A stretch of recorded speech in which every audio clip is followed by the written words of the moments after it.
And after Santanu had ascended to heaven, Bhisma, placing himself under the command of Satyavati, installed that suppressor of force, Khitrangada, on the throne, who, having soon vanquished by his prowess our monarchs, considered not any man as his equal. And beholding that he could vanquish men, asuras, and the very gods, his namesake, the powerful king of the Gandhirvas, approached him for an encounter. Between that Gandhirva and that foremost one of the Kurus, who were both very powerful, there occurred on the field of Kurukshetra a fierce combat which lasted full 3 years on the banks of the Sarasvati. In that terrible encounter, characterized by thick showers of weapons and in which the combatants grinded each other fiercely, the Gandhirva, who had great prowess and strategic deception, slew the Kuru prince, having slain Khitrangada, that first of men and oppressor of foes. The Gandhirva ascended to heaven. When the tiger among men, armed with great prowess, was slain, Bhisma, the son of Santanu, performed, O king, all his obsequies.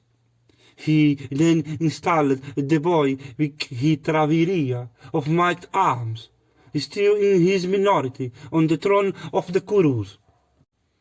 And Vikhitraviriya, placing himself under the command of Bhisma, ruled the ancestral kingdom, and he adored Santanu's son, Bhisma, who was conversant with all the rules of religion and law.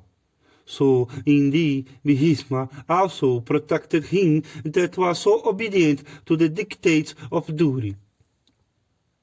Vaisampayana said, O thou of Kuru race, after Khitrangada was slain, his successor Vikhitraviriya, being a minor, Bhisma ruled the kingdom, placing himself under the command of Satyavati. When he saw that his brother, who was the foremost of intelligent men, attained to majority, Bhisma set his heart upon marrying Vikhitraviriya.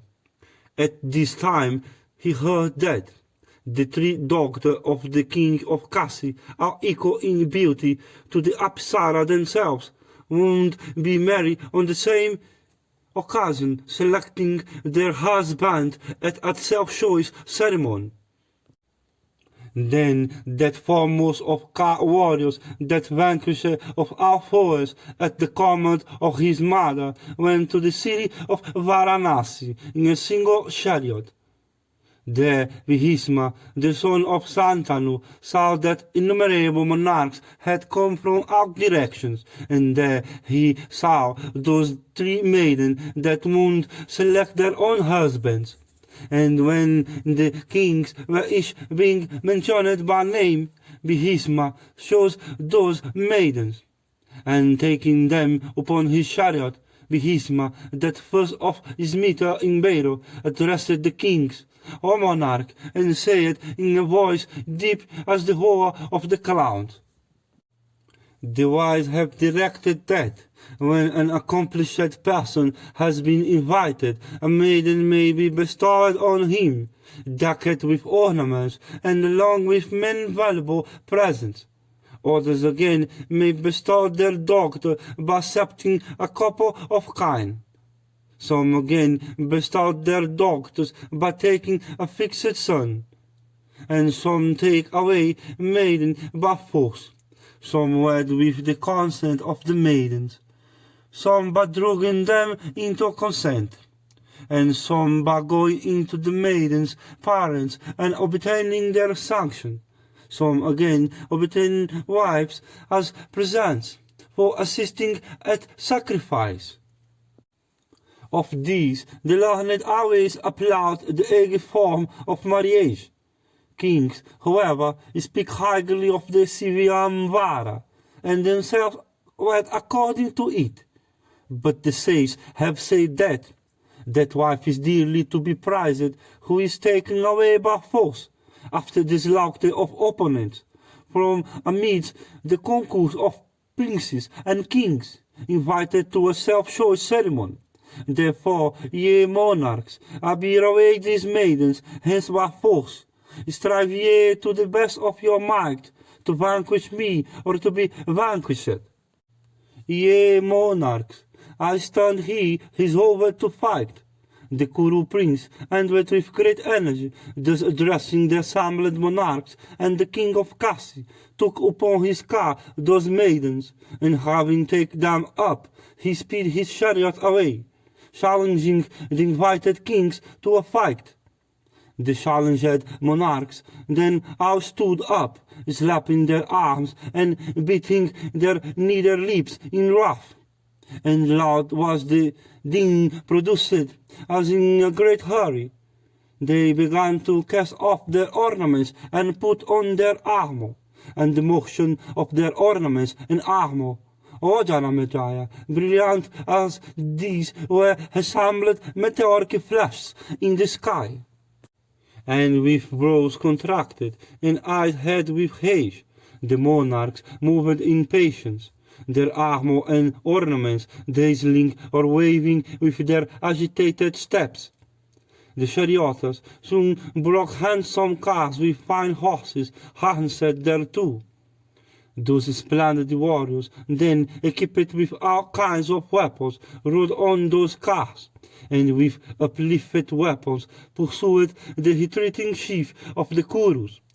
Then, O Mahabharata, occurred the terrible encounter between those innumerable monarchs on one side and the Kuru warrior, alone on the other. And the assembled monarchs threw at their foe 10,000 arrows. At the same time, Bhisma, however, speedily checked those numberless arrows before they could come at him by means of a shower of his own arrows, as innumerable as the down on the body.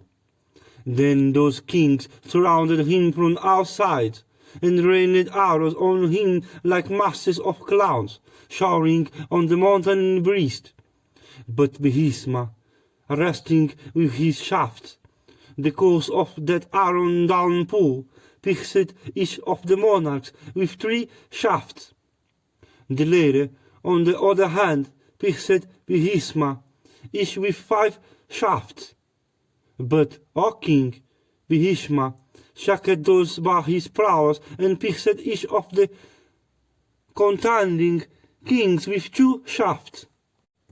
The combat became so fierce with that dense showers of arrows and other missiles. It looked very like the encounter between the Celestials and the Azuras of old, and men of courage, who took no part in it, were struck with fear to even look at the scene.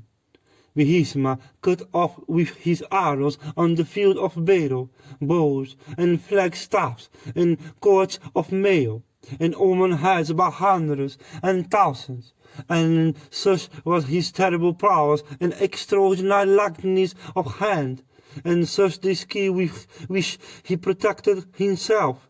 The contending car warriors, took his enemies, began to applaud him loudly. Then that foremost of all wielders of weapons, having vanquished to battle all those monarchs, pursued his way towards the capital of the Biharatas, taking those maidens with him.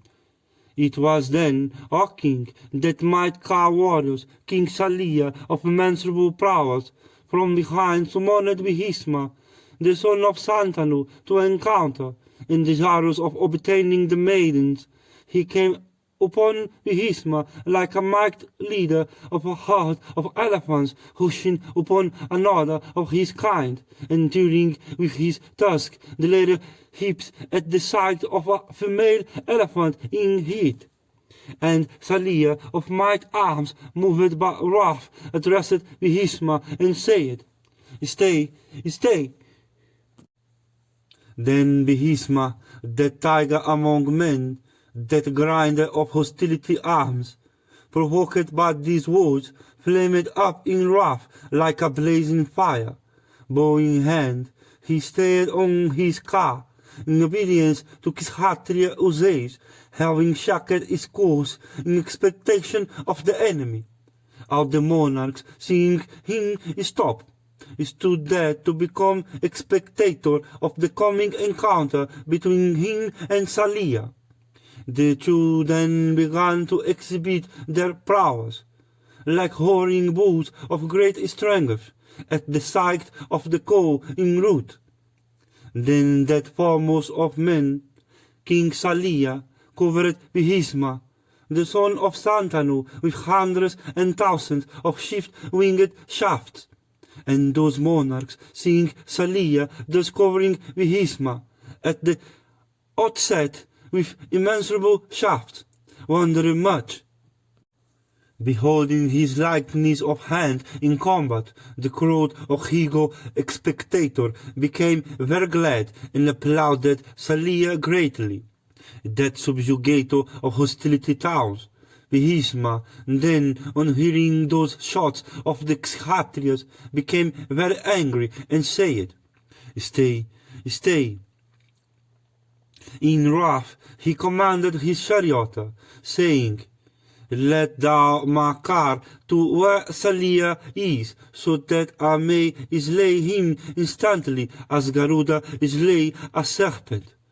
Then the Kuru chief fixed the Varuna weapon on his bowstring, and with it afflicted the 4 steeds of King Salia. And, O tiger among kings, the Kuru chief then, warding off with his weapons those of his foe, slew Salia charioteer. Then that first of men, Vihisma, the son of Santanu, fighting for the sake of those damsels, slew with the Aindra weapon the noble steeds of his adversary. He then vanquished that best of monarchs, but left him with his life. O bull of Bharat race, Salia, after his defeat, returned to his kingdom, and continued to rule it virtuously. And, O conqueror of hostility towns, the other kings also who had come to witness self-choice ceremony returned to their own kingdoms. That foremost of his meters, Vihisma, after defeating those monarchs, set out with those damsels for Hastinapura.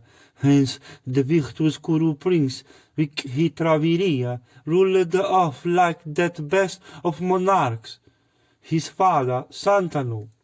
And, O king, passing through many forests, rivers, hills, and woods, abounding with trees, he arrived in no time.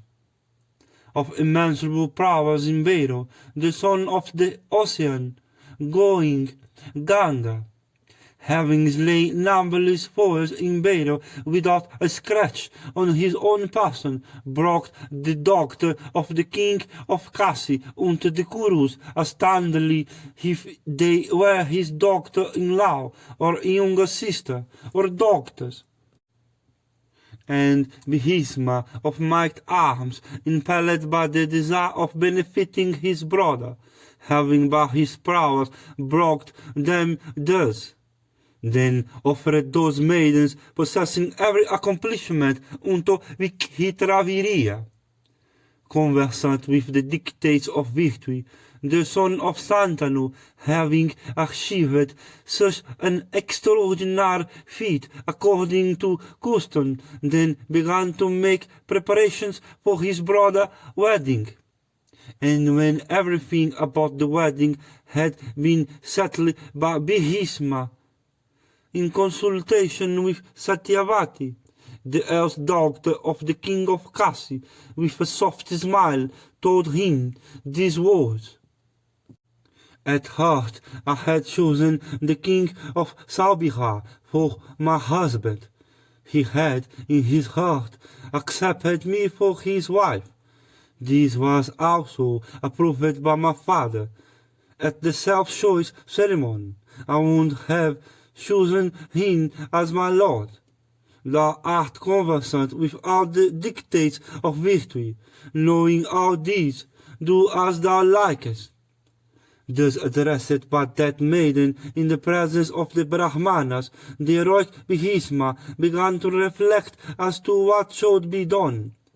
As he was conversant with the rules of virtue, he consulted with the Brahmanas who had mastered the Vedas and permitted Amba, the eldest daughter of the ruler of Kasi, to do as she liked.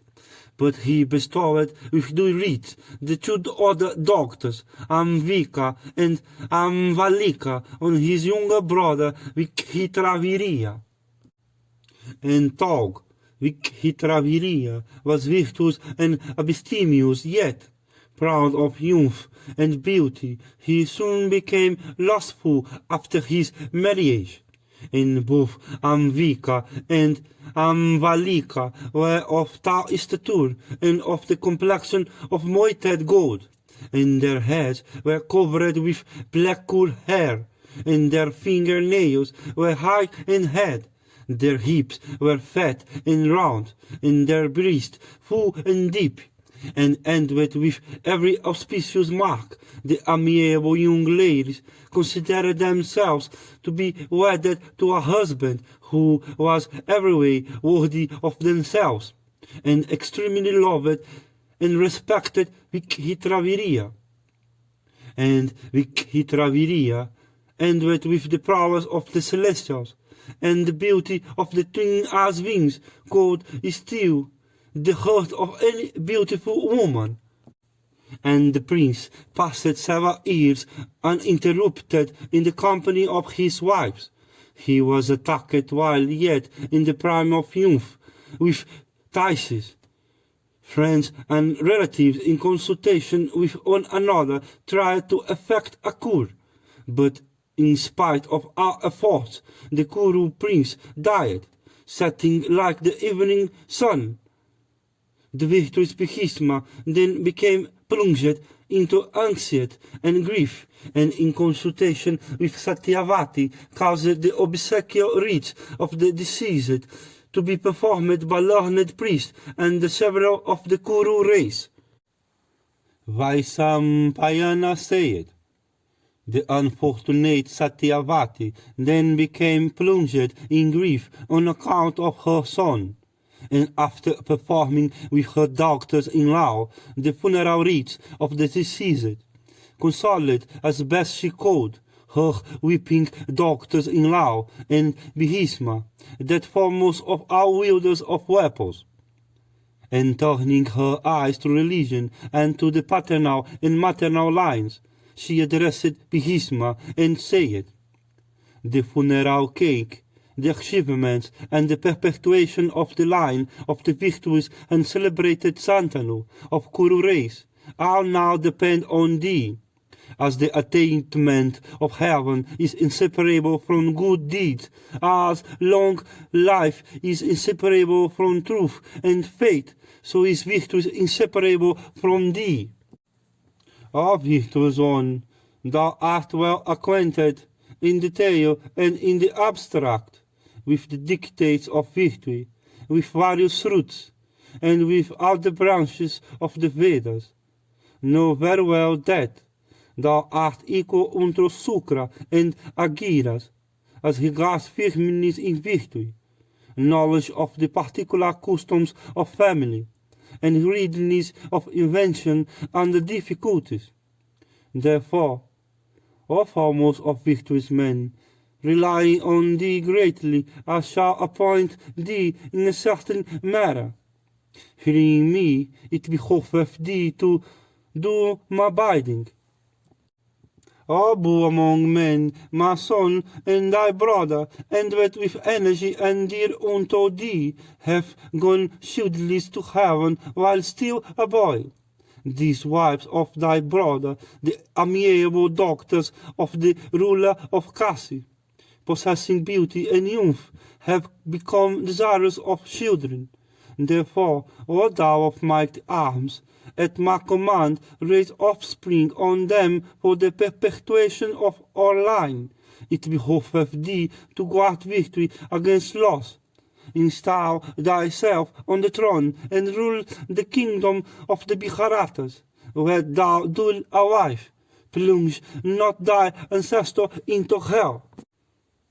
Vaisampayana continued, thus addressed by his mother and friends and relatives, that oppressor of foes, the virtuous Bhisma, gave this reply conformable to the dictates of virtue.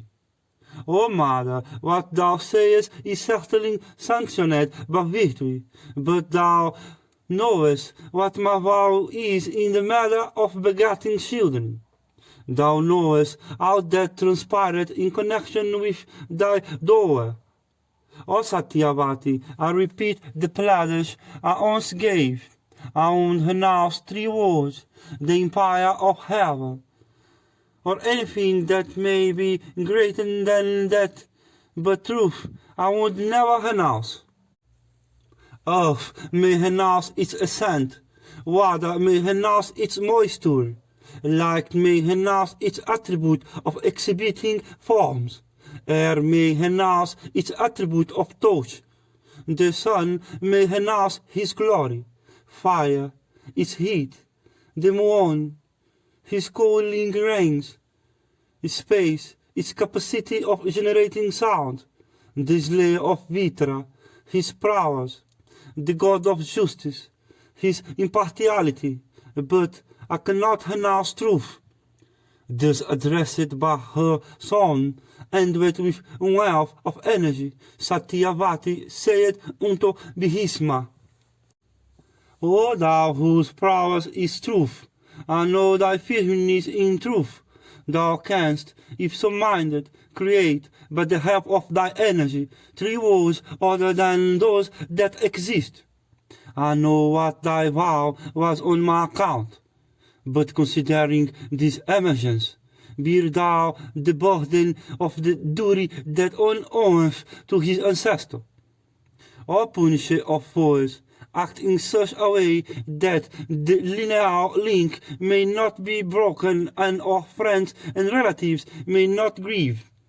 Thus urged by the miserable and weeping Satyavati, speaking such words inconsistent with virtue from grief at the loss of her son, Bhisma addressed her again and said, O queen, turn not thy eyes away from virtue, or destroy us not.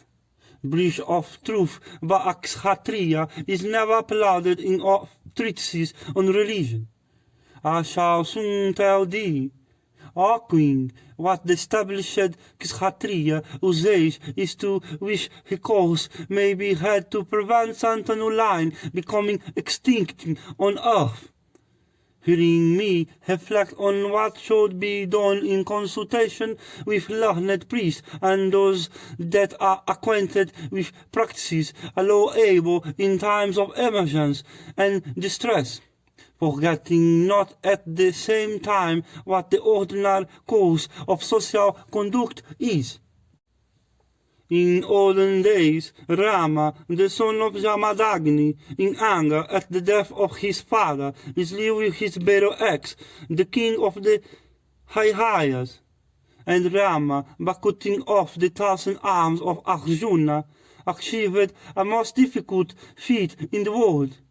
Not content with this, he set out on his chariot for the conquest of the world, and taking up his bow, he cast around his mighty weapons to exterminate the Kshatriyas, and the lustrous Sion of Virigu Hayes, by means of his swift arrows, annihilated the Kshatriya tribe. And when the earth was thus deprived of Kshatriyas, but the great Hees, the Kshatriya ladies all over the land had offspring raised by Brahmanas skilled in the Vedas. It has been said in the Vedas that the sons so raised belongeth to him that had married the mother. And the Kshatriya ladies went in unto the Brahmanas not lustful, but from motives of virtue. Indeed, it was thus that the Kshatriya race was revived. In this connection there is another old history that I will recite to you. There was in olden days a wild geese of the name of Utatihia. He had a wife of name Mamata. He dearly loved.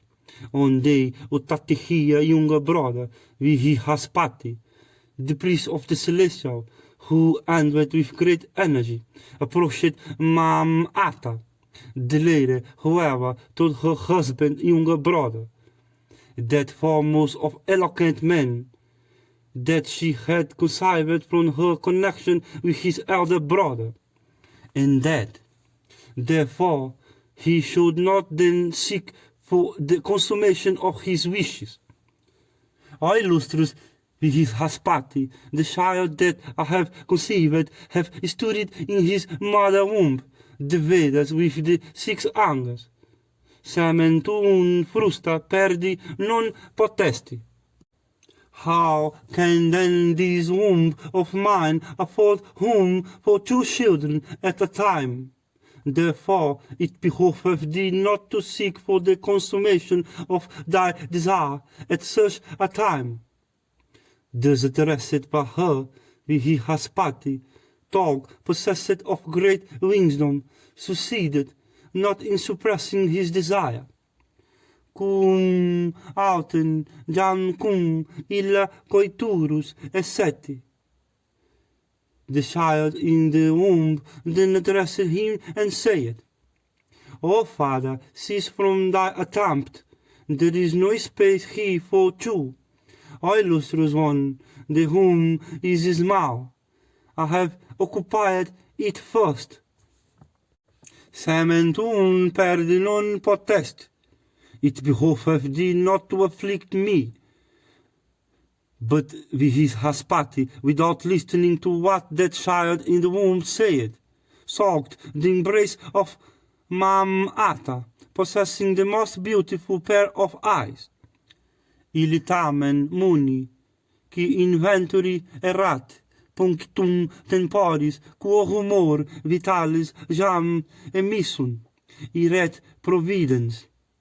Vian per quan semen intra he posset, pedibus obstruxit, semen ita ex hisum, excidit, et interan projectum est. And illustrious Vihihaspati, beholding this, became indignant, and he approached Utatihia child, and cursed him, saying, Because thou hast spoken to me in the way thou hast at a time of pleasure that is sought after by all creatures, perpetual darkness shall overtake thee. And from this course of the illustrious Vihihaspati, Utatihia child, who was equal unto Vihihaspati in energy, was born blind, and came to be called Dirghatamas. And the wise Dirghatamas, possessed of a knowledge of the Vedas, Tog, born blind, succeeded yet, by virtue of his learning, in obtaining for a wife a young and handsome maiden of the name of Pradiveshi. And having married her, the illustrious Dirghatamas, for the expansion of Utatihia race, begat upon her several children with Gautama as their eldest. These children, however, were wedded to covetousness and folly. The virtuous and illustrious Dirghamatas, possessing complete mastery over the Vedas, soon after learned from Surabhi's son the practice of their order, and fearless betook himself to those practices, regarding them with reverence. Then those best of munis that dwelt in the same asylum, beholding him transgress the limits of propriety, became indignant, seeing sin where sin was not. And they said, Oh, this man transgresseth the limit of propriety. No longer do he deserve a place amongst us. Therefore shall we all cast this sinful wretch off. And they said many other things regarding the Muni Dirghamatas, and his wife too, having obtained children, became indignant with him. The husband then addressing his wife Pradiveshi, and said, Why is it that thou also hast been dissatisfied with me? His wife answered, The husband is called the Bihartri, because he supporteth the wife. He is called Pati, because he protecteth her. But thou art neither to me, O thou of great ascetic merit. On the other hand, thou hast been blind from birth. It is I who have supported thee and thy children. I shall not do so in future. Hearing these words of his wife, the His became indignant and said unto her and her children, Take me unto the Kshatriyas, and thou shalt then be rich. His wife replied, I desire not wealth that may be procured by thee, for that can never bring me happiness. O best of Brahmanas, do as thou likest. I shall not be able to maintain thee as before.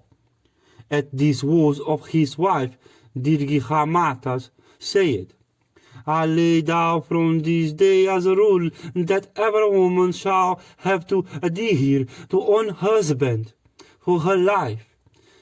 Be the husband dead or alive, it shall not be lawful for a woman to have connection with another. And she who may have such connection shall certainly be regarded as fallen. A woman without husband shall always be liable to be sinful, and even if she be wealth, shall not be able to enjoy that wealth truly. Calumny and evil report shall ever dog her. Hearing these words of her husband, Pradiveshi became very angry, and commanded her sons, saying, Throw him into the water of Ganga. And at the command of their mother, the wicked Gautama and his brothers, those slaves of covetousness and folly, exclaiming, Indeed, why should we support this old man, tied the Muni to a raft, and committing him to the mercy of the stream, returned home without compunction? The blind old man, drifting along the stream on that raft, passed through the territories of many kings.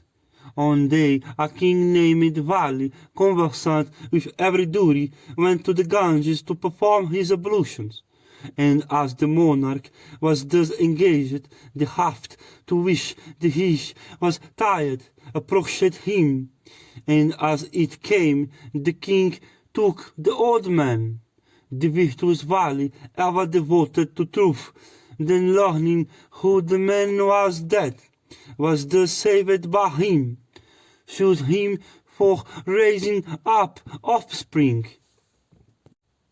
And Vali said, O illustrious one, it behoveth thee to raise upon my wife a few sons, that shall be virtuous and wise. Thus addressed the His, and with great energy expressed his willingness. Thereupon King Vali sent his wife Sudesna unto him. But the queen, knowing that the lady was blind and old, went not unto him. She sent unto him her nurse. And upon that Sudra woman, the virtuous His of pastors under full control, begat 11 children. Kakishivat was the eldest. And beholding those 11 sons, with Kakishivat as the eldest, who had studied all the Vedas, and who, like his, were utterers of Brahma, and were possessed of great power, King Vali one day asked his, saying, Are these children mine? The His replied, No, they are mine. Kakshivat and others have been begot by me upon a Sudra woman. The unfortunate Queen Sudesna, seeing me blind and old, insulted me by not coming herself, but sending unto me instead her nurse. The queen then pacified that best of his, and sent unto him his queen Sudesna. These, but merely touching her person, told her, Thou shalt have 5 children named Anga, Vanga, Kalinga, Pundra, and Kumbiha, who shall be like unto Surya himself in glory. And after their names as many countries shall be known on earth. It is after their names that their dominions have come to be called Anga, Vanga, Kalinga, Pundra, and Kumbiha. It was thus that the line of valley was perpetuated in days of old by great heaths, and it was thus also that men might bow men and great warriors wedding to victory, sprung in the Kshatriya race from the seed of Brahmanas. Hearing this, O mother, do as thou likest, as regards the matter in hand. Bhisma continued. Listen, O mother, to me as I indicate the means by which the Mahabharata line may be perpetuated. Let an accomplished Brahmana be invited by offer of wealth, and let him raise offspring upon the wives of Vikitraviriya. Vaisampayana continued. Satyavati then, smiling softly and in voice broken in hashfulness, addressed Bhisma and saying, O Mahabharat of might arms, what thou sayest is true. From my confidence in thee, I shall now indicate the means of perpetuating our line. Thou shalt not be able to reject it, conversant as thou art with the practices permitted in seasons of distress. In your haste thou art victory, and thou art truth, and thou art too our sole refuge. Therefore, hearing what I say truly, do what may be proper. My father was a virtuous man. For virtue's sake he had kept a boat. One day, in the prime of my youth, I went to play that boat. It so happened that the great and wise is Parasara, that foremost of all virtuous men, came and betook himself to my boat for crossing the Yamuna. As I was hauling him across the river, he became excited with desire and began to address me in soft words. The fear of my father was uppermost in my mind, but the terror of his course at last prevailed, and having obtained from him a precious boon, I could not refuse his solicitations. This, by his energy, brought me under his complete control, and gratified his desire then and there, having first enveloped the region in a thick fog. Before this, there was a revolting fish odor in my body, but he dispelled it and gave me my present fragrance. This also told me that, by bringing forth his child in an island of the river, I would still continue a virgin, and the shield of Parasara, so born of me in my maidenhood, have become a great his, and with large ascetic power, and known by the name of divine Paina. That illustrious his, having by his ascetic power divided the Vedas into 4 parts, have come to be called on earth by the name of Vyasa, and for his dark color, Krishna. Truthful in speech, free from passion, a marked ascetic who hath burnt all his sins, appointed by me and thee, that his of incomparable splendor will certainly beget good children upon the wives of thy brother. he told me when he went away. Mother, think of me when thou art in difficult. I will now call him up, if thou, O Behisma, of might arms, so desirous, if thou art willing. O Behisma, I am sure that great ascetki will beget children upon which he traveria field. Vaisampayana continued.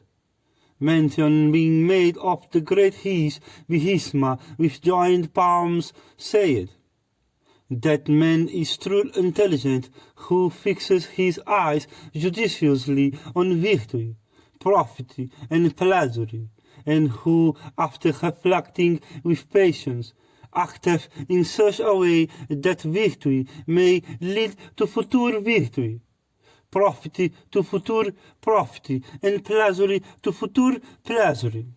Therefore, that which hath been said by thee, and which, besides being beneficial to us, is consistent with virtue, is certainly the best advice, and hath my full approval. And when Behisma had said this, all thou of Kuru race, Kali talked of the Muni Divai Payana, and Divai Payana, who was then engaged in interpreting the Vedas, learning that he was being called up by his mother, came instantly without anybody knowing it. Satyavati then duly saluted her son and embraced him with arms, bathing him in her tears, for the daughter of the fisherman wept at the sight of her son after so long time. And her first son, the great His, Vyasa, beholding her weeping, washed her with cool water, and bowing, said, I have come, O mother, to fulfill thy wishes. Therefore, O virtuous one, command me without delay. I shall accomplish thy desire. The family priest of the Viharatas then worshipped the great His duly, and the lady accepted the offerings of worship, uttering the usual mantras, and gratified with the worship he received, he took his seat. Satyavati, beholding him seated at his ease, after the usual inquiries, addressed him and said, O learned one, sons derive their birth both from the father and the mother. They are, therefore, the common property of both parents. There cannot be the least doubt about it, that the mother have as much power over them as the father. As thou art indeed my eldest son according to the ordinance, O Brahmarshi, so is Vikhitraviriya my younger son, and Behisma is Vikhitraviriya brother on the father's side, so art thou his brother on the same mother's side.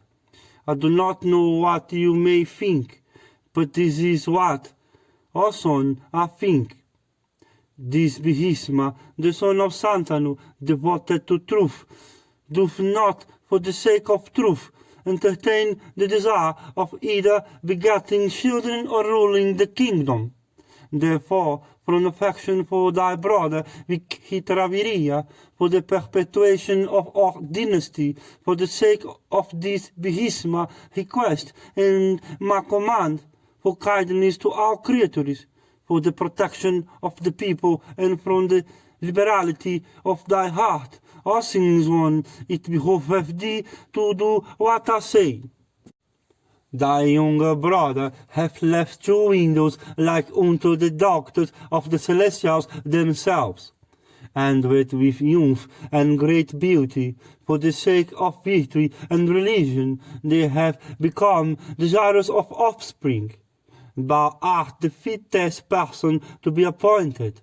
Therefore, beget upon them children worthy of our race, and for the continuance of our line. Vyasa, hearing this, said, O Satyavati, thou knowest what virtue is both in respect of this life and the other. O thou of great wisdom, and thy affections also are set on virtue. Therefore, at thy command, making virtue my motive, I shall do what thou desirest. Indeed, this practice that is conformable to the true and eternal religion is known to me. I shall give unto my brother children that shall be like unto Tama and Varuna. Let the ladies then do observe for on full year the vow I indicate. They shall then be purified. No woman shall ever approach me without having observed a rigid vow. Satyavati then said, O King's son, it must not be as thou sayest. On the other hand, take such steps that the ladies may conceive immediately. In a kingdom where there is no king, the people perish from want of protection. Sacrifice and other holy acts are suspended. The clouds send no showers, and the gods disappear. How can, O Lord, our kingdom be protected that have no king? Therefore, see thou that the ladies conceive.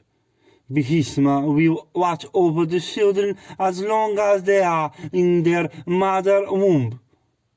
Vyasa replied, If I am to give unto my brother children so unseen so unably, then let the ladies bear my ugly.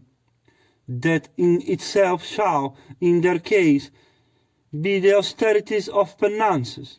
If the princess of Kosala can bear my strong odor, my ugly and green visage, my tar and body, she shall then conceive an excellent child.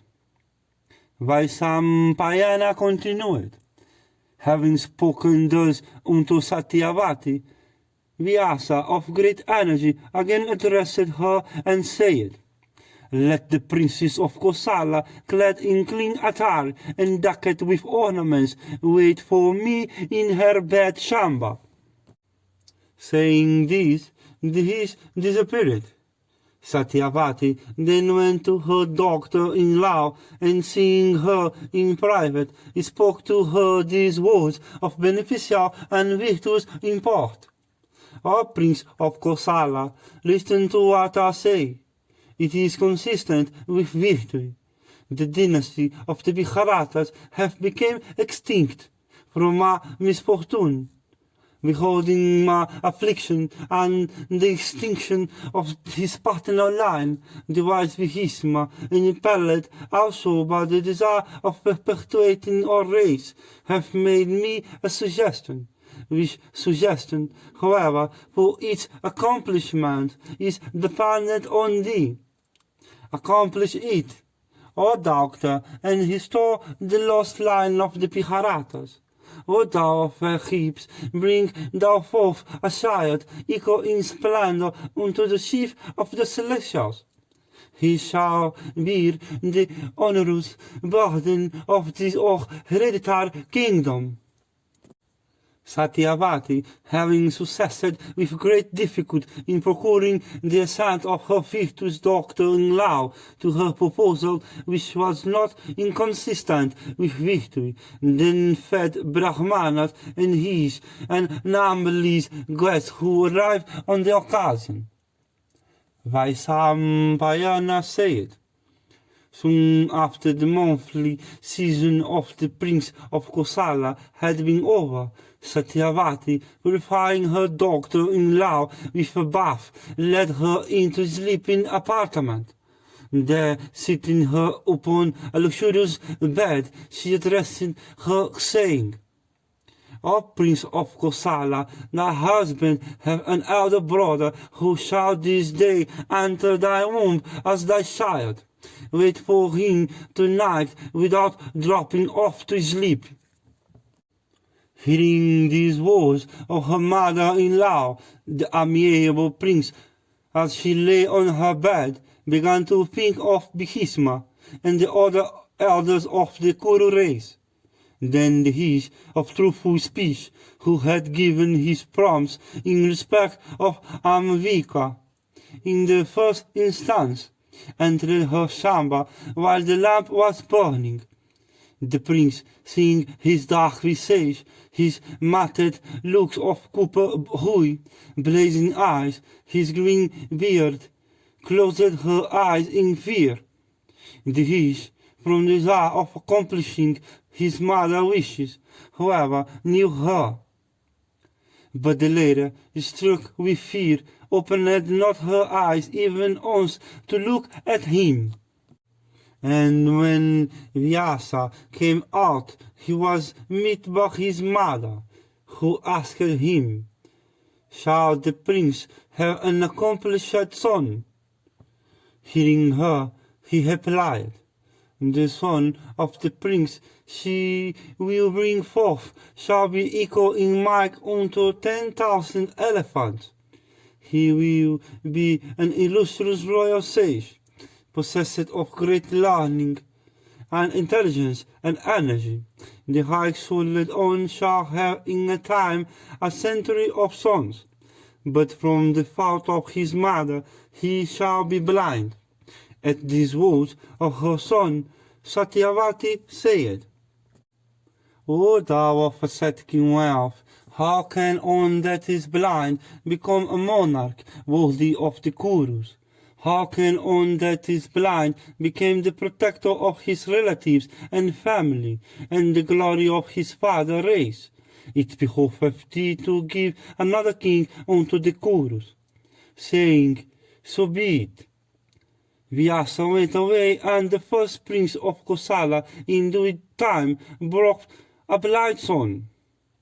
Soon after Satyavati, Oshastite of Force, summoned Vyasa after having secured the assent of her daughter-in-law.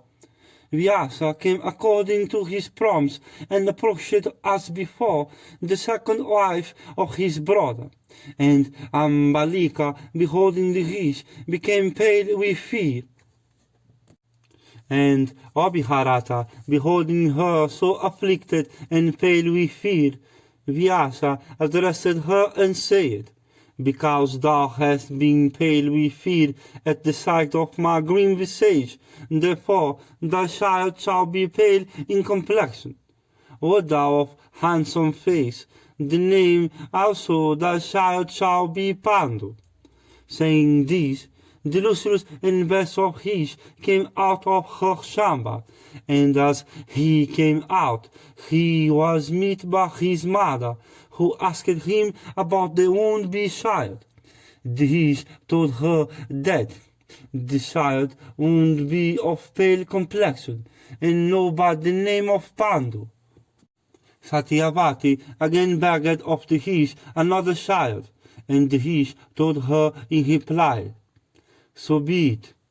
Ambalika then, when her time came, brought a son of pale complexion. Blazing with beauty, the child was endowed with all auspicious marks. Indeed, it was this child who afterwards became the father of those marked bowmen, the Pandavas. Some time after, when the elves of Vikhitraviriya widow again had her monthly season, she was solicited by Satyavati to approach Vyasa once more.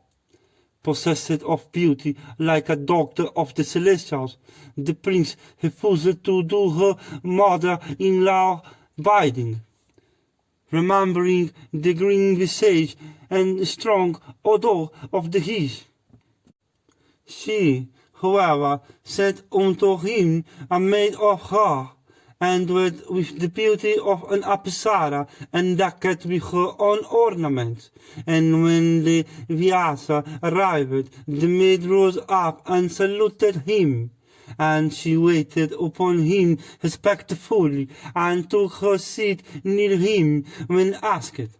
And O king, the great Rish of rigid vows, was well pleased with her, and when he rose to go away, he addressed her and said, a mere one, thou shalt no longer be a slave. Thy child also shall be greatly fortunate and virtuous, and the foremost of all intelligent men on earth. And, O king, the son thus begotten upon her by Krishna was afterwards known by the name of Vidura. He was thus the brother of the Dhritarashtra and the illustrious Pandu. And Vidura was free from the Tsar in person, and was conversant with the rules of government, and was the god of justice, born on earth, under the curse of the illustrious Rish, Mandaviya, and Krishna, when he met his mother as before, informed her as to how he had been deceived by the elves of the princess, and how he had begotten a son upon a Sudra woman, and having spoke thus unto his mother, the Rish disappeared from her sight. Thus were born in the field of Vikhitravirya, even of the Vaipayana, those son of the splendor of celestial children, those propagator of the Kuru race. Janamejaya said, what did the god of justice, for which he was cursed, and who was the Brahmana ascetici, from whose curse the god had to born in the Sudra caste? Vaisampayana said, there was a Brahmana known by the name of Mandaviya. He was conversant with all duties, and was devoted to religion, truth, and asceticism. The great ascetic used to sit at the entrance of his asylum, at the foot of a tree, with his arms upraised in the observance of the vow of silence. And as he sat there for years and years, one day there came into his asylum a number of robbers laden with spoil. And, obeying the Mahabharata race, those robbers were then being pursued by superior body as guardians of the peace. The chiefs, on entering that asylum, hid their boot there, and in fear concealed themselves thereabout before the guards came. But scarcely had they thus concealed themselves when the constables in post came to the spot. The latter, observing the Rish sitting under the tree, questioned him, O king, saying, O best of Brahmanas, which way have the chiefs taken? Point it out to us, so that we may follow it without loss of time. Thus questioned by the guardians of peace, the ascetic, O king, said not a word, good or otherwise, in reply. The officers of the king, however, on searching that asylum, soon discovered the chiefs concealed thereabout with the plunder. Upon this, their suspicions fell upon the Muni, and accordingly they seized him with the thieves and brought him before the king. The king sentenced him to be executed along with his supposed associates. And the officers, acting in ignorance, carried out the sentence by impaling the celebrated Rish. And having impaled him, they went to the king with the boot they have recovered. But the virtuous Rish, impaled and kept without food, remaining in that state for a long time without dying. And the Rish, by the ascetic power, not only preserved his life, but summoned other Rish to the scene. And they came there in the night in the forms of birds, and beholding him engaged in ascetic meditation, talk fixed on that stake, became plunged into grief. And telling that best of Brahmanas who they were, they asked him, saying, O Brahmana, we desire to know what have been thy sin, for which thou hast thus been made to suffer the tortures of impalement. Vaisampayana said, thus asked the tiger among Munis, then answered those rich of ascetic wealth, whom shall I blame for this? In fact, none else have offended against me. After this, O monarch, the officers of justice seeing him alive, informed the king of it. The latter, hearing what they said, consulted with his advisers, and came to the place, and began to pacify the wretch fixed on the stake. And the king said, O thou best of wretches, I have offended against thee in ignorance. I beseech thee to pardon me for the same. It behoveth thee not to be angry with me. Thus addressed by the king, the money was pacified. And beholding him free from wrath, the king took him up with the stake, and endeavored to extract it from his body. But not succeeding therein, he cut it off the point just outside the body. The money, with a portion of the stake within his body, walked about, and in that state practised the austerities of penances, and conquered numberless regions unattainable by others. And for the circumstance of a part of the stake being within his body, he came to be known in the 3 worlds by the name of Mandavia. And one day that Brahmana, acquainted with the highest truth of religions, went unto the abode of the God of justice.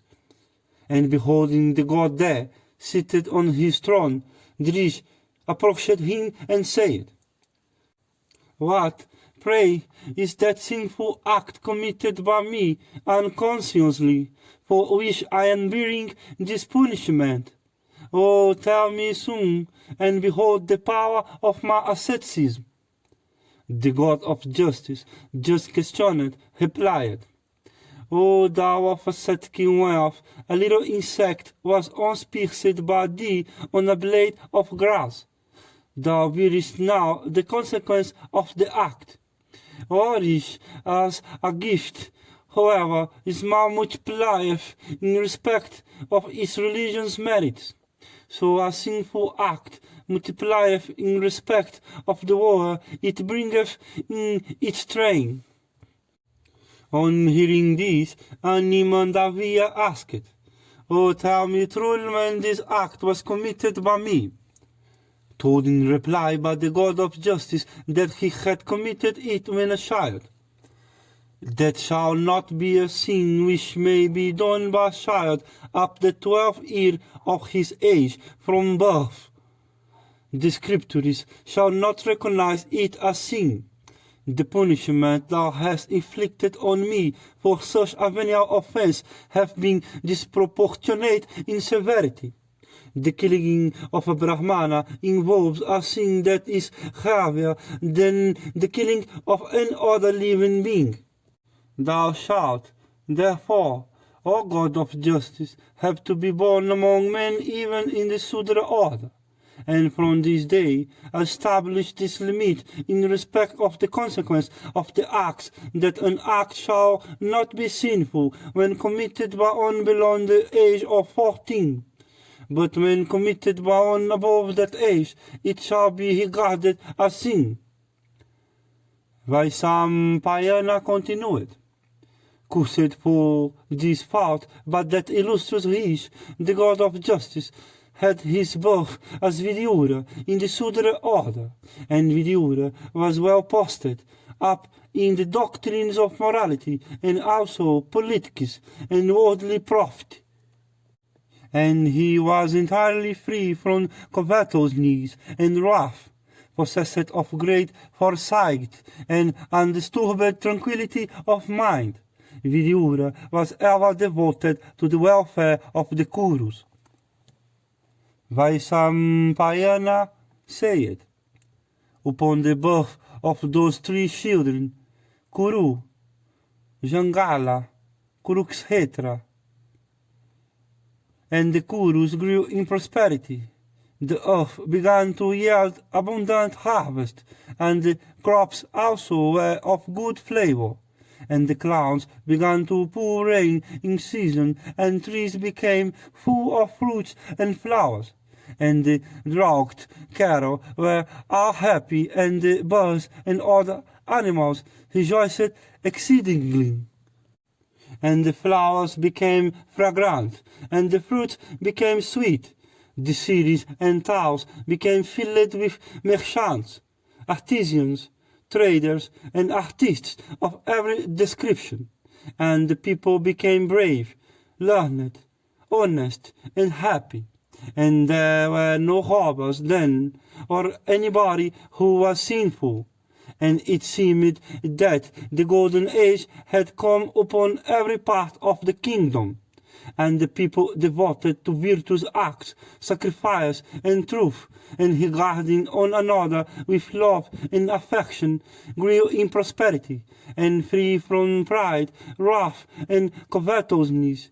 They rejoiced in perfectly innocent sports. And the capital of the Kurus, full as the ocean, was a second Amaravati, teeming with hundreds of palaces and mansions, and possessing gates and arches dark as the clouds. And men in great cheerfulness sported constantly on rivers, lakes, and tanks, and in fine groves and charming woods. And the Sufan Kurus, in their virtuous rivalry with their northern kingsmen, walked about in company of Sidihas and Haranas, and all over that delightful country whose prosperity was thus increased by the Kurus, there were no miser and no widowed woman. And the well and lake were ever full, the grove abounded with trees, and the houses and abodes of Brahmanas were full of wealth, and the whole kingdom was full of festivity. And our king Virtuous ruled by Bhisma. The kingdom was adorned with hundreds of sacrificial stakes, and the well of virtue having been set in motion, and the country became so contented that the subjects of other kingdoms, quitting their homes, came to dwell there and increase its population, and the cities and the people were filled with hope upon seeing the youthful acts of their illustrious prince. And our king, in the houses of the Kuru chiefs, as also of the principal cities, give and eat where the own was constantly heard. And the Hitarashtra, and Pandu, and Vidyura, of great intelligence, were from their birth brought up by Bhisma, as if they were his own children.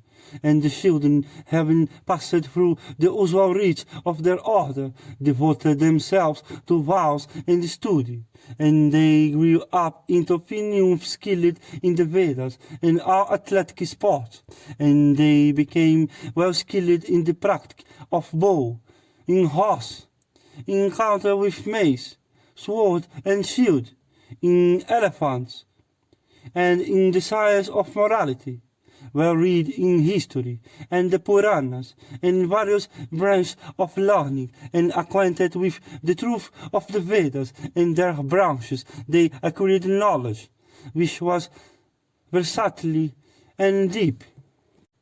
And beholding the restoration of the distinct line of Santanu, the saying became current in all countries, that among mothers of heroes, the daughter of the king of Kasi were the first, that among countries Kurunjangala was the first, that among virtuous men Vidyura was the first, that among cities Hastinapura was the first. Pandu became king for the Hitarashtra, owing to the blindness, and Vidyura, for his birth by a Sudra woman, did not obtain the kingdom.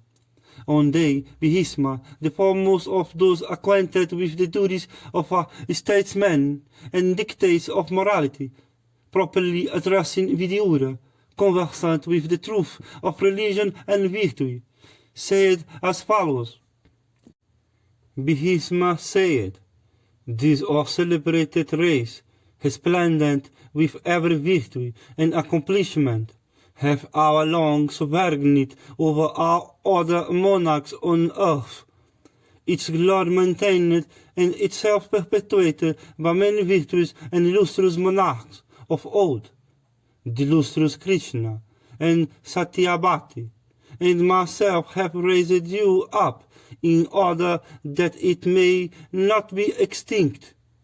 It behoveth myself and thee also to take such steps that this old dynasty may expand again.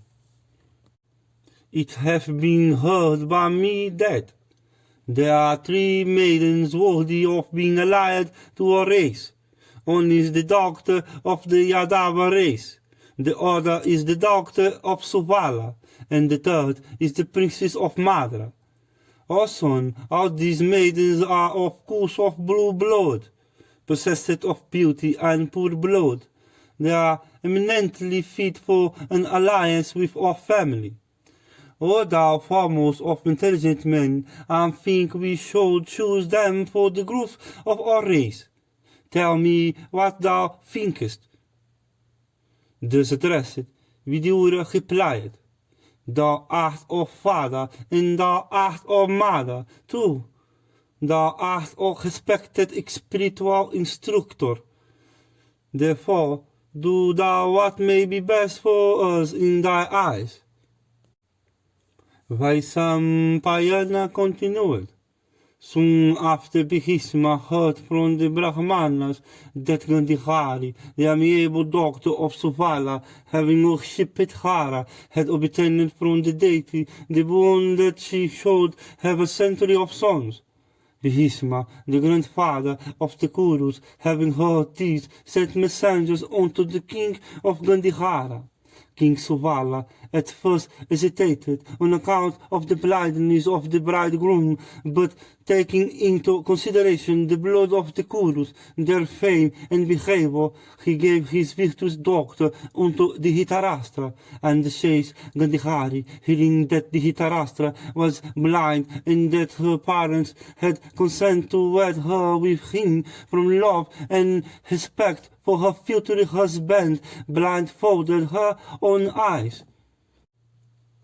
Sakuni, the son of Suvala, bringing unto the Kurus his sister, and wed with youth and beauty, formally gave her away unto the Dhritarashtra, and Gandhihari was received with great respect, and the nuptials were celebrated with great pomp under Bhishma directions.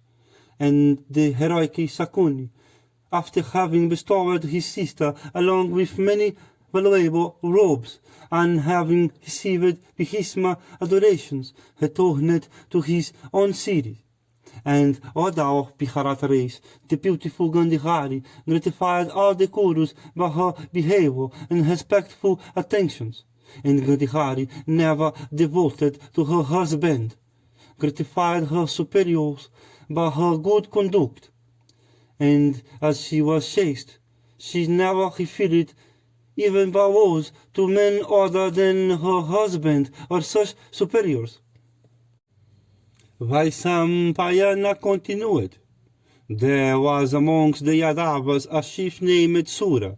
He was the father of Vasudeva, and he had a daughter called Pritha, who was unrivaled for beauty on earth. And O thou of Mahabharata race, Sura, always truthful in speech, gave from friendship this firstborn daughter unto his shieldless cousin and friend, the illustrious Kunti Bihoja, the son of his paternal aunt, pursuant to a former promise.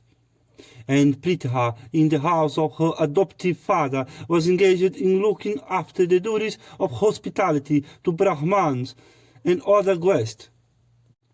Once she gratified by her attentions the terrible Brahmana of rigid vows, who knew by the name of Durvasa, and was well acquainted with the hidden truth of morality. Gratified with her respectful attentions, the sage, anticipating by his spiritual power the future, distress, imparted to her a formula of invocation for summoning any of the celestials she liked to give her children, and the rish said, Those celestials that thou shalt summon by this mantra shall certainly approach thee to give thee children. Thus addressed by the Brahmana, the amiable Kunti became curious, and in her maidenhood summoned the god Arca. And as soon pronounced the mantra, she beheld that effulgent deity, that beholder of everything in the world, approaching her, and beholding that extraordinary sight, the maiden of faultless fealty was overcome with surprise. But the god Vivasvat, approaching her, said, "Here I am, a black-eyed girl.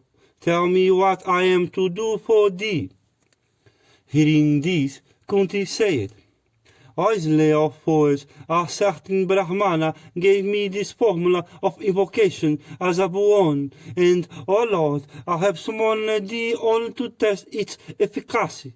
For this offense I bow to thee thy grace. A woman, whatever be her offense, always deserveth forgive." Surya replied, "I know that Durvasa hath granted this boon, but cast off thy fears, timid maiden, and grant me thy embraces. A mere one, my approach cannot be futile, it must bear fruit. Thou hast summoned me, and if it be for nothing, it shall certainly be regarded as thy transgression." Vaisampayana continued, "Vivasvat thus spoke unto her many things with a view to allay her fears. But Mahabharata, the amiable maiden, from modest and fear of her relatives, consent not to grant his request." And Abu of Bharata haste, Arca addressed her again and said, "O prince, for my sake it shall not be sinful for thee to grant my wish." Thus speaking unto the daughter of Kunti Bhoja, the illustrious Tapana, the illuminator of the universe, gratified his wish. And of this connection there was immediately born a son, known all over the world as Karna, encased in natural armor and with face brightened by earrings. And the heroic Karna was the first of all wielders' weapons, blessed with good fortune and endowed with the beauty of a celestial child. And after the birth of this child, the illustrious Tapana granted unto Pritha her maidenhood and ascended to heaven. And the prince of the Vrishni race, beholding with sorrow that son born of her, reflected intently upon what was then the best for her to do, and from fear of her relatives, she resolved to conceal that evidence of her folly, and she cast her offspring, endowed with great physical strength, into the water. Then the well-known husband of Padha, of the Sutta caste, took up the child thus cast into the water, and he and his wife brought him up as their own son. And Hadiha and her husband bestowed on him the name of Vasusena, because he was born with a natural armor and earrings, and endowed as he was born with great strength. As he grew up, he became skilled in all weapons. Possessed of great energy, he used to adore the sun until his back was heated by his rains. And during the hours of courtship, there was nothing on earth that the heroic and intelligent Vasusena would not give unto the Brahmanas.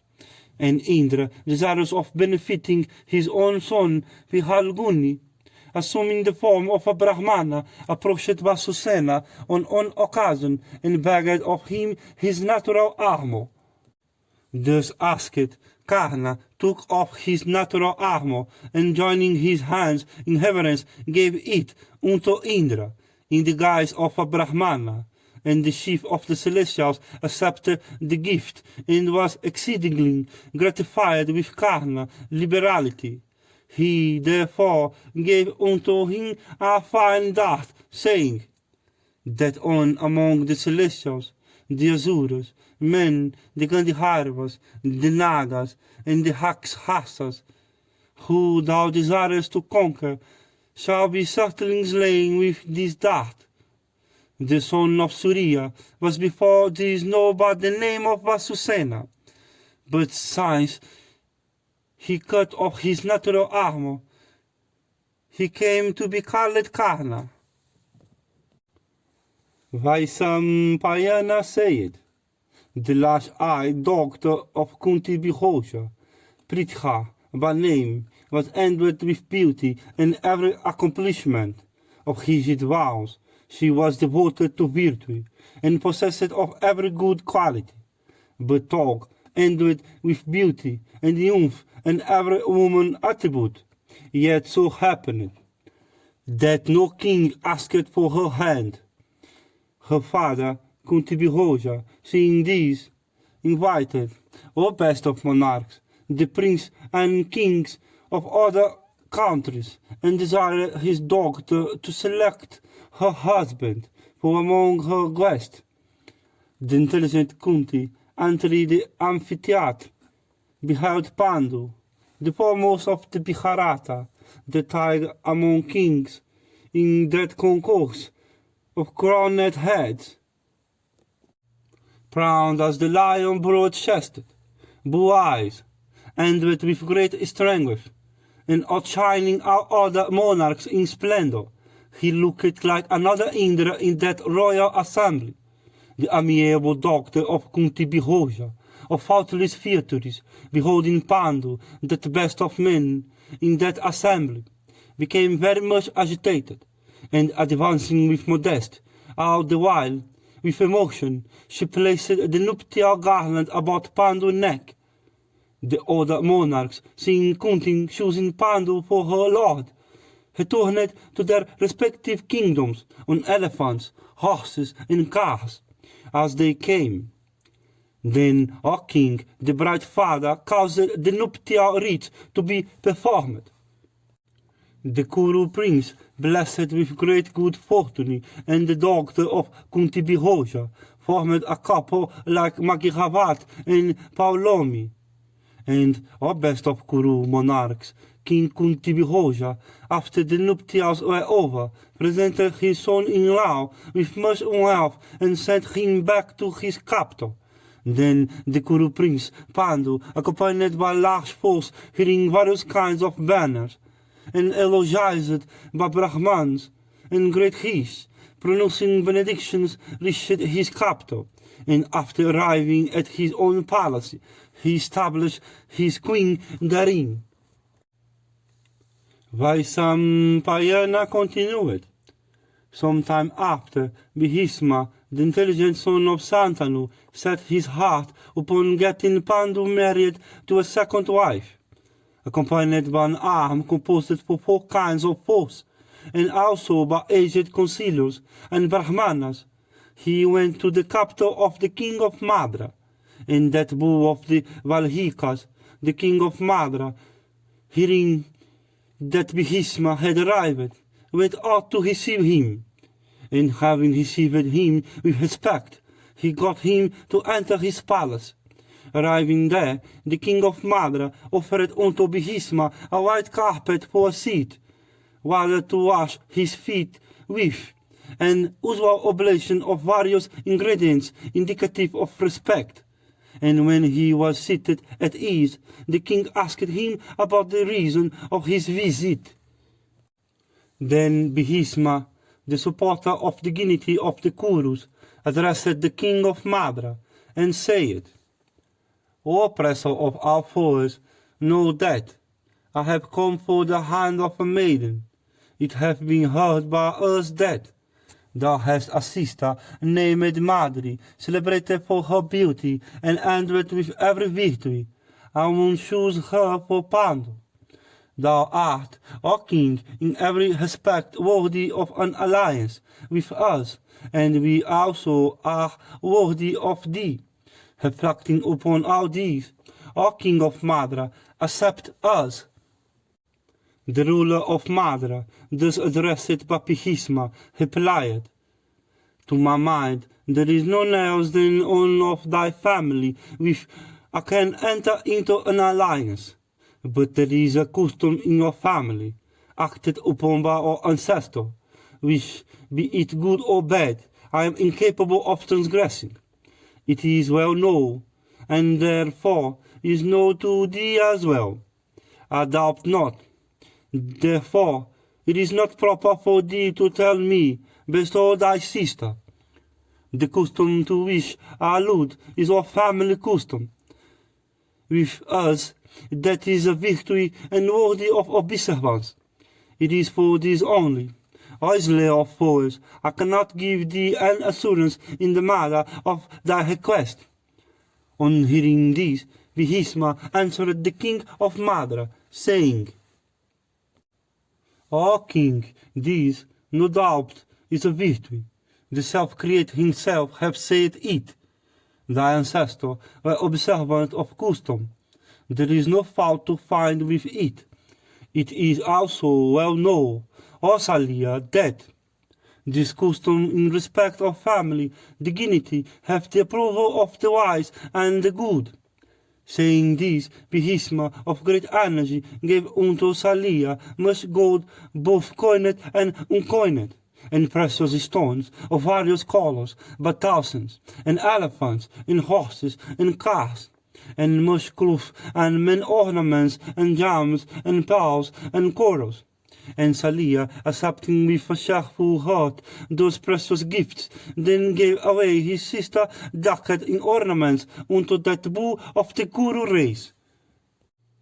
Then the wise Vítima, the son of the ocean going, rejoiced at the ensue of his mission, took Madri with him, and returned to the Kuru capital, named after the elephant.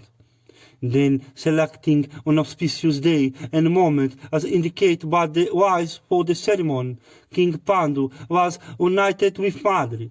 And after the nuptials were over, the Kuru king established his beautiful bride in handsome apartments.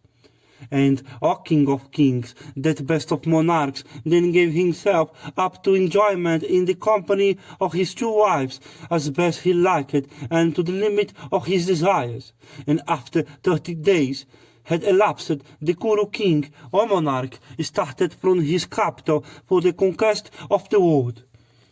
And after reverentially saluting and bowing to Vítima and the other elders of the Kuru race, and with goodbyes to the Hitarastras and others of the family, and obtaining their leave, he set out on his grand campaign, accompanied by a large force of elephants, horses, and cars, and well pleased with the blessings uttered by all around and the auspicious rites performed by the cities for his success.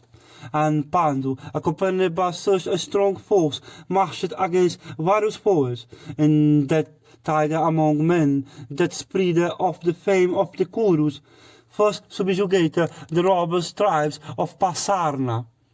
He next turned his arm, composed of innumerable elephants, cavalry, infantry, and chariots with standards of various colors, against the Hiriga, the ruler of the kingdom of Magihadiha, who was proud of his strength and offended against numerous monarchs. And attacking him in his capital, Pandu slew him there, and took everything in his treasury, and also vehicles and drugged animals without number. He then marched unto Mitihila, and subjugated the Videhas. And then, Abu among men, Pandu led his arm against Kasi, Sumbiha, and Pundra, and by the strength and prowess of his arms spread the fame of the Kurus. And Pandu, that oppressor of foes, like unto a mighty far rich flames, were represented by his arrows and splendor by his weapons, began to consume all kings that came in contact with him. These with their forces, vanquished by Pandu at the head of his arm, were made the vassals of the Kurus. And all kings of the world, thus vanquished by him, regarded him as the own hero on earth, even as the celestials regard Indra in heaven. And the kings of earth, with joined palms, bowed to him and waited on him with presents of various kinds of gems and wealth, precious stones and pearls. and corals, and much gold and silver, and first-class kine, and handsome horses, and fine cars, and elephants, and asses, and camels, and buffaloes, and goats, and sheep, and blankets, and beautiful hides, and carpets made of the skin of the Banku deer. And the king of Hastinapura, accepting those offerings, retracted his steps toward his capital, to the great delight of his subjects.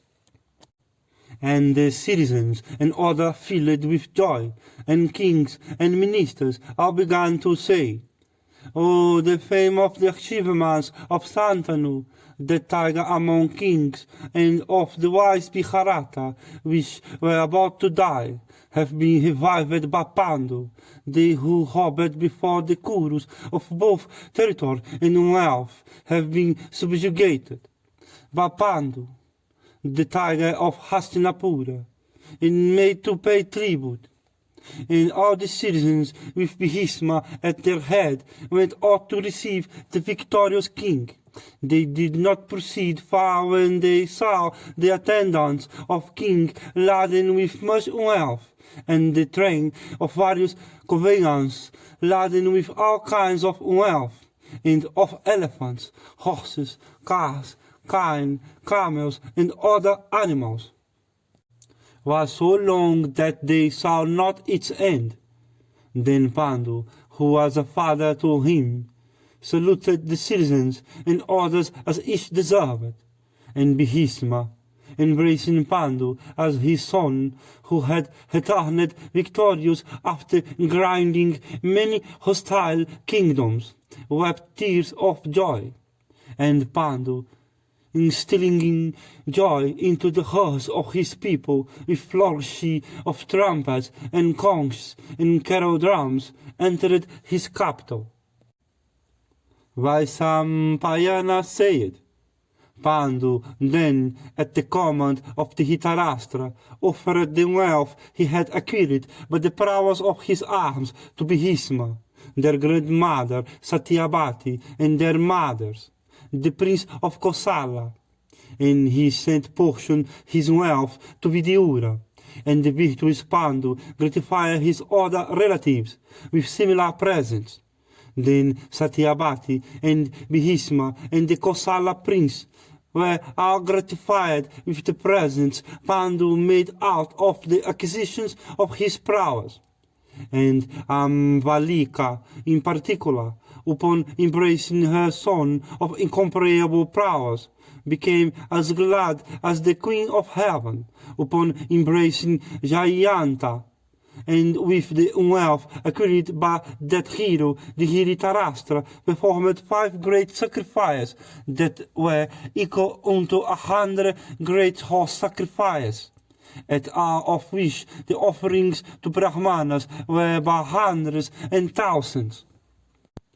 A little while after, Abu of Mahabharata race, Pandu, who achieved a victory over sloth and lethargy, accompanied by his 2 wives, Kunti and Madri, retired into the woods, and leaving his excellent palace with its luxurious beds, he became a permanent inhabitant of the woods, devoting the whole of his time to the chase of the deer, and fixing his abode in a delightful and hilly region overgrown with Hogsala trees on the southern of the Himavat mountains. He roamed about in perfect freedom.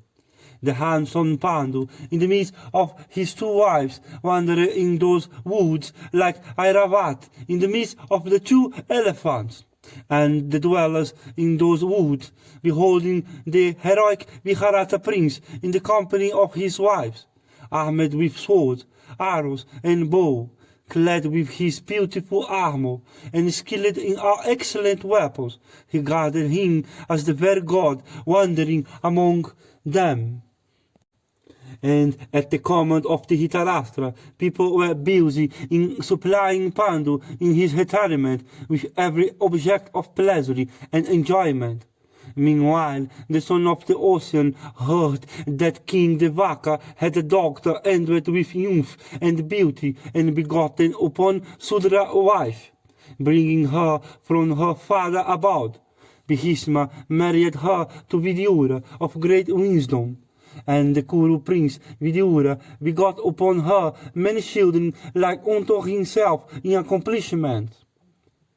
Vaisampayana said, Meanwhile, O Jana Mejaya, the Dhritarashtra begat upon Gandhihari 100 sons, and upon Avaisya wife another besides those 100. And Pandu had by his 2 wives, Kunti and Madri, 5 sons, who were great charioteers and who were begotten by the celestials for the perpetuation of Kuru line. Janamejaya said, O best of Brahmanas, how did Gandhihari bring forth those 100 sons, and in how many years? What were the periods of life allotted to each? How did the Dhritarashtra beget another son in a Vaisya wife? How did the Dhritarashtra behave towards his loving, obedient, and virtuous wife Gandhihari? How were begotten the 5 sons of Pandu, those mighty charioteers? Even Tog, Pandu himself, labored under the curse of the great Hish. O thou for ascetic in wealth and great learning, tell me all this in detail, for my thirst for hearing everything relating to my own ancestor have not been satisfied. Vaisampayana said, One day Gandhihari entertained with respectful attention the great Devayapayana, who came to her abode, exhausted with hunger and fatigue.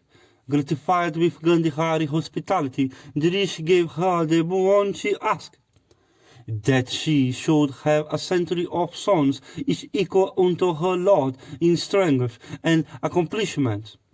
Some time after, Gandhihari conceived, and she bore the burden in her womb for 2 long years without being delivered, and she was greatly afflicted at this.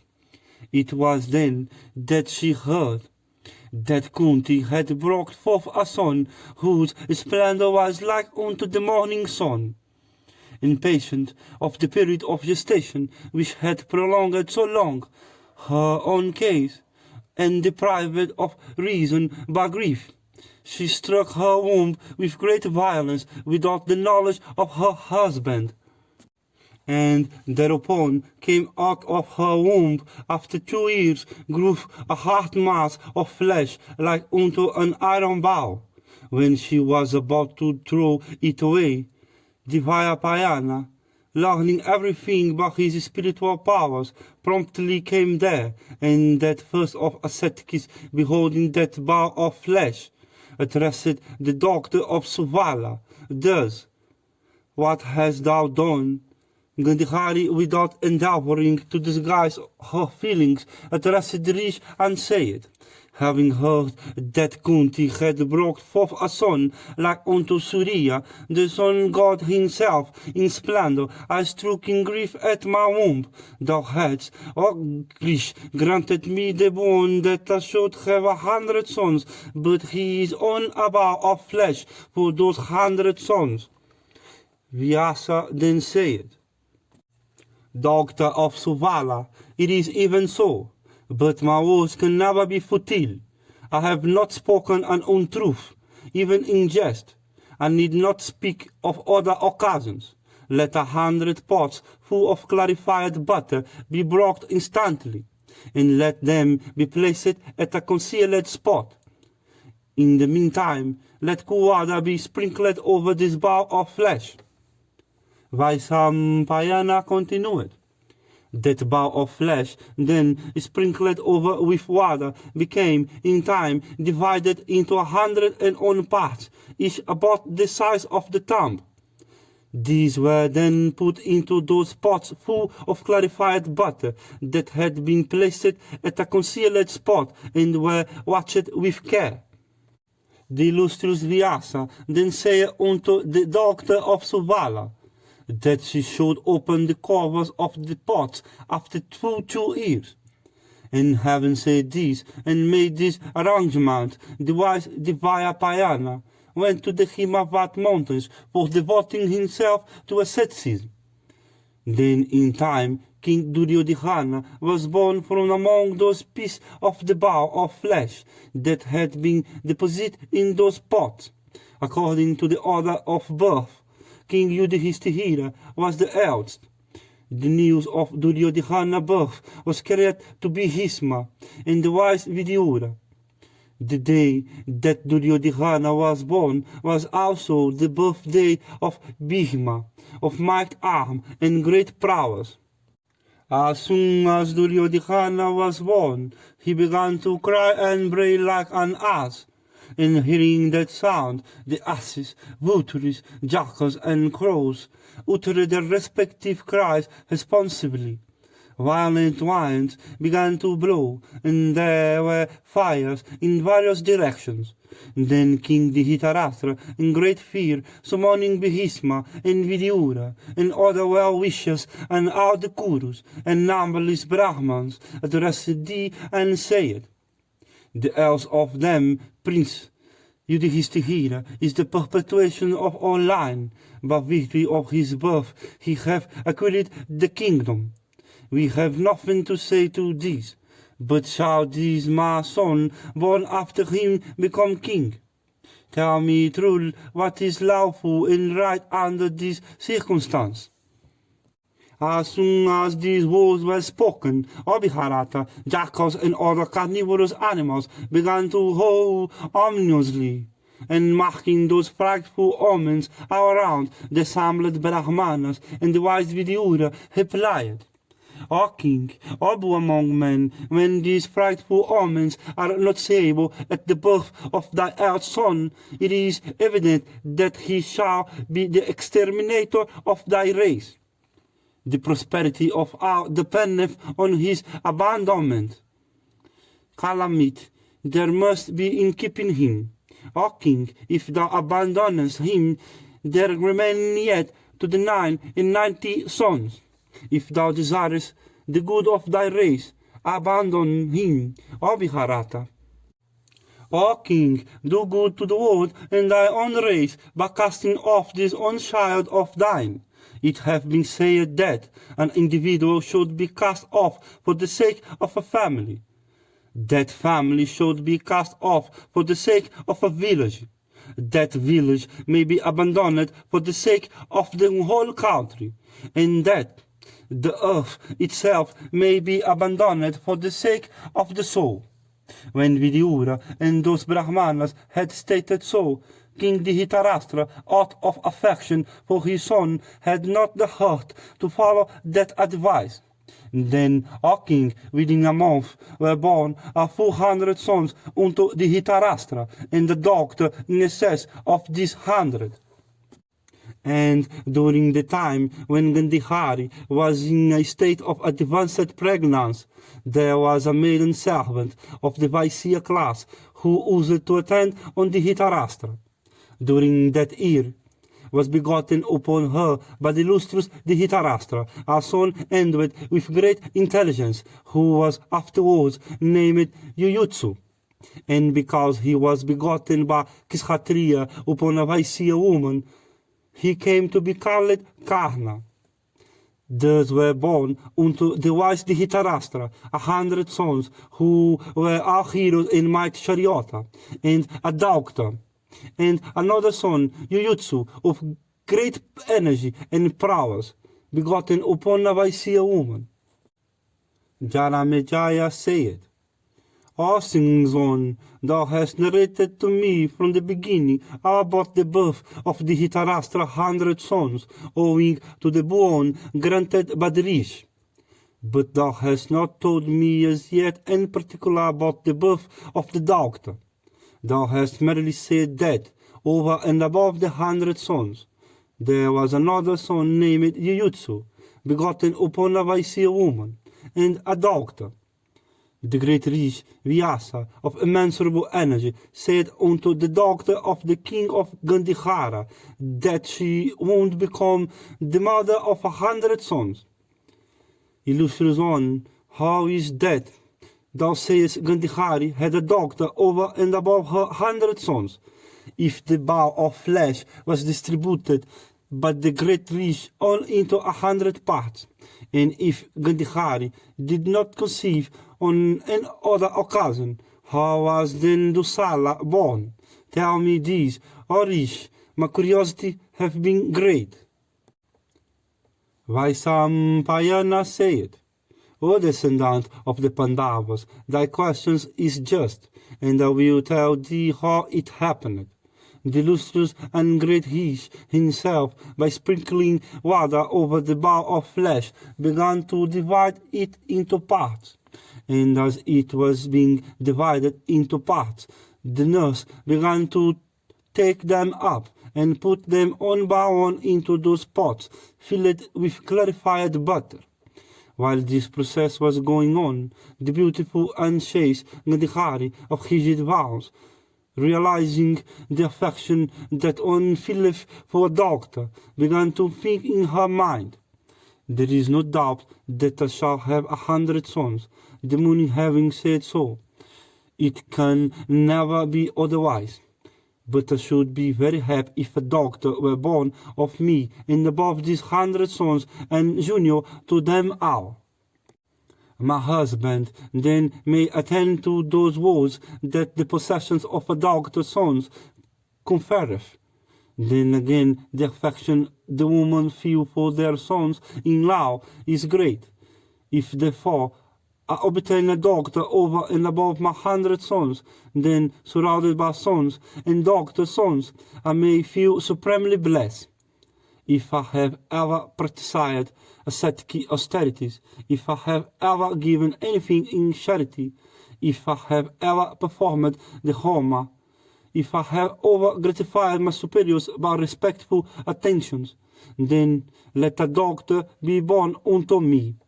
All this while that illustrious and best of Rish, Krishna Dvayapayana himself was dividing the bowl of flesh, and counting a full 100 of the parts, he said unto the daughter of Suvala, thy 100 sons, I did not speak out unto thee that was false. He, however, is one part in excess of 100 intended for giving thee a daughter.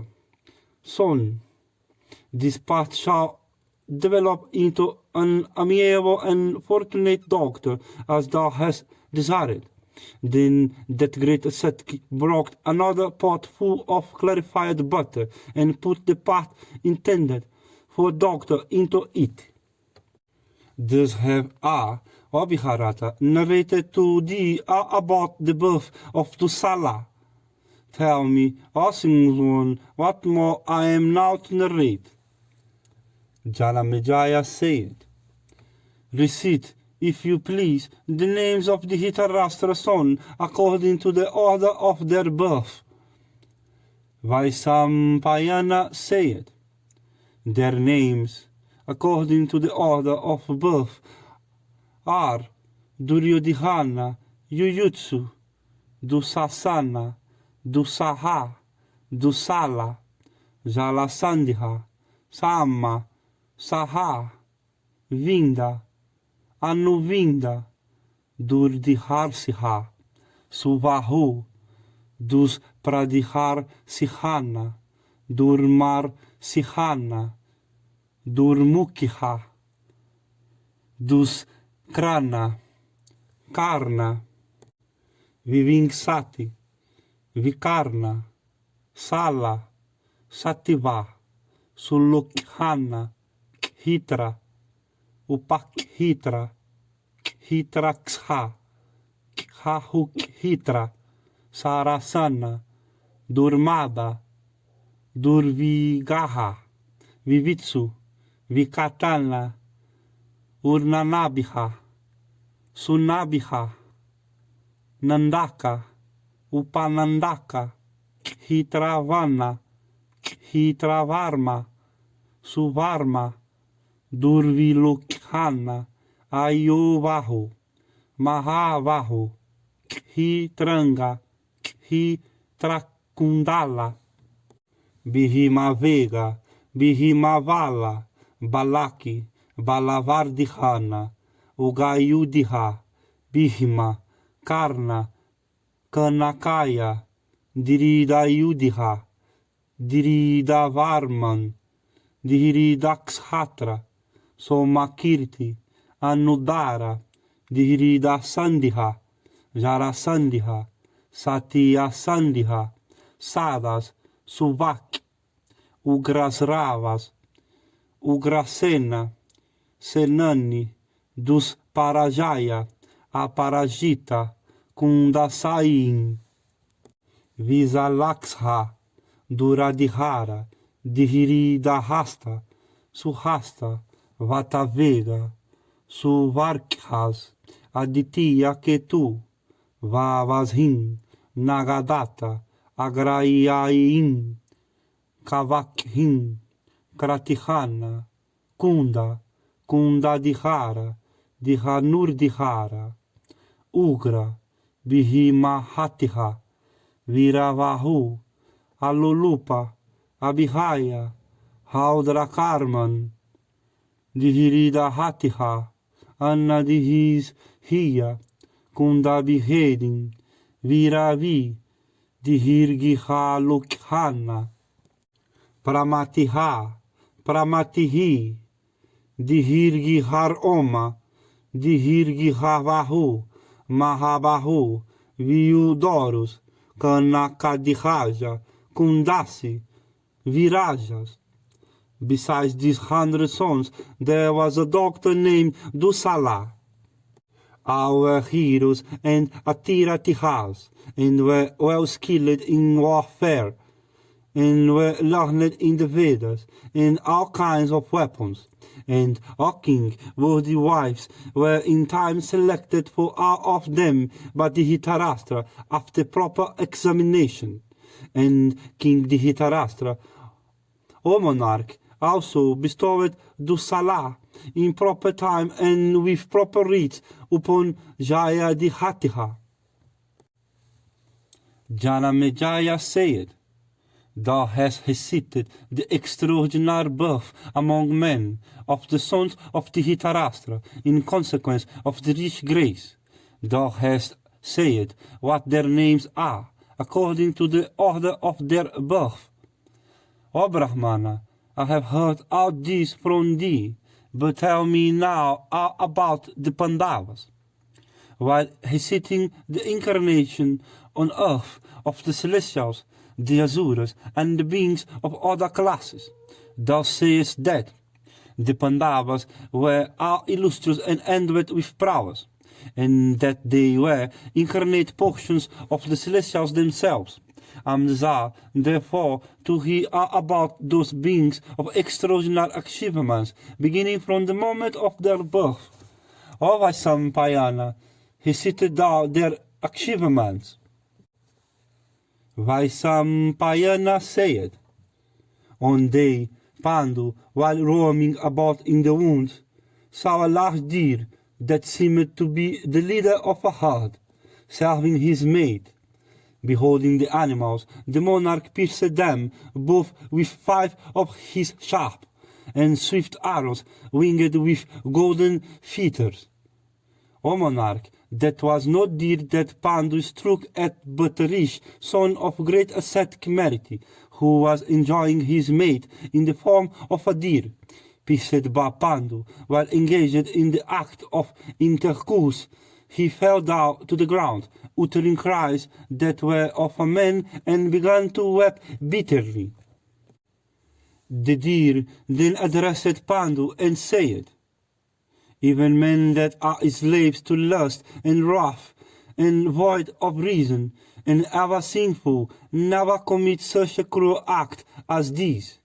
Individual judgment prevaileth not against the ordinance prevaileth against individual judgment.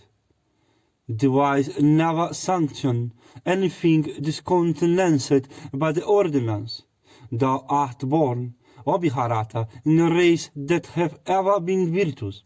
How is it, therefore, that even thou, suffering thyself to be overpowered by passion and wrath, losest thy reason? Hearing this, Pandu replied, O dear, kings behave in the matter of slaying animals of thy species, exactly as they do in the matter of slaying foes. It behoveth thee not, therefore, to reprove me thus from ignorance. Animals of thy species are slain by open or covert means. This, indeed, is the practice of kings. Then why dost thou reprove me? Formerly, the rich Agastya, while engaged in the performance of a grand sacrifice, chased the deer, and devoted every deer in the forest unto the gods in general. Thou hast been slain, pursuant to the usage sanctioned by such precedent. Wherefore he proves us they. For his special sacrifice, Agastya performed the homa with fat of the deer. The deer then said, Men do not let fly their arrows at their enemies when the latter are unprepared, but there is a time for doing it. Slaughter at such a time is not censurable. Pandu replied, It is well known that men slay deer by various effective means without regarding whether the animals are careful or careless. Therefore, O deer, why dost thou reprove me? The deer then said, I did not blame thee for thy having killed a deer, or for the injury thou hast done to me. But instead of acting so cruel, thou shouldst have waited till the completion of my act of intercourse.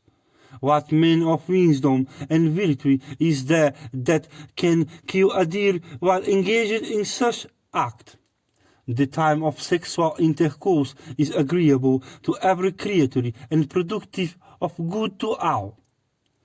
With this, my mate and I was engaged in the gratification of my sexual desire, but that effort of mine have been rendered futile by thee.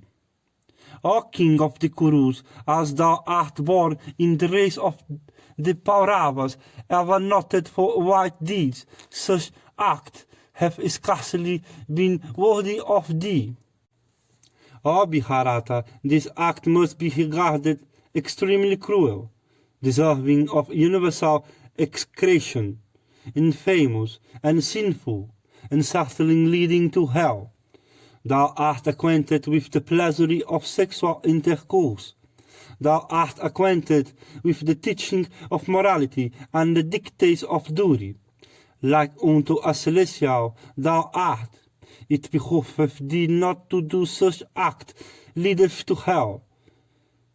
O best of kings, thy duty is to chastise all who act cruel, who are engaged in sinful practice, and who have thrown to the winds religion, profit, and pleasure, as explained in the Scriptures.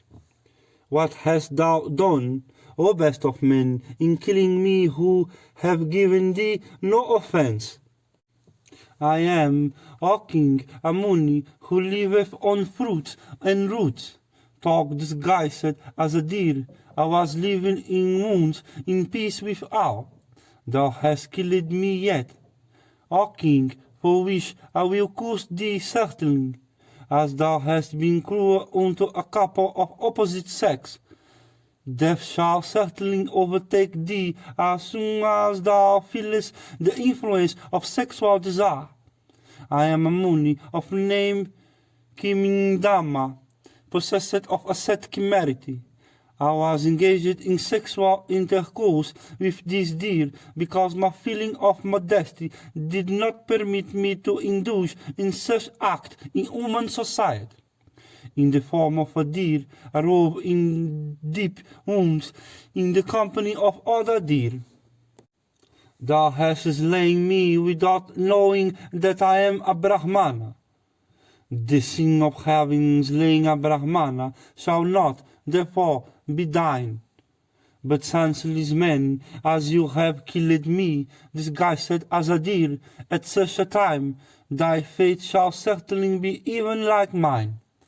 When, approaching thy wife, lustful, thou wilt unite with her, even as I had done with mine.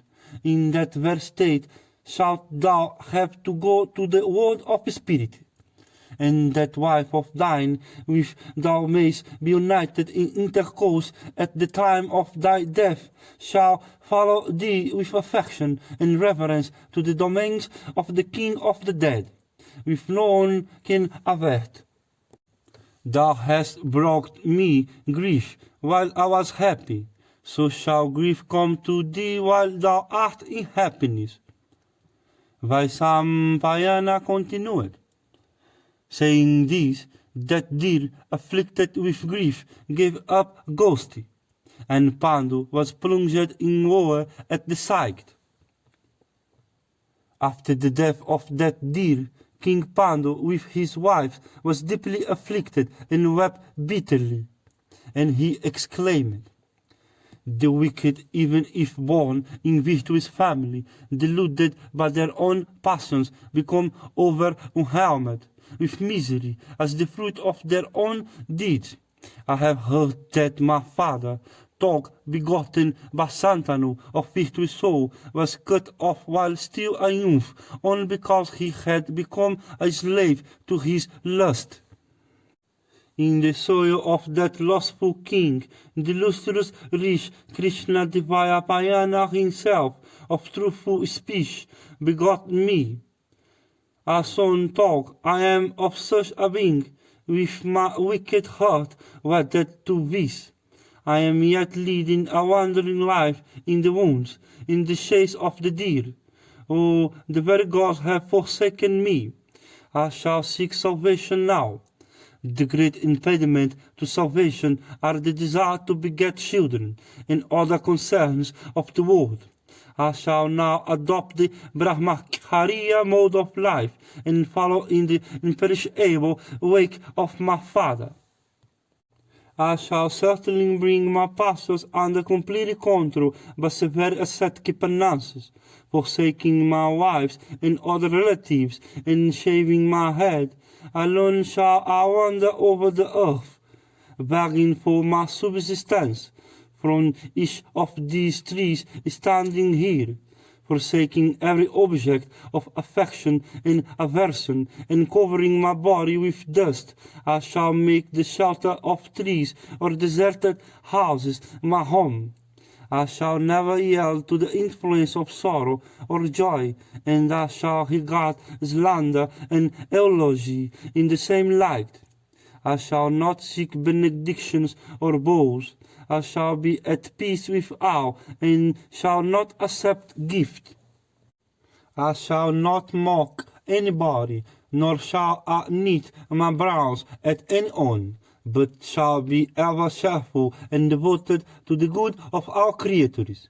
I shall not harm any of the four orders of life gifted with power of locomotion or otherwise, oviparous and viviparous creatures, and worms and vegetables, but on the other hand preserve an equality of behavior towards all, as if they were my own children. Once a day shall I beg of 5 or 10 families at the most, and if I do not succeed in obtaining alms, I shall then go without food. I shall harder stint myself than beg more than once of the same person. If I do not obtain anything after completing my round of 7 or 10 houses, moved by covetousness, I shall not enlarge my round. Whether I obtain or fail to obtain alms, I shall be equally unmoved like a great ascetic. On lopping off an arm of mine with a hatchet, and on smearing another arm with sandal paste, shall be regarded by me equally. I shall not wish prosperity to the one or misery to the another. I shall not be pleased with life or displeased with death. I shall neither desire to live or to die. Washing my heart of all sins, I shall certainly transcend those sacred rites productive of happiness that men performing in auspicious moments, days, and periods. I shall also obtain from all acts of religion and prophecy, and those that lead to the gratification of the senses. Free from all sins and snares of the world, I shall be like the wind, subject to none. Following the path of feelings and burying myself in this way, I shall at least lay down my life, destitute of the power of begetting children, firmly adhering to the line of duty. I shall not certainly deviate therefrom in order to tread in the real path of the world, that is so full of misery, whether respect or disrespect in the world, that men who from covetousness casteth on others a begging look, certainly behaveth like a dog. Vaisambhayana continued. The king, having thus wept in sorrow, with a sight looked at his two wives, Kunti and Madri, and addressing them said, Let the prince of Kosala, Vidura, the king with our friends, the venerable Satyavati, Bhisma, the priest or family, illustrious Soma-drinking Brahmanas of rigid vows, and our elderly citizens depending on us being formed, after being prepared for it, that Pandu have retired into the wounds to lead a life of asceticism. Hearing these words of their Lord, who had set his heart on a life of asceticism in the wounds, both Kunti and Madri addressed him in these upon leading proper words. O bull of Bharata race, there are many other modes of life which thou canst adopt, and in which thou canst undergo the severest penances along with us, thy wedded wives, in which for the salvation of thy body thou mayest obtain heaven. We also, in the company of our Lord, and for his benefit, controlling our passions and bidding goodbyes to our luxuries, shall subject ourselves to the severest austerities. O King, O thou of great wisdom, if thou abandonest us, we shall then this very day truly depart from this world. Pandu replied, If indeed this your resolve springeth from victory, then with you both I shall follow the imperishable path of my fathers, abandoning the luxuries of cities and towns clad in barks of trees, and living on fruits and roots. I shall wander in deep woods, practicing the severest penances, bathing morning and evening. I shall perform the Homa. I shall reduce my body by eating very sparingly, and shall wear rags and skins and knotted looks on my head, exposing myself to heat and cold, and disregarding hunger and thirst. I shall reduce my body by severe ascetic penances. I shall live in solitude, and I shall give myself up to contemplation.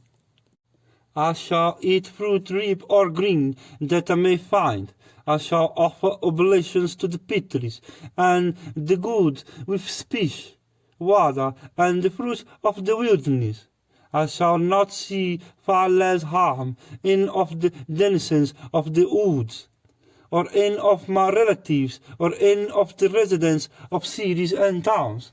Until I lay down this body, I shall thus practice the severe ordinance of the Vanaprastha scriptures, always searching for severe ones that they may contain. Vaisambhayana continued. The king Kuru, having said this unto his wives, gave away to Brahmanas the big jewel in his diadem, his necklace of precious gold, his bracelets, his last earrings, his valuable robes, and all the ornaments of his wives. Then summoning his attendants, he commanded them, saying, Return ye to Hastinapura and proclaim that Pandu with his wives have gone into the woods, foregoing wealth, desire, happiness, and even sexual appetite. Then those followers and attendants, hearing these and other soft words of the king, set up a cry, Oh, we are undone. Then with hot tears trickling down their cheeks, they left the monarch and returned to Hastinapura with speed, carrying that wealth with them. Then the Dhritarashtra, that first of men, hearing from them everything that had happened in the woods, wept for his brother. He brooded over his affliction continually, little relishing the comfort of beds and seats and dishes. Meanwhile, the Kuru prince Pandu, accompanied by his 2 wives and eating fruits and roots, went to the mountains of Nagasata. He next went to Kaitrahatiha, and then crossed the Kalakuta, and finally crossing the Himavat, he arrived at Gandhihamadana, protected by Mahabhihutas, Siddhas. Pandu lived, walking sometimes on level ground, and sometimes on mountain slopes. He then journeyed on to the lake of Indradyumna, whence crossing the mountains of Hansakuta, he went to the mountain of 100 Peaks, and there continued to practice ascetic austerities. Vaisampayana said, Pandu, possessed of great energy, then devoted himself to asceticism. Within a short time he became the favorite of the whole body of the Siddhas and Haranas, residing there, and Mahabharata, devoted to the service of his spiritual master, free from vanity, with might under complete control, and the passions full subdued. The prince, becoming competent to enter heaven by his own energy, attained to great prowess. Some would call him brother, some friend, while others cherished him as their son. And Abu of Bharata race, having acquired after a long time great ascetic merit, with complete singleness, Pandu became even like a Brahmarshi.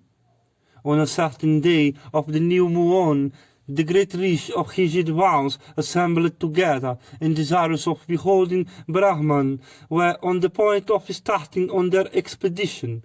Seeing them about to start, Pandu asked those ascetics, saying, Ye first of eloquent men, where shall we go?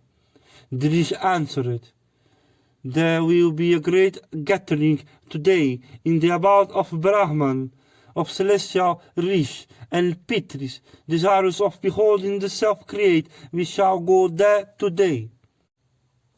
Vaisampayana continued. Hearing this, Pandu rose up suddenly, desirous of visiting heaven, along with the great rish, accompanied by his 2 wives.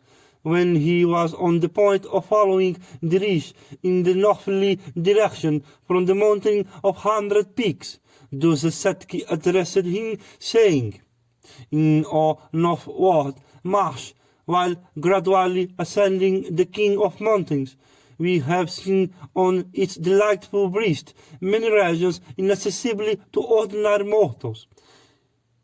He treats of the gods, Gandharvas and Apsaras, with palatial mansions by hundreds, clustering thick around and resounding with the sweet notes of celestial music. The gardens of Kuvera laid out on even and uneven grounds, banks of mighty rivers and deep caverns. There are many regions on those heights that are covered with perpetual snow and are utterly destitute of vegetable and animal existence. In some places, the downpour of rain is so heavy that they are perfectly inaccessible and incapable of being utilized for habitation. Not to speak of other animals, even winged creatures cannot cross them. The only thing that can go there is air, and the only beings Siddhas and great Hish. How shall these princes ascend those heights of the King of Mountains? Unaccustomed to pain, shall they not drop in affliction? Therefore, come not with us, O bull of Mahabharata race. Pandu replied, Ye fortunate ones, it is said that, for the sonless there is no admittance into heaven. I am sonless, in affliction I speak unto you, we whose wealth is asceticism. I am afflicted because I have not been able to discharge the debt I owe to my ancestor. It is certain that with the dissolution of this my body, my ancestor perished. Men are born on this earth without debt.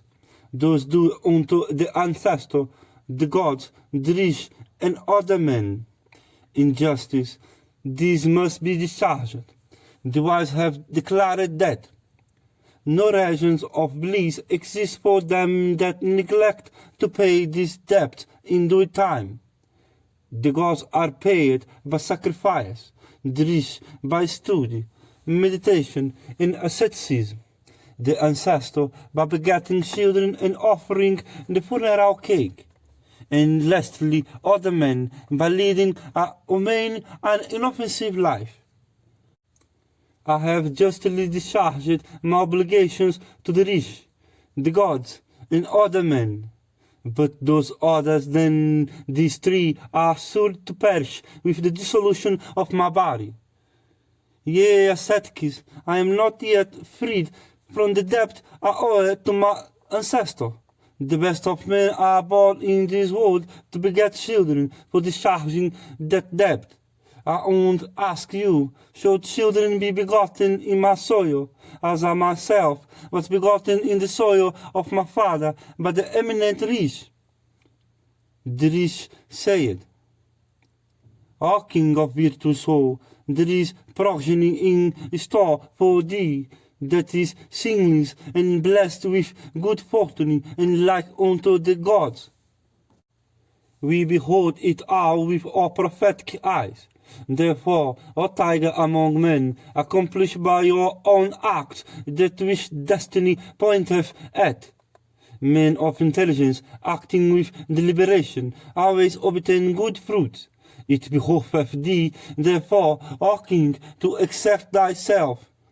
The fruits thou wouldst obtain are distinctly visible. Thou wouldst will obtain accomplished and agreeable progeny. Vaisampayana continued. Hearing these words of the ascetics, Pandu, remembering the loss of his procreative powers owing to the curse of the deer, began to reflect deeply.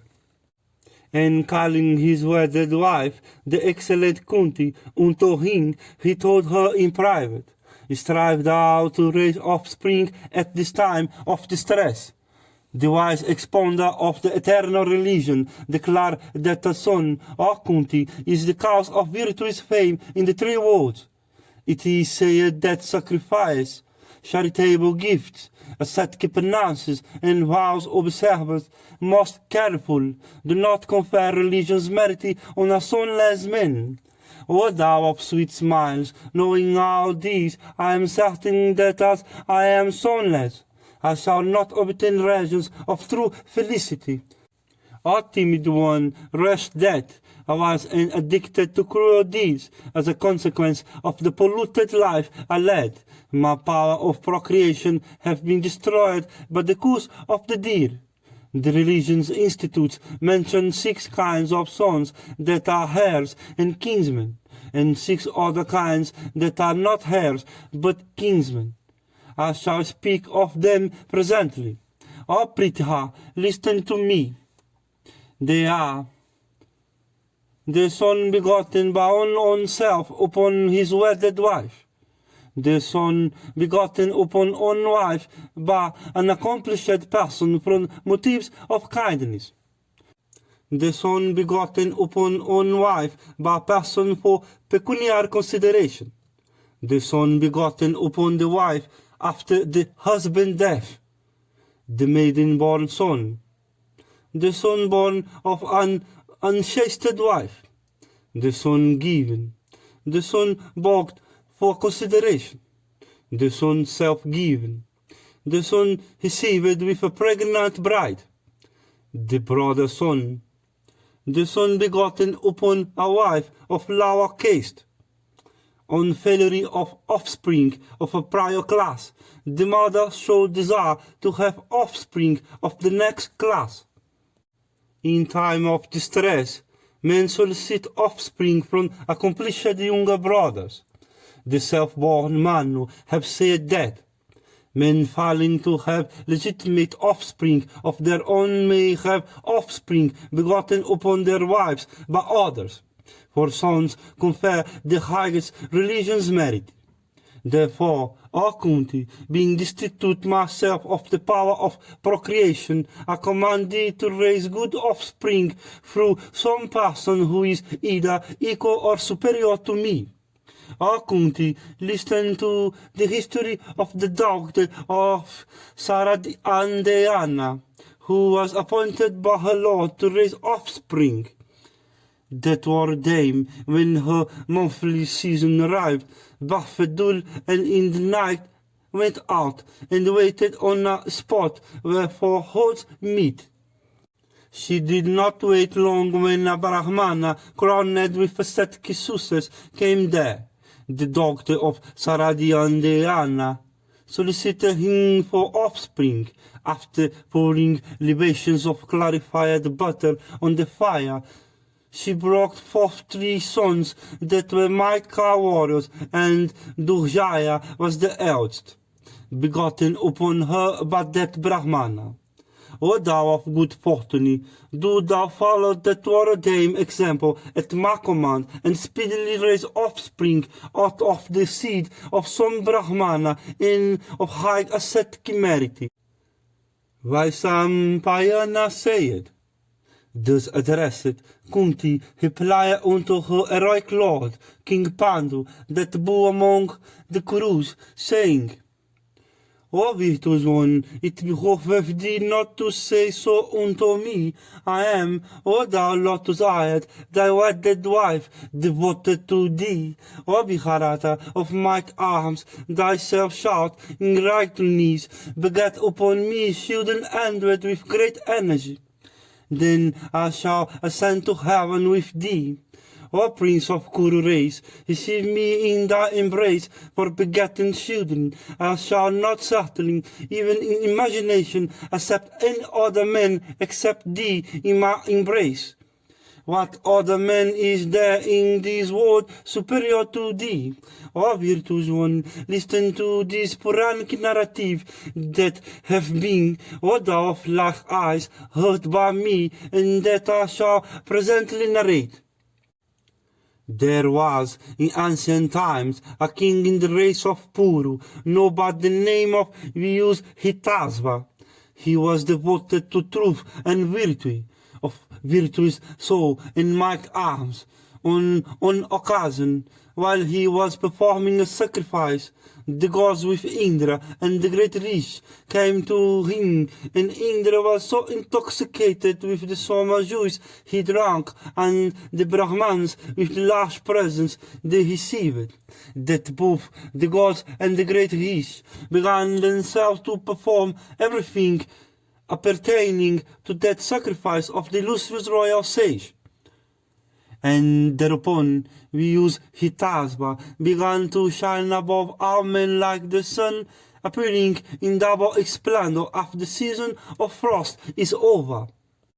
And the powerful Hitasva, who was endowed with the strength of 10 elephants, very soon performed the horse sacrifice, overthrowing all best of monarchs, all the king of the east, the north, the west, and the south. and exacted tributes from them all. There is a proverb, or best of the chorus, that is sung by all reciters of the Puranas. In connection with that first of all men, the illustrious, we use Hitasva. Having conquered the whole earth up to the shore of the sea, we use Hitasva, protected every class of his subjects, as a father does his own begotten sons. Performing many great sacrifice, he gave away much wealth to the Brahmanas. After collecting unlimited jewels and precious stones, he made arrangements for performing in still great honors. And he performed the Agnistoma, in other special Vedic sacrifice, extracting great quantities of soma juice. And, O king, we use Hitasva, had for his dear wife, Vadra, the daughter of Kakishivat, unrivaled for beauty on earth. And it hath been heard by us that the couple loved each other deeply. King we use Tihasva, was seldom separate from his wife. Sexual excess, however, brought on an attack of phthisis, and the king died within a few days, sinking like the sun in his glory. Then Vadra, his beautiful queen, was plunged into war, and as she was sonless, or tied among men, she wept in great affliction. Listen to me, O king, as I narrate to you all that Vadra said with bitter tears trickling down her cheeks. O virtuous one, she said, women serve no purpose when their husbands are dead. She who liveth after her husband is dead draggeth on a miserable existence that can hardly be called life. O bull of the Kshatriya order, death is a blessing to women without husbands. I wish to follow the way thou hast gone.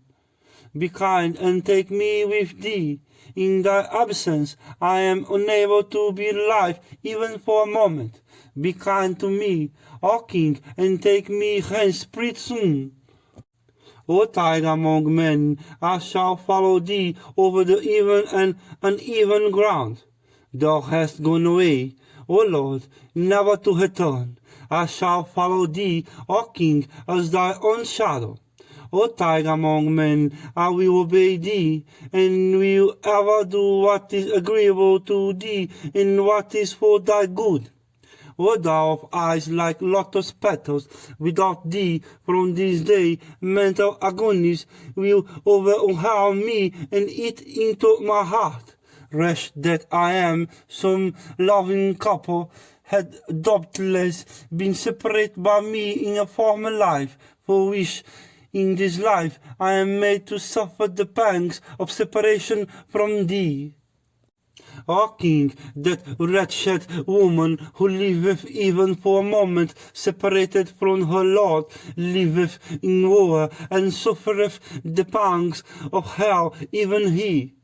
Some loving couple had doubtless been separated by me in a former life, for which sinful act I am suffering this torture arising from my separation from thee. O king, from this day I will lay myself down on a bed of kusa grass and abstain from every luxury, hoping to behold thee once more. O tide among men, show thyself to me. O king, O lord, command once more thy wretched and bitterly weeping wife plunged into war. Kunti continued. It was thus, O Pandu, that the beautiful Vadra wept over the death of her lord, and the weeping Vadra clasped in her arms the corpse in the anguish of heart. Then she was addressed by an incorporeal voice in these words: Rise up, O Vadra, and leave this place. O thou of sweet smiles, I grant thee this boon, I will beget offspring upon thee. lie thou down with me on thy own bed, after the catamennial bath, on the night of the 8th or the 14th day of the moon. Thus addressed by the incorporeal voice, the chaste Vadra did as she was directed for obtaining offspring, and above the Biharatas, the corpse of her husband begat upon her 7 children, 3 Salvas and 4 Madras. Above the Biharatas, do thou beget offspring upon me, like the lustrous use hitasva, in the exercise of that ascetic power which thou possessest. Vaisampayana said, thus addressed by his loving wife, King Pandu, well acquainted with our rules of morality, he plied in these words of virtue's import. O Kunti, what thou hast said is quite true. Views hitasva of old did even as thou hast said. Indeed, he was equal unto the celestials themselves. But I shall now tell thee about the practice of old, indicated by illustrious riches, full acquainted with every rule of morality. O thou of handsome face and sweet smiles, women formerly were not immured within houses and dependent on husbands and other relatives. They used to go about freely, enjoying themselves as best as they liked. O thou of excellent qualities, they did not then adhere to their husbands, faithful, and yet, O handsome one, they were not regarded sinful, for that was the sanctioned usage of the times. That very usage is followed to this day by birds and beasts without angels. That practice sanctioned by precedent is applauded by great risks. O thou of Tepetigs, the practice is yet regarded with respect amongst the northern Kurus. Indeed, that usage so lenient to women have the sanction of antiquity. The present practice, however, have been established but lately. I shall tell thee in detail who established it and why. It hath been heard by us that there was a great rishi of the name of Udalaka, who had a son named Sivetaketu, who was an ascetic of merit. O thou of eyes like lotus petals, the present virtuous practice have been established by that Sivetaketu. From anger, hear thou the reason. One day, in the presence of Sivetaketu, father, a Brahmana came and catching Sivetaketu mother by the hand, told her, "Let us go." Beholding his mother seized by the hand and taken away, apparently by force, the son was greatly moved by wrath. Seeing his son indignant, Udalaka addressed him and said, "Be not angry, O son, this is the practice sanctioned by antiquity. The women of our orders in this world are free. O son, men in this matter, as regards their respective orders, act as a kind." The rich son, Sivetaketu, however, disapproved of the usage and established in the world the present practice, as regards men and women. It hath been heard by us, O thou of great virtue, that the existing practice dates from that period among human beings, but not among beings of other classes.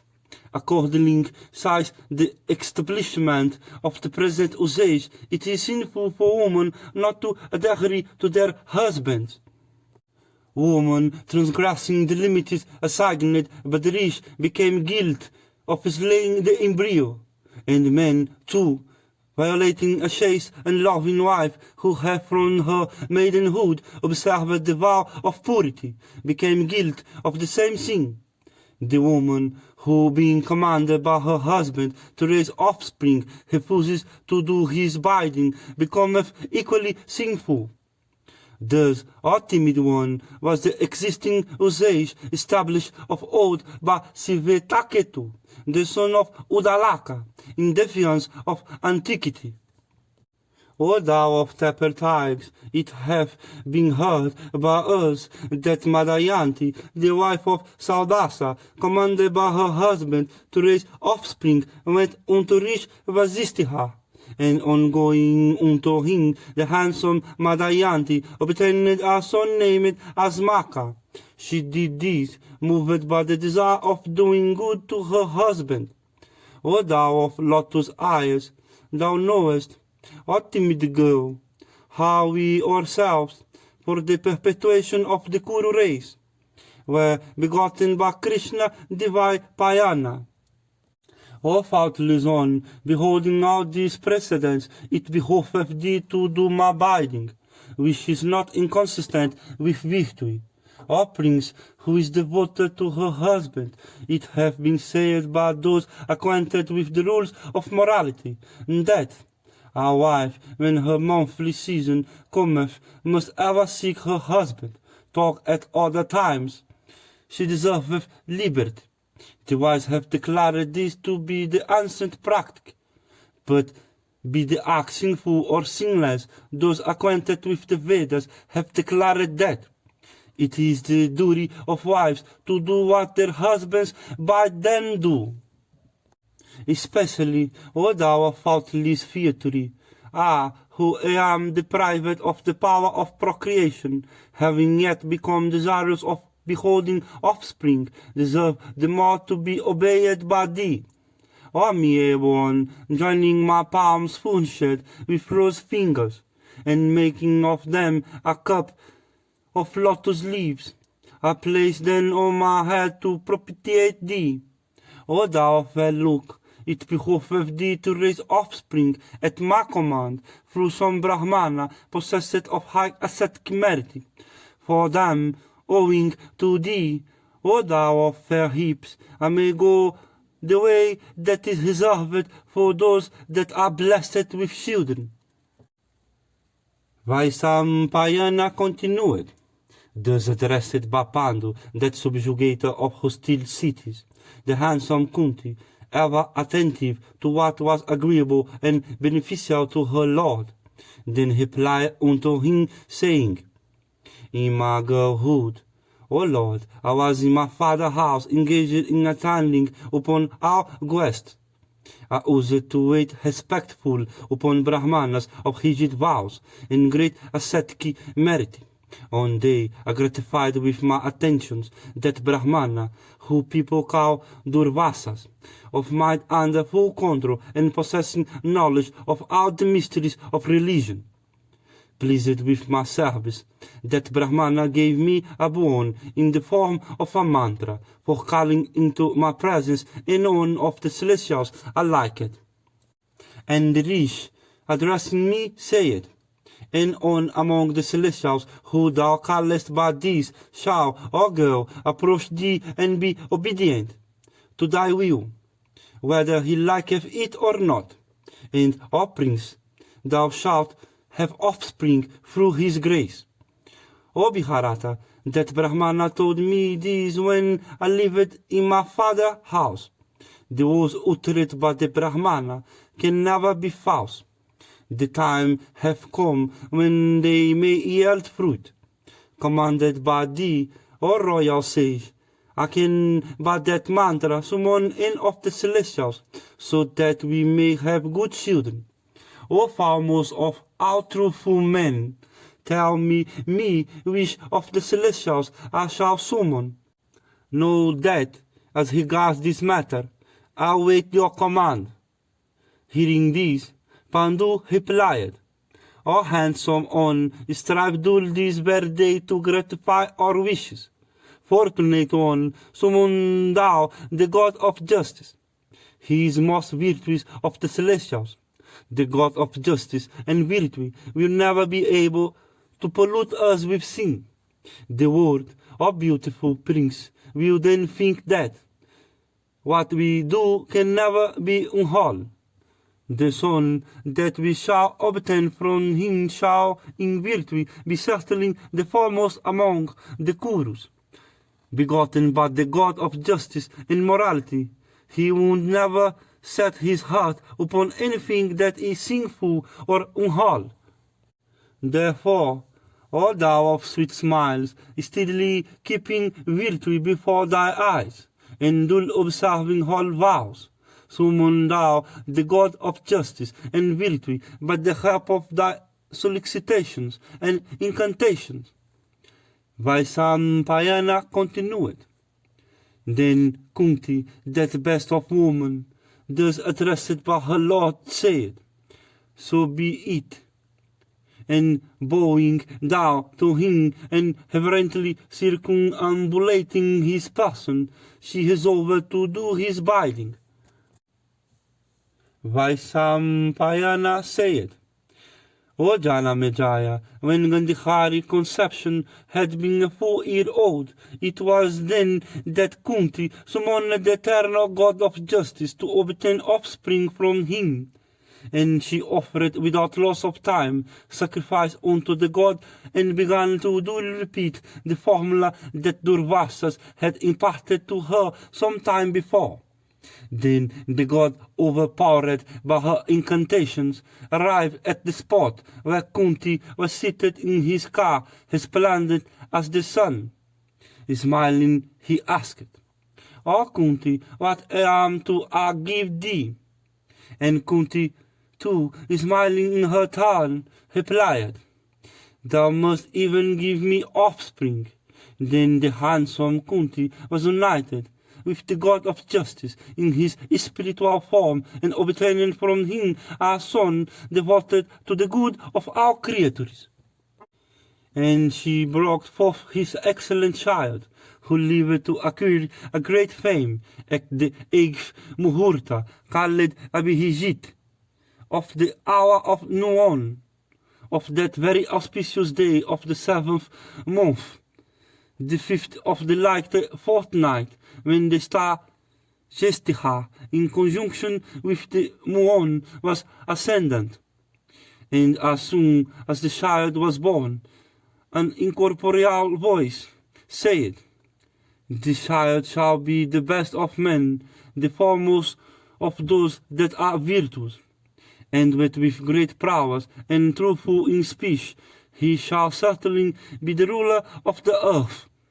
And this first child of Pandu shall be known by the name of Yudhishthira. Possessed of prowess and honest of disposition, he shall be a famous king, known throughout the 3 worlds. Pandu, having obtained that virtuous son, again addressed his wife, said, The wise have declared that a Kshatriya must be endowed with physical strength, otherwise he is no Kshatriya. Therefore, ask thou for an offspring of superior strength. Thus commanded by her lord, Kunti then invoked Vayu, and the might god of wind, thus invoked, came unto her riding upon a deer, and said, What, O Kunti, am I to give thee? Tell me, what is in thy heart? Smiling in modest, she told him, Give me, O best of celestial, a child endowed with great strength and largeness of limbs, and capable of humbling the pride of everybody. The god of wind thereupon begat upon her the child afterwards known as Vítima, of mighty arms and fierce prowess, and upon the birth of that child endowed with extraordinary strength, an incorporeal voice, O Mahabharata, as before, said, This child shall be the foremost of all endowed with strength. I must tell you, O Mahabharata, of another wonderful event that occurred after the birth of Vrikodara. while he fell from the lap of his mother upon the mountain breast. The violence of the fall broke into fragments the stone upon which he fell without his infant body being injured in the least. And he fell from his mother's lap because Kunti, frightened by a tiger, had risen up suddenly, unconscious of the child that lay asleep on her lap.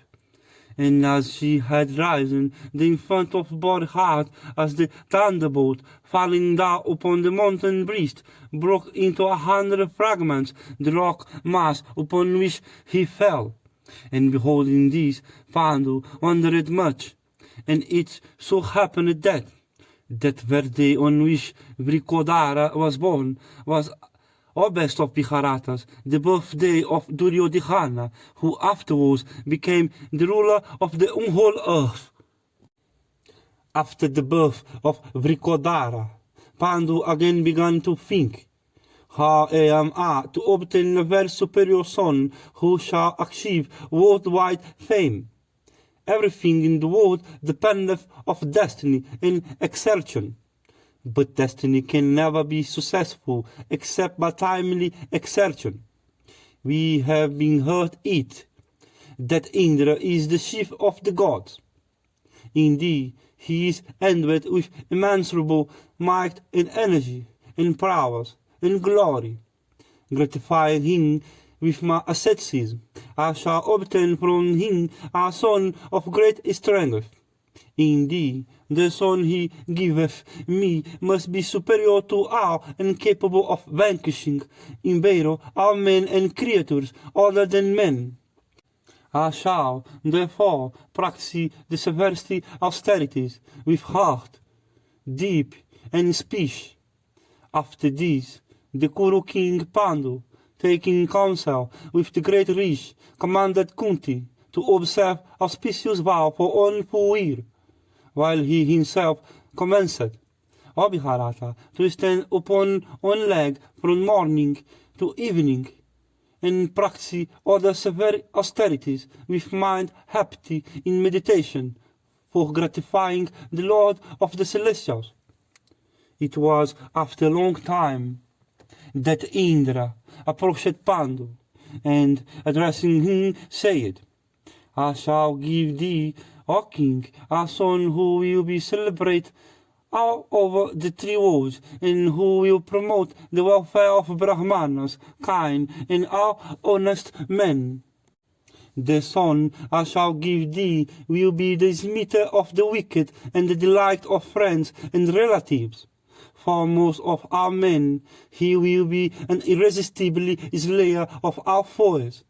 Thus addressed by Vasava, the virtuous king of the Kuru race, while recollecting those words, said unto Kunti, O fortunate one, thy vow hath become successful. The Lord of the Celestials hath been gratified, and is willing to give thee a son such as thou desirest, of superhuman achievements and great fame. He will be the oppressor of our enemies, and possessed of great wisdom, endowed with a great soul, in splendor equal unto the sun, invincible in battles, and of great achievements. He will be extremely handsome. O thou of fair hips and sweet smiles, the Lord of the Celestials hath become graceful of thee. Invoking him, bring thou forth a child who will be the very home of all Kshatriya virtues. Vaisampayana continued.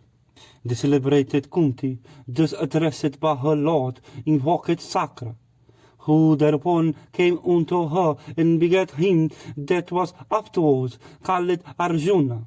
And as soon as the child was born, an incorporeal voice, loud and deep as that of the clouds, and filling the whole welkin, distinctly said, addressing Kunti in the hearing of every creature dwelling in that asylum, this child of thine, O Kunti, will be equal unto Kartiyaviriya in energy and Siva in prowess.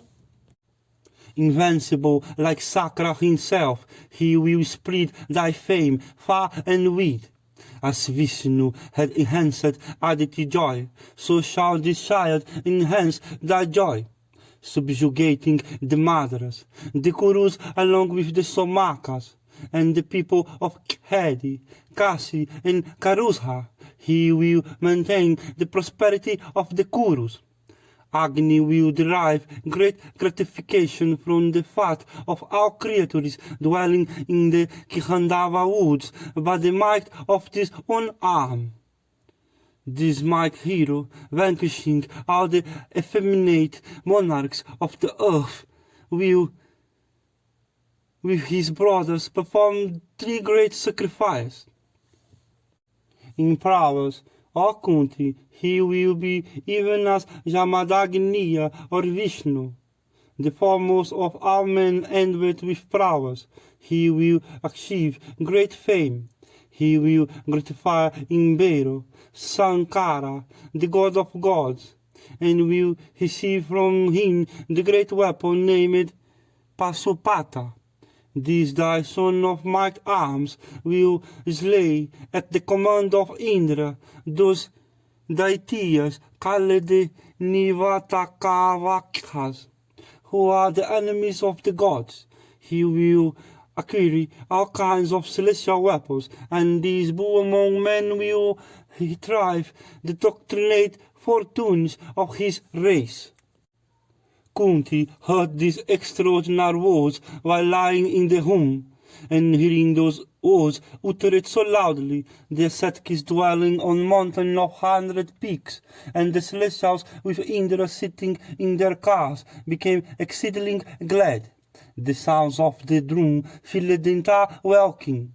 There were shouts of joy, and the whole region was covered with flowers showered down by invisible agents.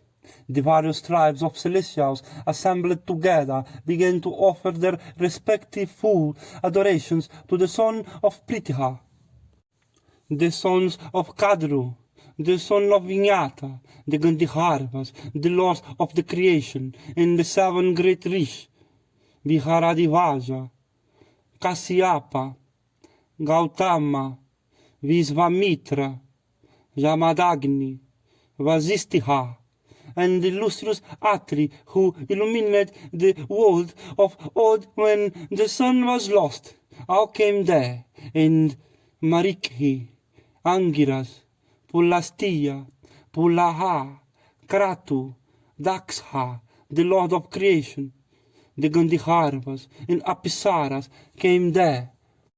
The various tribes of Apisaras, decked with celestial garlands and every ornament, and attired in fine robes, came there and danced in joy, chanting the praises of Vibhihatsu.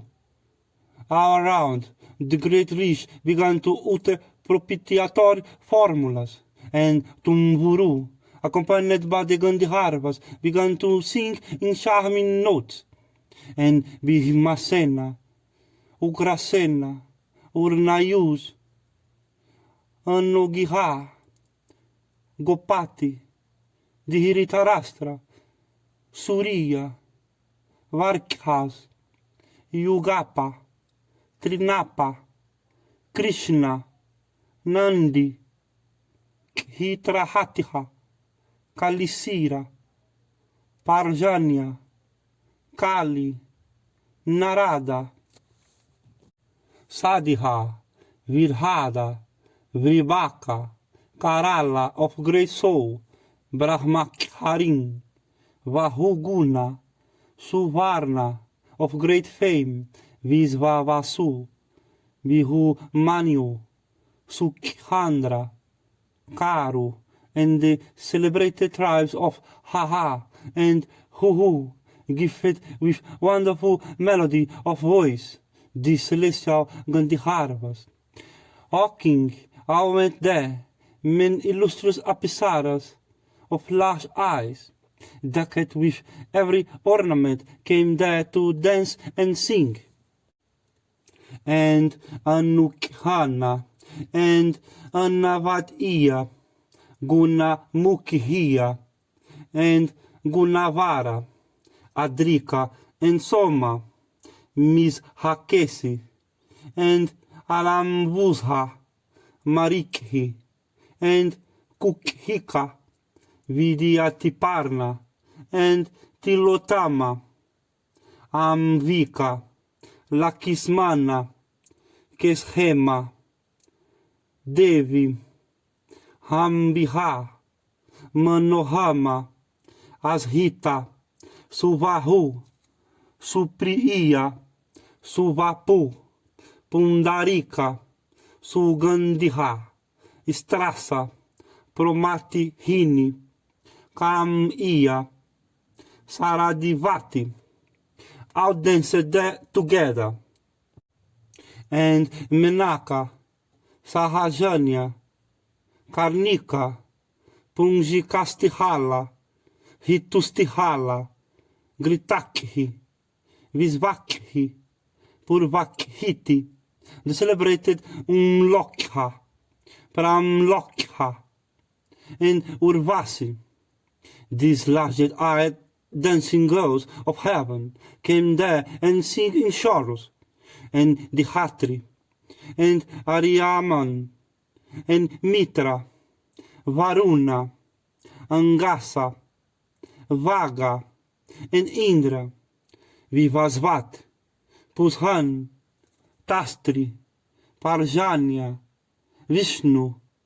These 12 Adityas and the Pravakas came there to glorify Pandu son, and, O king, Mrigavyadiha, Sarpa, the celebrated Nirit, Ajaikapada, Ahivradihana, Pinaking, Dahana, Isvara, Kapaling, Sitihanu, and the illustrious Bihaga. These 11 Hudras came there, and the twin as wings, the 8 Vasus, the might Maruts, the Visvadevas, and the Sadhihiyas came there, and Karkotaka, Vasuki, Kakhapa, Kunda, and the great Naga Takishaka. These might and lawful snakes, possessed of high ascetic merit, came there, and Tarkishia, Aristarnemi, Garuda, Asitadihiaja. These and many other Nagas came there. Aruna and Aruni of Vinyata race came there, and on great rish crowned with ascetic success, and not other saw those celestials and other beings seated in their cars or waiting on the mountain peaks.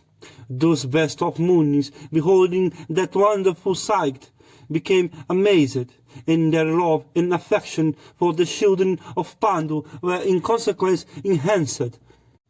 The celebrated Pandu, tempted by the desire of having more children, wished to speak again unto his wedded wife. But Kunti addressed him, saying, "The wise do not sanction a fourth delivery even in a season of distress. The woman having intercourse with 4 different men is called a Sivairini, while she having intercourse with 5 becometh a harlot. Therefore, O learned one, as thou art well acquainted with the scripture on this subject, why dost thou, beguiled by desire of offspring, tell me so in seeming forgetfulness of the ordinance?"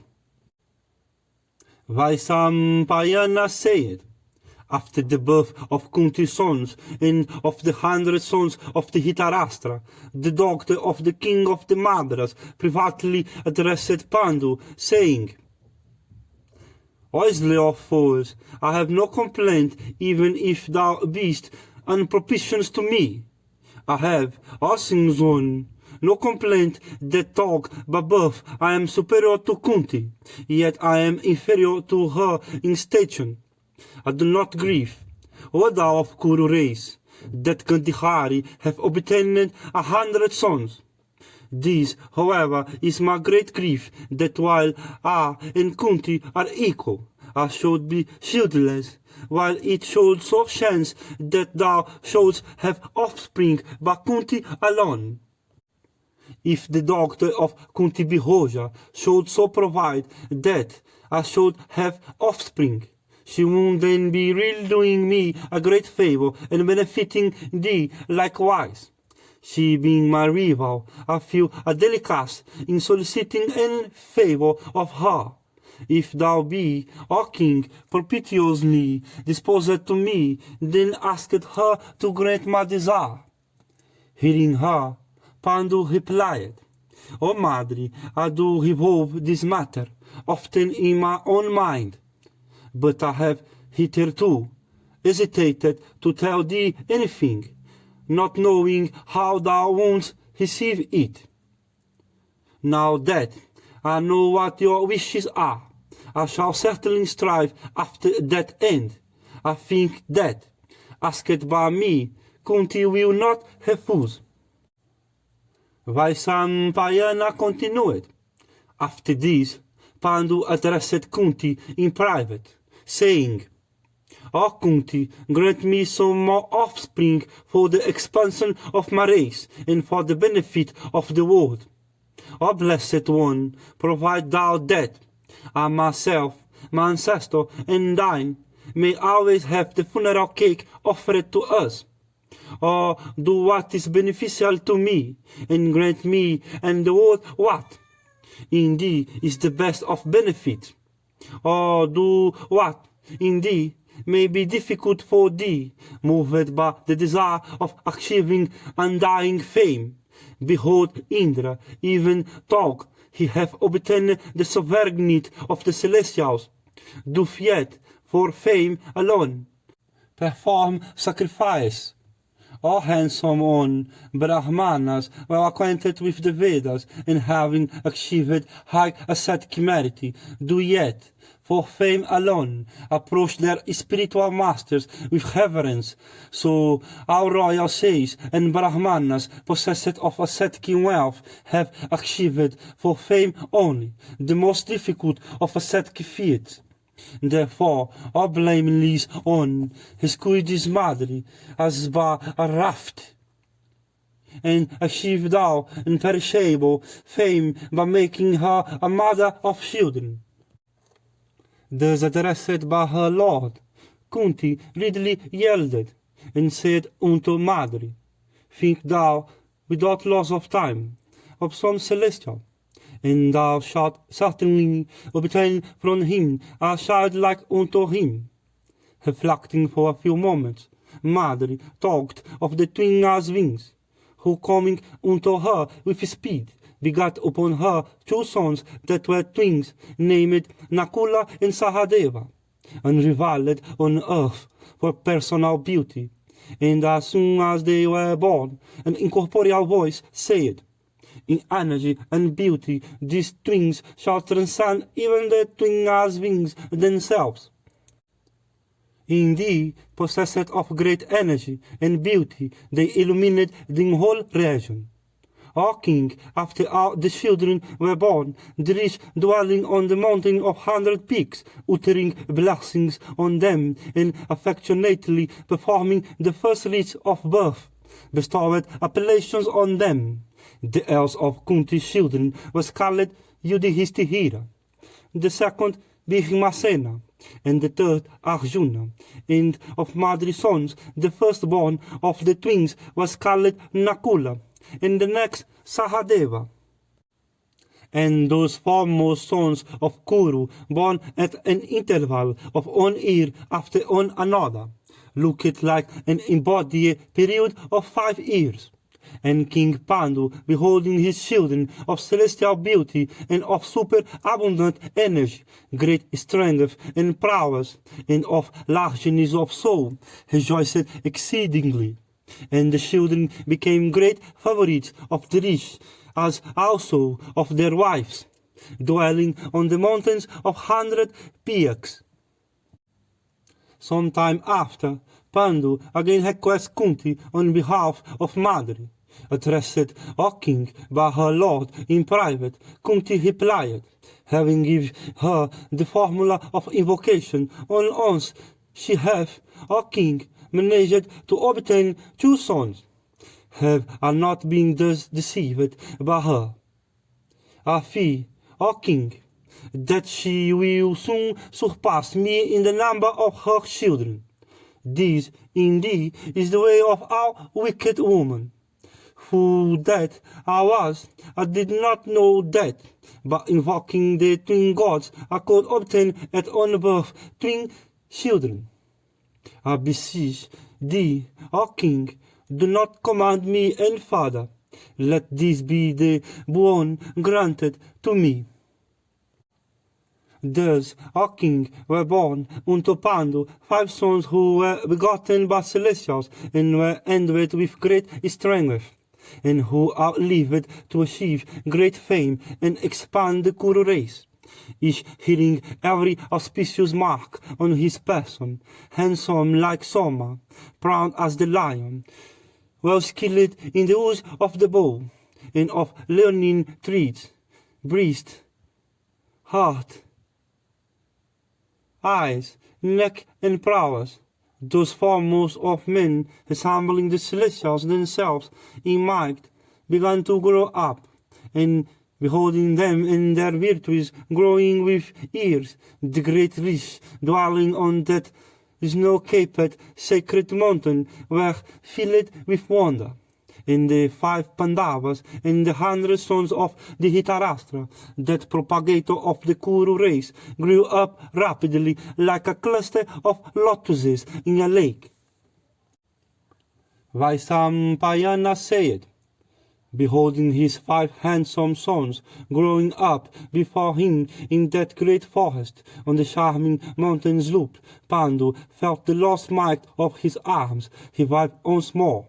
One day, in the season of spring, with madness, every creature, the king, accompanied by his wife, began to rove in the woods, where every tree had put forth new blossoms.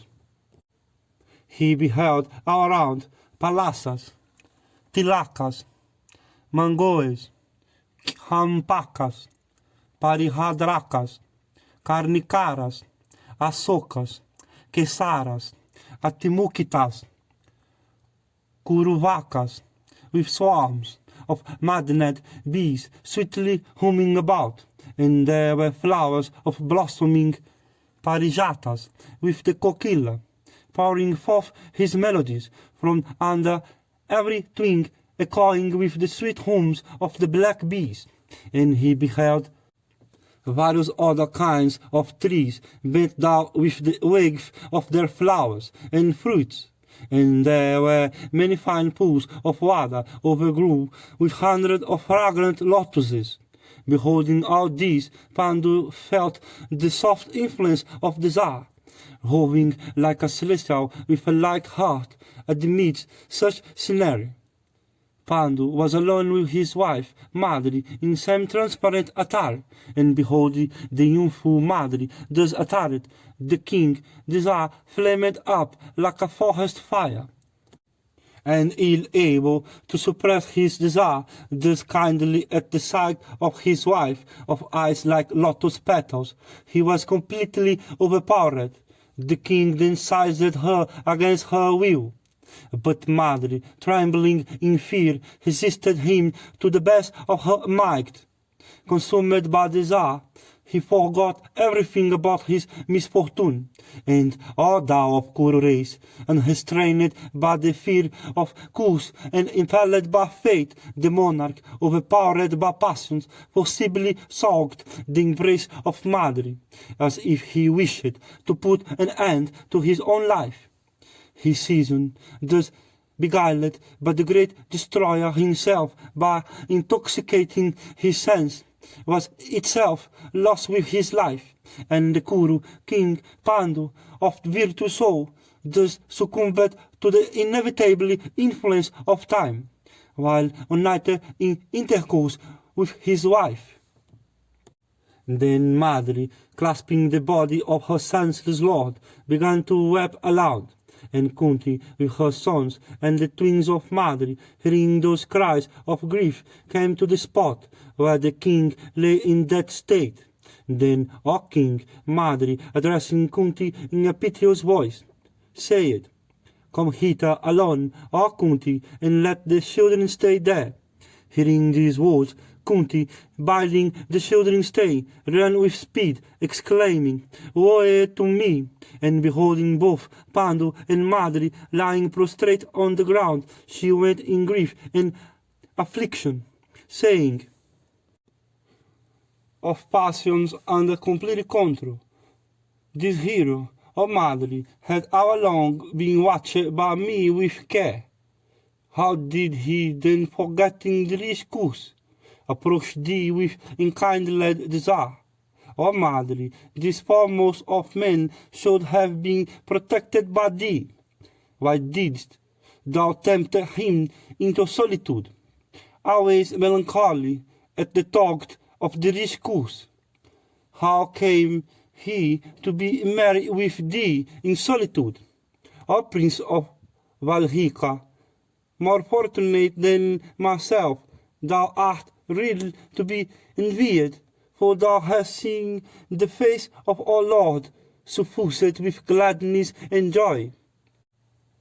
Madri then replied, saying, "Revered sister, with tears in my eyes, I resisted the king, but he could not control himself, went on as it were making the discourse true." Kunti then said, "I am the elder of his wedded wives. The chief religion's merit must be mine. Therefore, O Madri, prevent me not from achieving that which may be achieved. I must follow, O Lord, to the region of the dead. Rise up, O Madri, and yield me his body. Hear thou these children." Madri replied, saying, "I do class our Lord yet, and have not allowed him to depart. Therefore I shall follow him. My appetite hath not been appeased.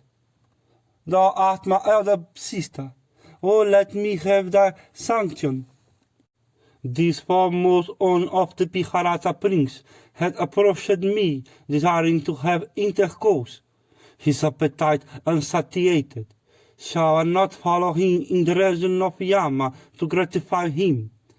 O revered one, if I survive thee, it is certain I shall not be able to hear thy children as if they were mine. Will not sin touch me on that account? But thou, O Kunti, shalt be able to bring me sons up as if they were thine. The king, in seeking my wishful, have gone to the region of spirits. Therefore my body should be burnt with his. O revered sister, withhold not thy sanction to this which is agreeable to me. Thou wilt certainly bring up the children careful. That, indeed, would be very agreeable to me. I have no other direction to give." Vaisampayana continued. Having said this, the daughter of the king of Madras, the wedded wife of Pandu, ascended the funeral pyre of her lord, that born among men. The godlike Rishi, wise in counsels, beholding the death of Pandu, consulted with one another, and said, "The virtuous and renowned King Pandu, abandoning both sovereignty and kingdom, came hither for practicing ascetic austerities, and resigning himself to the ascetic's dwelling on this mountain. He hath hence ascended to heaven, leaving his wife and infant, soon as a trust in our hands. Our duty now is to repair to his kingdom, with these his offspring, his body and his wife." Then those godlike rishis of magnanimous heart, and crowned with ascetic success, summoning one another, resolved to go to Hastinapura with Pandu's children ahead. desiring to place them in the hands of Bhisma and the Dhritarashtra. The ascetics set out that very moment, taking with them those children, and Kunti, and the 2 dead bodies, and took and used to toil all her life. The affectionate Kunti now regarded as very short the real long journey she had to perform. Having arrived at Kurujangala within a short time, the illustrious Kunti presented herself at the principal gate. The ascetics then charged the porters to inform the king of their arrival. The men carried the message in a trice to the court, and the citizens of Hastinapura, hearing of the arrival of 1,000 Haranas and Munis, were filled with wonder. And it was soon after sunrise that they began to come out in numbers with their wives and children to behold those ascetics, seated in all kinds of cars and conveyances by thousands, vast numbers of Kshatriyas with their wives, and Brahmanas with their came out, and the concourse of Vaisyas and Sudras was large on the occasion. The vast assemblage was very peaceful, for every heart then was inclined to piety. And there came out Bhisma, the son of Santanu, and Somadatta, or Valhika, and the royal sage, and with the vision of knowledge, and Vidyura himself, and the venerable Satyavati, and the illustrious prince of Kosala, and Gandhihari, accompanied by the other ladies of the royal household, and the 100 sons of the Dhritarashtra, decked with various ornaments, came out. The Kauravas then, accompanied by their priest, saluted the rich by lowering their heads, and took their seats before them. The citizens, saluting the ascetics and bowing down unto them with touching the ground, took their seats there. Then Bhisma, setting that vast concourse perfectly still, duly worshipped. O king, those ascetics by offering them water to wash their feet with, and the customary akhiya. And having done this, he spoke unto them about the sovereignty and the kingdom. Then the oldest of the ascetics, with matted locks on head and loins covered with animal skin, stood up, and with the concurrence of the other rich, spoke as follows. Know ye all that possessor of the sovereignty of the Kurus, who was called King Pandu, had after abandoning the pleasures of the world, he parted hence to dwell on the mountain of 100 peaks. He adopted the Brahmacharya mode of life, but for some inscrutable purpose the gods have in vain. This his eldest son, Yudhishthira, was born there, begotten by the Dharma himself. Then that illustrious king obtained from Vayu this other son, the foremost of all mighty men, called Bhima. This other son, begotten upon Kunti by Indra, is the Dhananjaya, whose achievements will humble all men in the world. Look here again at this tiger among men, might in the use of the bow, the twin children begotten upon Madri by the twin husbands, leading in rightness the life of Vanaprastiha in the woods. The illustrious Pandu have thus revived the almost extinct line of his grandfather. The birth, growth, and Vedic studies of these children of Pandu will, no doubt, give you great pleasure. Steadily adhering to the path of the virtuous and the wise, and leaving behind him these children, Pandu departed hence 17 days ago. His wife Madri, beholding him placed in the funeral pyre, and about to be consumed, herself ascended the same pyre, and sacrificing her life, thus have gone with her lord to the region reserved for chaste wives. Accomplished now wherever rites should be performed to their benefit. These are their bodies. He are their children, this oppressor of foes with their mother. Let these be now received with due honor, after the completion of the first rites in honor of the dead. Let the virtuous Pandu, who had all along been the supporter of the dignity of the Kurus, have the first annual Sradha, performed with a view to installing him formally among the Pitris. Vaisampayana continued. The asceti with Guhyakas, having said this unto the Kurus, instantly disappeared in the very sight of the people, and beholding the rich and the Siddhiyas, thus vanished in their sight like vapory forms appearing and disappearing in the skies. The citizens, filled with wonder, returned to their homes.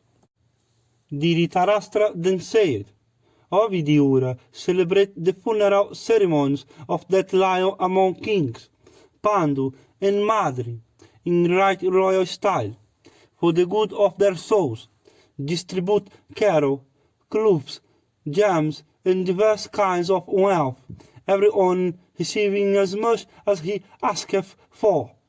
Make arrangement for Kunti performing the last rites of Madri in such a style as pleaseth her, and let Madri body be so careful wrapped up that neither the sun nor Vayu may behold it. Lament not for the sinless Pandu. He was a worthy king and hath left behind him 5 heroic sons, equal unto the celestials themselves. Then Vidyura or Mahabharata, saying, so be it, in consultation with Bhisma, fixed upon a sacred spot for the funeral rites of Pandu.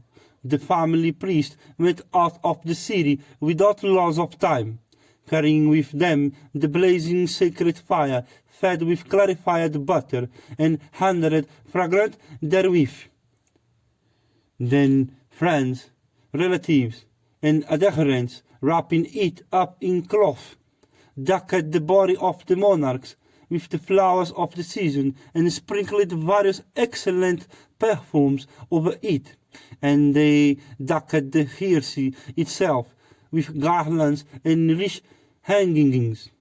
Then placing the covered body of the king with that of his queen on that excellent bier decked out so brightly, they caused it to be carried on woman's shoulders, with the white umbrella held over the hearse with waving yak-tails and sounds of various musical instruments.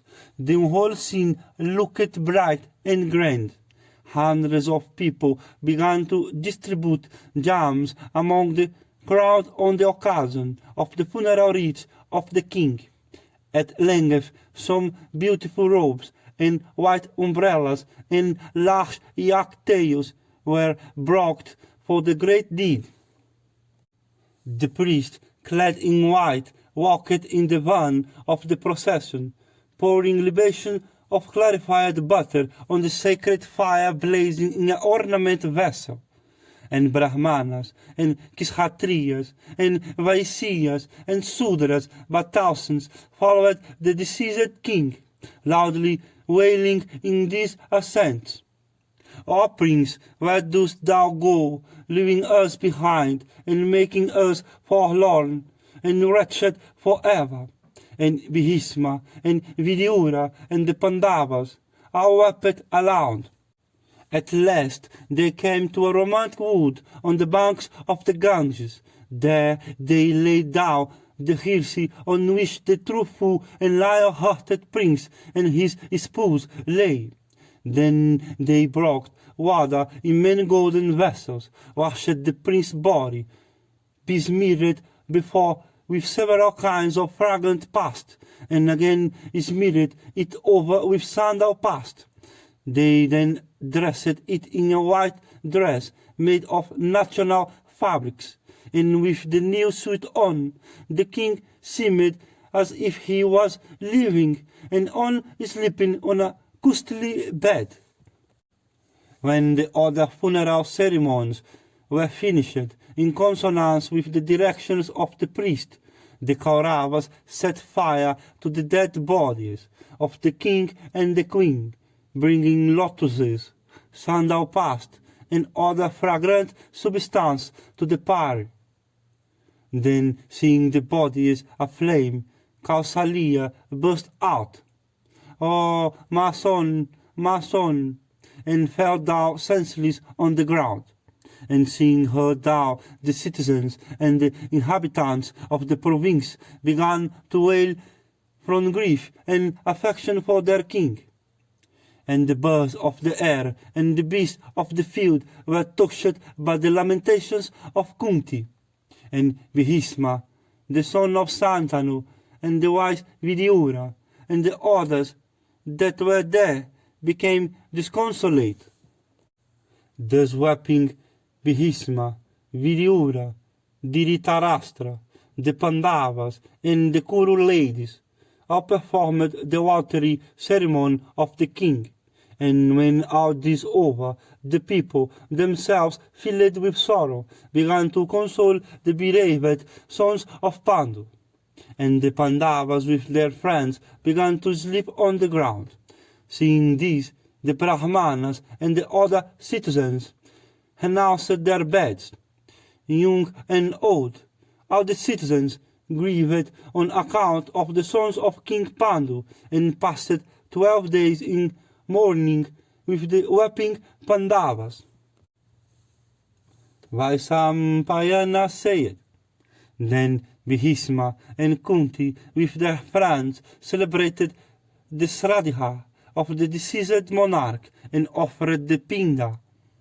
And they feasted the Kauravas and thousands of Brahmanas, unto whom they gave gems and lands. Then the citizens returned to Hastinapura with the sons of Pandu, now that they had been cleansed from the impurity incident to the dempsey of their father. All then fell to weeping for the departed king. It seemed as if they had lost one of their own king. When the Sradha had been celebrated in the manner mentioned above, the venerable Vyasa, seeing all the subjects sunk in grief, said one day to his mother Satyavati, "Mother, our days of happiness have gone by, and days of calamity have succeeded. Sin beginneth to increase day by day. The world hath got old. The empire of the Kauravas will no longer endure because of wrong and oppression. Go thou then into the forest, and devote thyself to contemplation through yoga. Henceforth society will be filled with deceit and wrong. Good work will cease. Do not witness the annihilation of thy race in thy old age." Acquiescing in the word of Vyasa, Satyavati entered the inner apartments and addressed her daughter-in-law, saying, "O Ambika, I hear that, in consequence of the deeds of your grandsons, this Mahabharata dynasty and its subjects will perish. If thou permit, I will go to the forest with Kausalya, so grieved at the loss of her son. O king," saying this, the queen, taking the permission of Bhisma, went to the forest, and arriving there with her two daughter-in-law, she became engaged in profound contemplation, and in good time, leaving her body, ascended to heaven. Vaisampayana continued.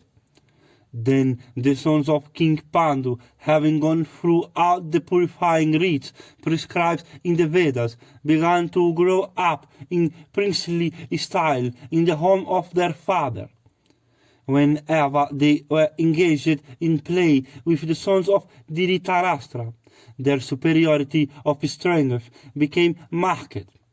In speed, in striking the objects aimed at, in consuming articles of food, and scattering dust, Bhishmasena beat out the sons of Dhritarashtra, the son of the winged god, pulled them by the hair and made them fight with one another, logging out the while. And Vrikodara easily defeated those 101 children of great energy, as if they were on instead of being 101. The second Pandava used to seize them by the hair and throwing them down, to drag them along the earth. By these, some had their knees broken, some their heads, and some their shoulders. That youth, sometimes holding 10 of them, drowned them in water, and then off nearly dead. When the sons of Dhritarashtra got up to the bogs of a tree for plucking fruit, Bhishma used to shake that tree by striking it with his foot, so that down came the fruits and the fruit pluckers at the same time. In fact, those princes were not much for Bhishma in pugilistic encounters, in speed or in skill. Bhishma used to make a display of his strength by thus tormenting them in childishness, but not from malice. Seeing this wonderful exhibition of the mighty Bhishma, the powerful Duryodhana, the eldest son of Dhritarashtra, began to conceive hostility towards him. And the wicked and unrighteous Duryodhana, through ignorance and ambition, prepared himself for an act of sin. He talked, "There is no other individual who can compare with Bhishma, the second son of Pandu, in point of prowess. I shall have to destroy him by artifice. Singly, Bhishma dares a century of us to the combat. Therefore, when he shall sleep in the garden, I shall throw him into the current of the Ganga. Afterwards, confining his eldest brother Yudhishthira and his younger Arjuna, I shall hang me sole king without molestation." Determined thus, the wicked Duryodhana was ever on the watch to find out an opportunity for injuring Bhishma, and Mahabharata at length at a beautiful place called Pramanakoti, on the banks of the Ganga, he built a palace decorated with hangings of both cloth and other rich stuffs. And he built this palace for sporting in the water there, and filled it with all kinds of entertaining things and choice viands. Guy flags waved on the top of this mansion. The name of the house was the Water Sport House. The skillful cooks prepared various kinds of wines. When all was ready, the officer gave intimation to Duryodhana. Then the evil-minded prince said unto the Pandavas, "Let us all go to the banks of the Ganga, graced with trees and crowned with flowers, and spot there in the water." And upon Yudhishthira agreeing to this, the sons of Dhritarashtra, taking the Pandavas with them, mounted country-born elephants of great size in cars resembling towns, and left the metropolis. On arriving at the place, the prince dismissed their attendants, and surveying the beauty of the gardens and the groves, entered the palace like lions entering their mountain caves. On entering, they saw that the architects had handsomely plastered the walls and the ceilings, and that painters had painted them beautiful. The windows looked very graceful, and the artificial fountains were splendid. Here and there were tanks of pellucid water, in which bloomed forests of lotuses. The banks were decked with various flowers, whose fragrance filled the atmosphere. The Kauravas and the Pandavas sat down and began to enjoy the things provided for them. They became engaged in play and began to exchange morsels of food with one another. Meanwhile, the wicked Duryodhana had mixed a powerful poison with a quantity of food, with the object of making away with Bhishma. That wicked youth, who had nectar in his tongue and razor in his heart, rose at length, and in a friendly way fed Vítima largely with that poisoned food, and thinking himself lucky in having compassed his end, was exceedingly glad at heart. Then the sons of Dhritarashtra and Pandu together became cheerful, engaging in sporting in the water. Their sport having been finished, they dressed themselves in white habiliments, and decked themselves with various ornaments. Fatigued with play, they felt inclined in the evening to rest in the pleasure house belonging to the garden, having made the other youth exercise in the water. The powerful second Pandava was excessively fatigued, so that on rising from the water, he lay down on the ground. He was weary and under the influence of the poison, and the cool air served to spread the poison over all his frame, so that he lost his senses at once. Seeing this, Duryodhana bound him with cords of shrubs, and threw him into the water. The insensible son of Pandu sank down till he reached the Naga kingdom. The Nagas punched with fangs containing virulent venom, beat him by thousands. The vegetable poison mingled in the blood of the son of the wind god was neutralized by the snake poison. The serpents had bitten all over his frame, except his chest, the skin of which was so taut that their fangs could not penetrate it. On regaining consciousness, the son of Kunti burst his bands and began to press the snakes down under the ground. And Hemnant fled for life, and going to their king Vazuk, he presented, "O king of snakes, a man sunk under the water, bound in cords of shrubs. Probably he had drunk poison, for when he fell amongst us, he was insensible. But when we began to bite him, he regained his senses, and bursting his fetters, commenced laying at us. May it please your majesty to inquire who is." Then Vasuki, in accordance with the prayers of the inferior Nagas, went to the place and saw Bhigmasena. Of the serpents there was one named Aryaka. He was the grandfather of the father of Kunti. The lord of serpents saw his relative and embraced him. Then Vasuki, learning all, was pleased with Bhima, and said to Aryaka with satisfaction, "Who are we to please him? Let him have money and gems in profusion." On hearing the words of Vasuki, Aryaka said, "O king of serpents, when your majesty is pleased with him, no need of wealth for him. Permit him to drink of Rosakunda, and thus acquire immeasurable strength. There is the strength of the 1,000 elephants in each one of those vessels.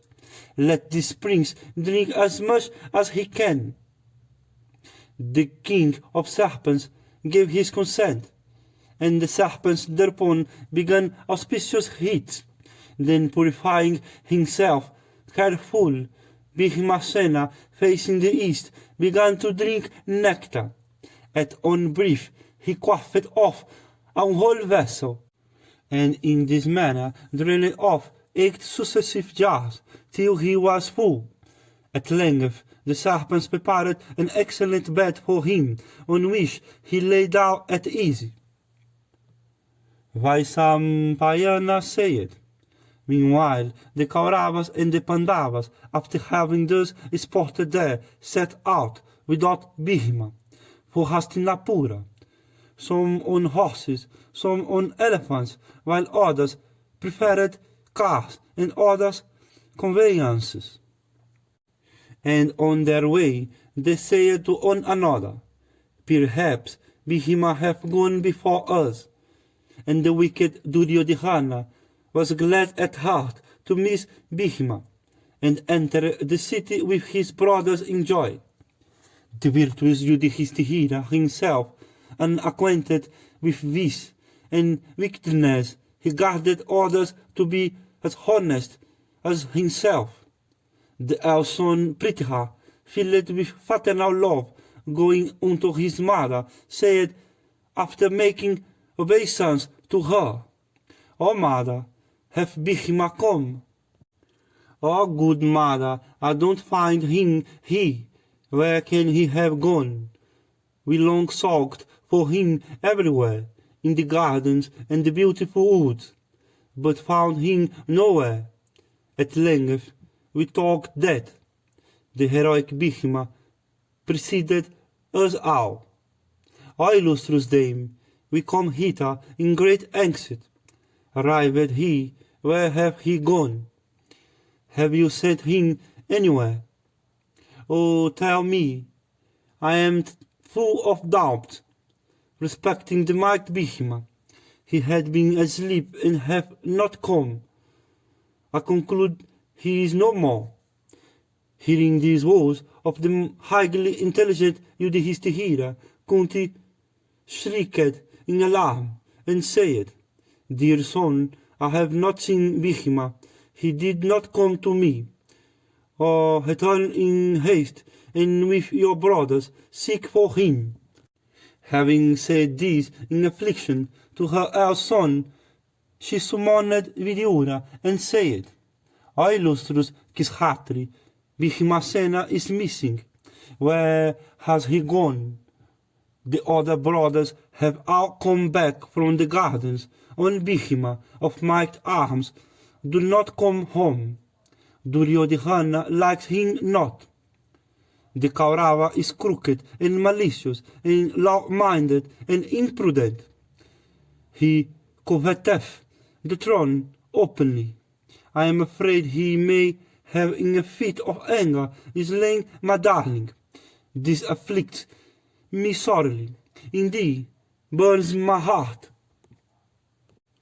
Vidyura replied, Blessed dame, say not so. Protect thy other sons with care. With the wicked Duryodhana be accused, he may slay thy remaining sons. The great sage hath said that all thy sons will be long-lived. Therefore Bhishma will surely return and gladden thy heart. Vaisampayana continued. The wise Vidyura, having said this unto Kunti, returned to his abode, while Kunti, in great anxiety, continued to stay at home with her children. Meanwhile, Bhimasena awaked from that slumber on the 8th day, and felt himself strong beyond measure, in consequence of the nectar he had taken having been all digested. Seeing him awake, the Nagas began to console and cheer him, saying, O thou of mighty arms, the strength-giving liquor thou hast drunk will give thee the might of the 10,000 elephants. No one now will be able to vanquish thee in fight. O bull of Kuru race, do thou in this whole and auspicious water, and return home. Thy brothers are disconsolate because of thee. Then Bhishma purified himself with a bath in those waters, and decked in white robes and flowery garlands of the same hue, of the Parama, offered to him by the Nagas. Then that oppressor of all foes, decked in celestial ornaments, received the adorations and blessings of the snakes, and saluting them in return, rose from the nether region. Bearing up the lotus-eyed Pandava from under the waters, the Nagas placed him in the self-same gardens wherein he had been sporting, and vanished in his very sight. The mighty Bhimasena arrived on the surface of the earth, ran with speed to his mother, and bowing down unto her and his eldest brother, and smelling the heads of his younger brothers, that oppressor of all foes was himself embraced by his mother, and every one of those bulls among men, affectionate unto one another, they all repeat, exclaiming, "What is all joy today? Oh, what joy!" Then Bhishma, endowed with great strength and prowess, relate to his brothers everything about the villainy of Duryodhana, and the look and unlook incidents that had befallen him in the world of the serpents. Thereupon Yudhishthira said, "Do thou observe silence on this. Do not speak of this to anyone. From this day protect ye one another with care." Thus cautioned by the righteous Yudhishthira, they all, with Yudhishthira himself, became very vigilant from that day, and in order that negligence might occur on the part of the sons of Kunti, Vidura continually offered them sage advice. Sometimes after, Duryodhana again mixed in the food of Bhishma a poison that was fresh, virulent, and very deadly.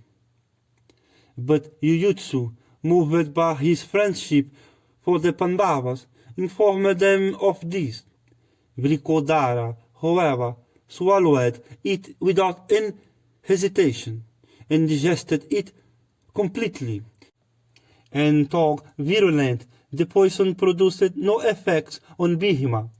When that terrible poison, intended for the destruction of Bhishma, failed of effect, Duryodhana, Karna, and Sakuni, without giving up their wicked design, had recourse to numerous other contrivances to accomplish the death of the Pandavas. And though every one of these contrivances was fully known to the Pandavas, yet in accordance with the advice of Vidura, they suppressed their indignation. Meanwhile, the king, beholding the Kuru prince, passing their time in the idleness and growing nagged, appointed Gautama as their preceptor, and sent them unto him for instruction. Born among a clump of heath, Gautama was well skilled in the Vedas, and it was under him that the Kuru prince began to learn the use of arms. Janamejaya said, "O Brahmana, it behoveth thee to relate to me everything about the birth of Kripa. How did he spring from clump of heath? Whence did he obtain his weapons?" Vaisampayana said, "O king, the great sage Gautama had a son named Saradivat. This Saradivat was born with arrows. O oppressor of foes, the son of Gautama exhibited great aptitude for the study of the science of weapons, but none for the other science. Saradivat acquired all his weapons by those austerities by which Brahmanas in student life acquire the knowledge of Vedas. Gautama, by his aptitude for the science of weapons, and by his austerities, made Indra himself greatly afraid of him. Then, O thou of Kuru race, the chief of the gods, summoned a celestial damsel named Janapadi, and sent her unto Gautama, saying, "Do thy best to disturb the austerities of Gautama." Repairing unto the charming asylum of Saradivat, the damsel began to tempt the ascetic equipped with bow and arrows. Beholding that Apsara, of figure unrivaled on earth for beauty, alone in those woods, and clad in a single piece of cloth, Saradivat's eyes expanded with delight at sight of the damsel. His bow and arrow slipped from his hand, and his frame shook all over with emotion. But possessed of ascetic fortitude and strength of soul, the sage mustered sufficient patience to bear up against the temptation. The suddenness, however, of his mental agitation caused an unconsigned emission of his vital fluid, leaving his bow and arrows and deer skin behind. He went away, flying from the Apsara. His vital fluid, however, having fallen upon a clump of heath, was divided into two parts, whence sprang two children that were twins. And it happened that a soldier in attendance upon King Santanu, while the monarch was out a-hunting in the woods, came upon the twins, and seeing the bow and arrows and deer skin on the ground, he thought they might be the offspring of some Brahmana proficient in the science of arms. Deciding thus, he took up the children along with the bow and arrows, and showed what he had to the king. Beholding them, the king was moved with pity, and saying, "Let these become my children," brought them to his palace.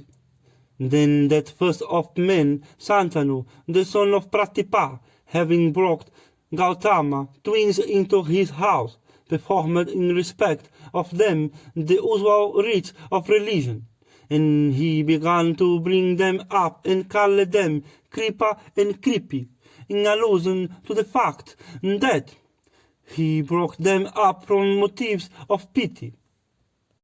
The son of Gautama, having left his former asylum, continued his study of the science of arms in right earnest. By his spiritual insight, he learned that his son and daughter were in the palace of Santanu. He thereupon went to the monarch and represented everything about his lineage. He then taught Kripa the 4 branches of the science of arms and various other branches of knowledge, including all their mysteries and recondite details.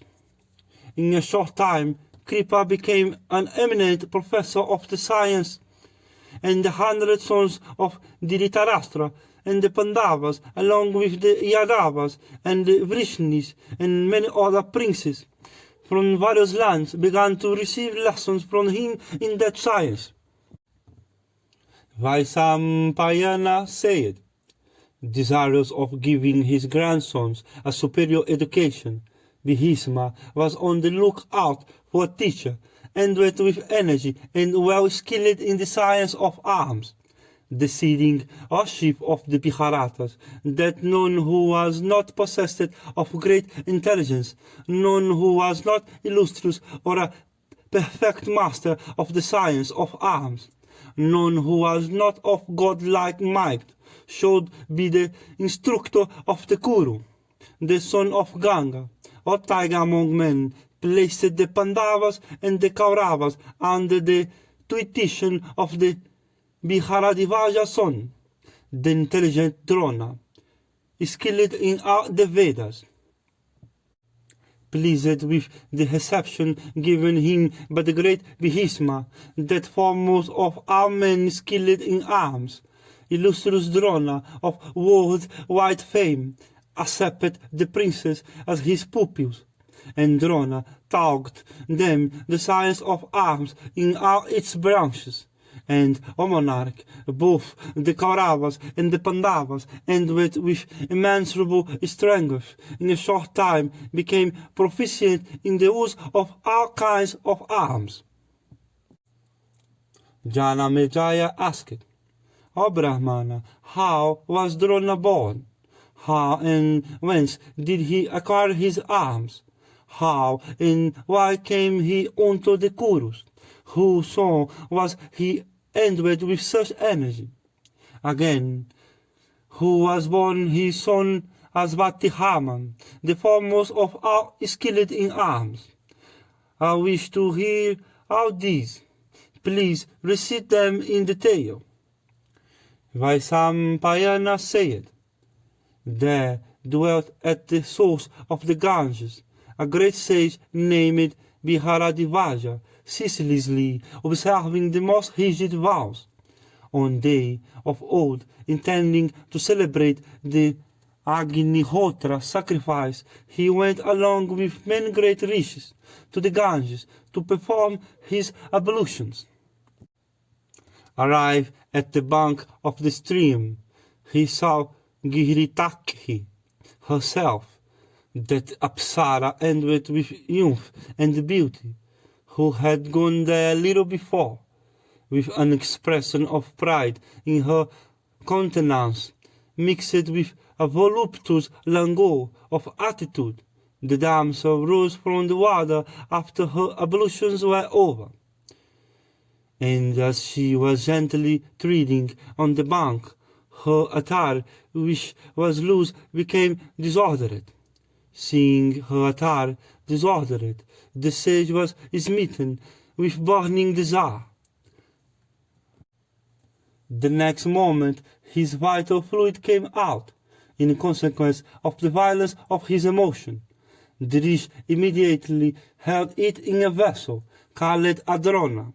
Then, O king, drona sprang from the fluid thus preserved in that vessel, but the wise Viharadvaja, and the child thus born studied all the Vedas and their branches. Before now Viharadvaja of great prowess, and the foremost of those possessing a knowledge of arms, had communicated to the illustrious Agnivesa a knowledge of the weapon called Agneya, or foremost on of the Viharata race. Drish is sprung from fire, now communicated the knowledge of that great weapon to Drona, the son of his preceptor. There was a king named Prishatha, who was a great friend of Viharadvaja. About this time, Prishatha had a son born unto him, named Drupada, and that bore among his Kshatriyas. Drupada, the son of Prishatha, used every day to come to the hermitage of Viharadvaja to play with Drona, and stood in his company. O monarch, when Prishatha was dead, this Drupada of might arms became the king of the northern Pankhalas. About this time, the illustrious Viharadvaja ascended to heaven. Drona, continuing to reside in his father's hermitage, devoted himself to ascetic austerities, having become well versed in the Vedas and their branches, and having burnt all his sins by set season. The celebrated Drona, obedient to the injunction of his father, and moved by the desire of offspring, married Kripi, the daughter of Saradivat, and the daughter of Gautama, ever engaged in virtuous acts, and the Agnihotra, and the austerities of penances, obtaining a son named Asvatihaman. As soon as Asvatihaman was born, he neighed like the steed Ukhaisravas. Hearing that cry, an invisible being in the sky said, "The voice of this child hath like the neighing of a horse, being audibly all around. The child shall, therefore, be known by the name of Asvatihaman." The son of Viharadvaja was exceedingly glad at having obtained that child. Continuing to reside in that hermitage, he devoted himself to the study of the science of arms. O king, it was about this time that Drona heard that the illustrious Brahmana Jamadagniya, that slayer of foes, that foremost on among all wielders of weapons, versed in all kinds of knowledge, had expressed a desire of giving away all his wealth to Brahmanas. Having heard of Rama knowledge of arms and of his celestial weapons, Drona set his heart upon them as also upon the knowledge of morality that Rama possessed.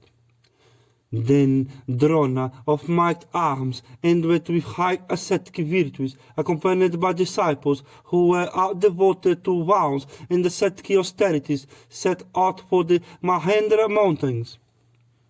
Arrived at Mahendra, the son of Viharadvaja, possessed of high ascetic merit, beheld the son of Vihirigu, the exterminator of all foes, endowed with great patience, and with might under complete control.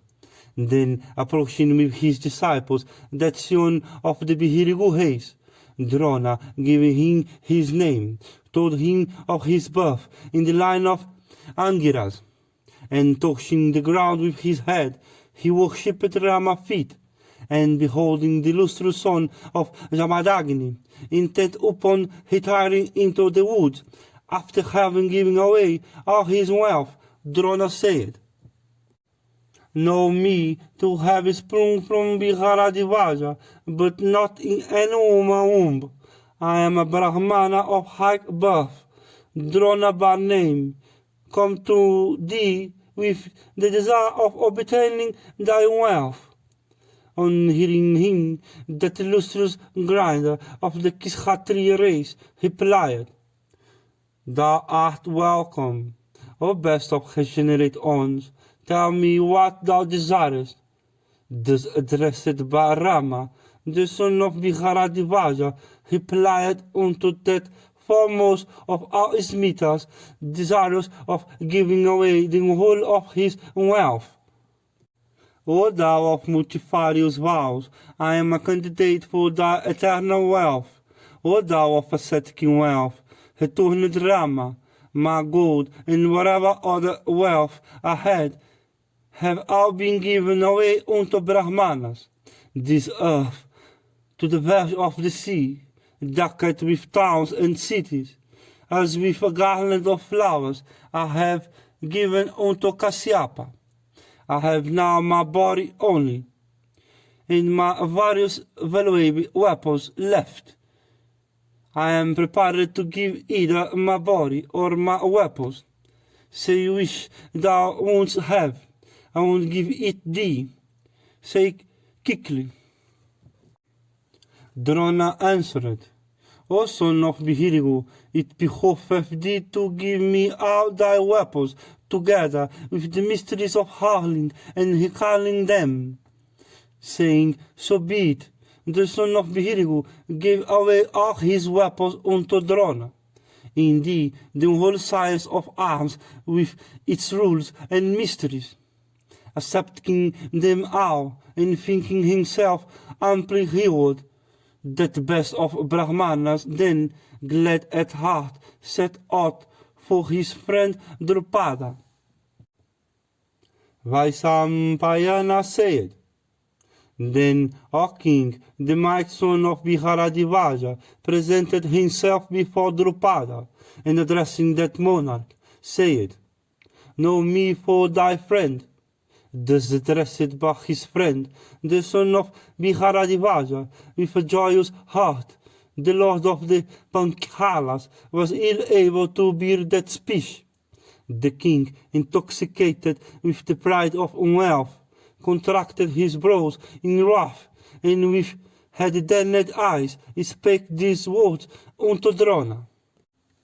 "O Brahmana, thy intelligence is scarcely of a high order, inasmuch as thou sayest unto me, on Sudadan, that thou art my friend. O thou of due apprehension, great kings can never be friends with such luckless and indigent wights as thou. It is true there was friendship between thee and me before, for we were then both equally circumstanced. But time that impireth everything in its course, impireth friendship. In this world, friendship never endureth for ever in any heart. Time weareth it off, and anger destroyeth it too. Do not stick, therefore, to that warn of friendship. Think not of it any longer. The friendship I had with thee, O first of Brahmanas, was for a particular purpose. Friendship can never subsist between a poor man and a rich man, between a man of letters and an unlettered hind, between a hero and a coward. Why dost thou desire the continuance of our former friendship? There may be friendship or hostility between persons equally situated as to wealth or might. The indigent and the affluent can neither be friends nor quarrel with each other. One of poor birth can never be a friend to one of poor birth. One who is not a cow warrior can never be friend to one who is so. and on who is not. A king never have a king for his friend. Therefore, why dost thou desire to continuance of our former friendship? Vaisampayana continued. Thus addressed Bhadrupada, the mighty son of Viharadhivaja, became filled with wrath, and reflecting for a moment, made up his mind as to his course of action. Setting the insolence of the Panchala king, he wished to check it effectually.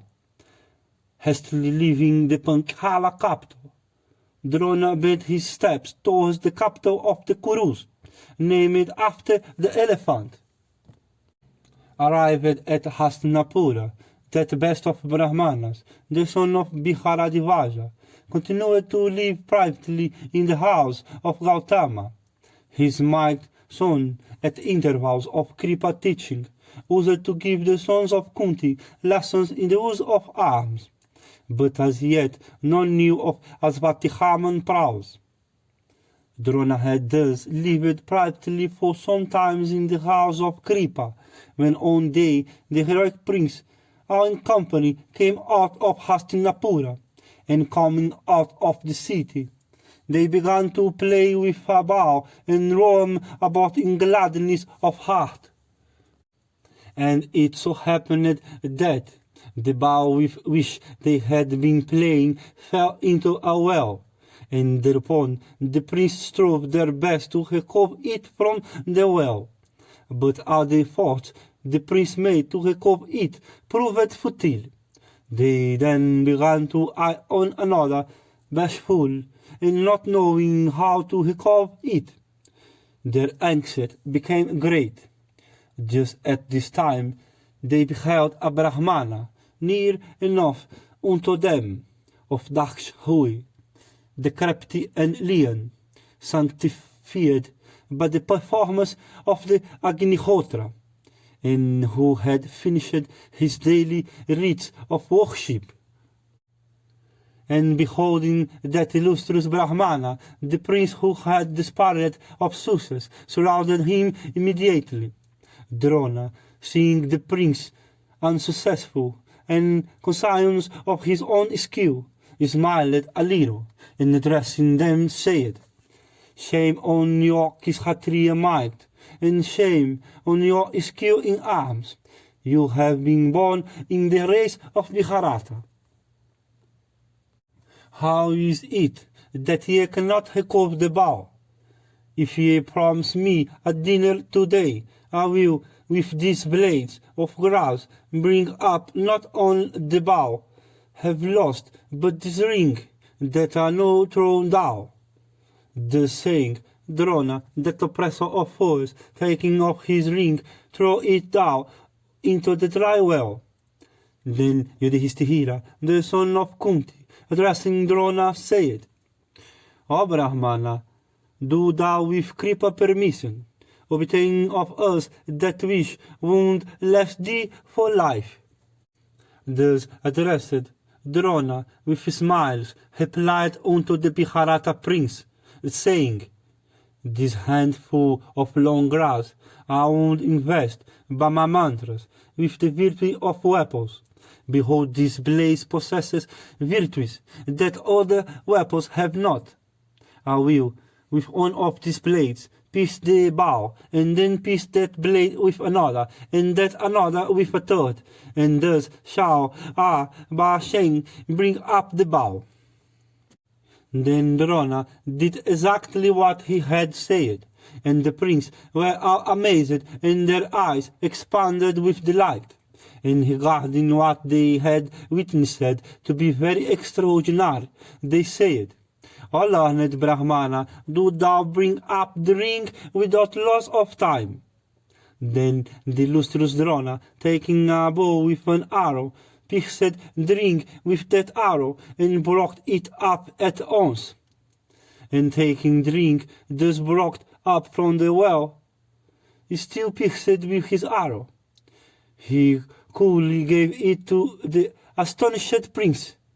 Then the latter, seeing the ring thus recovered, said, "We bow to thee, O Brahmana, none else owneth such skill. We long to know who thou art and whose son. What can we do for thee? Thus addressed, Drona replied unto the prince, saying, Do ye reply unto Bhisma, and describe to him my likeness and skill. The might on will recognize me. The prince then saying, So be it. He parried unto Bhisma, and telling him of the purport of that Brahmana speech, he related everything about this feat. Hearing everything from the prince, Bhisma at once understood that the Brahmana was none else than Drona, and thinking that he would make the best preceptor for the prince, went in person unto him, and welcoming him respectful, brought him over to the place. Then Bhisma, that foremost of all wielders of arms, adroitly asked him the cause of his arrival at Hastinapura. Asked by him, Drona represented everything as it had happened, saying, O sir, in times past I went to the great rich Agnivesa for obtaining from his weapons desirous of learning the science of arms. Devoted to the service of my preceptor, I lived with him for many years in the humble guise of Brahmacharin, with matted locks on my head. At that time, actuated by the same motives, the prince of Panchala, the mighty Yajinasena, lived in the same asylum. He became my friend, always seeking my welfare. I liked him much. Indeed, we lived together for many years. O thou of Kuru race, from our earliest years, we had studied together, and indeed he was my friend from boyhood, always speaking and doing what was agreeable to me. For gratifying me, O Bhisma, he used to tell me, O Drona, I am the favorite child of my illustrious father. When the king installeth me as monarch of the Panchalas, the kingdom shall be thine. O friend, this indeed is my solemn promise. My dominion, wealth, and happiness shall all be dependent on thee. At last the time came for his departure. Having finished his studies, he bent his steps towards his country. I offered him my regards at the time, and indeed I remember his words ever afterwards. Some time after, in obedience to the injunctions of my father, and tempted by the desire of offspring, I married Kripa of short hair, who gifted with great intelligence, had observed many rigid vows, and was ever engaged in the Agnihotra and other sacrifice, and rigid austerities. Gautami, in the time, gave birth to a son named Asvatihaman, of great prowess, and equal in splendor unto the sun himself. Indeed, I was pleased on having obtained Asvatihaman as much as my father had been on obtaining myself. And it so happened that, one day, the child Asvatihaman, observing some rich men's sons drink milk, began to cry. At this, I was so beside myself that I lost all knowledge of the point of the compass. Instead of asking him who had only a few kine, I was desirous of obtaining a cow from one who had many, and for that I wandered from country to country. But my wanderings proved unsuccessful, for I failed to obtain a milk cow.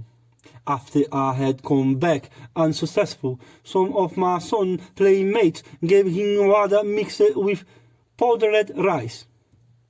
Beholding him dance with joy amid these playmates smiling at his simplicity, I was exceedingly touched.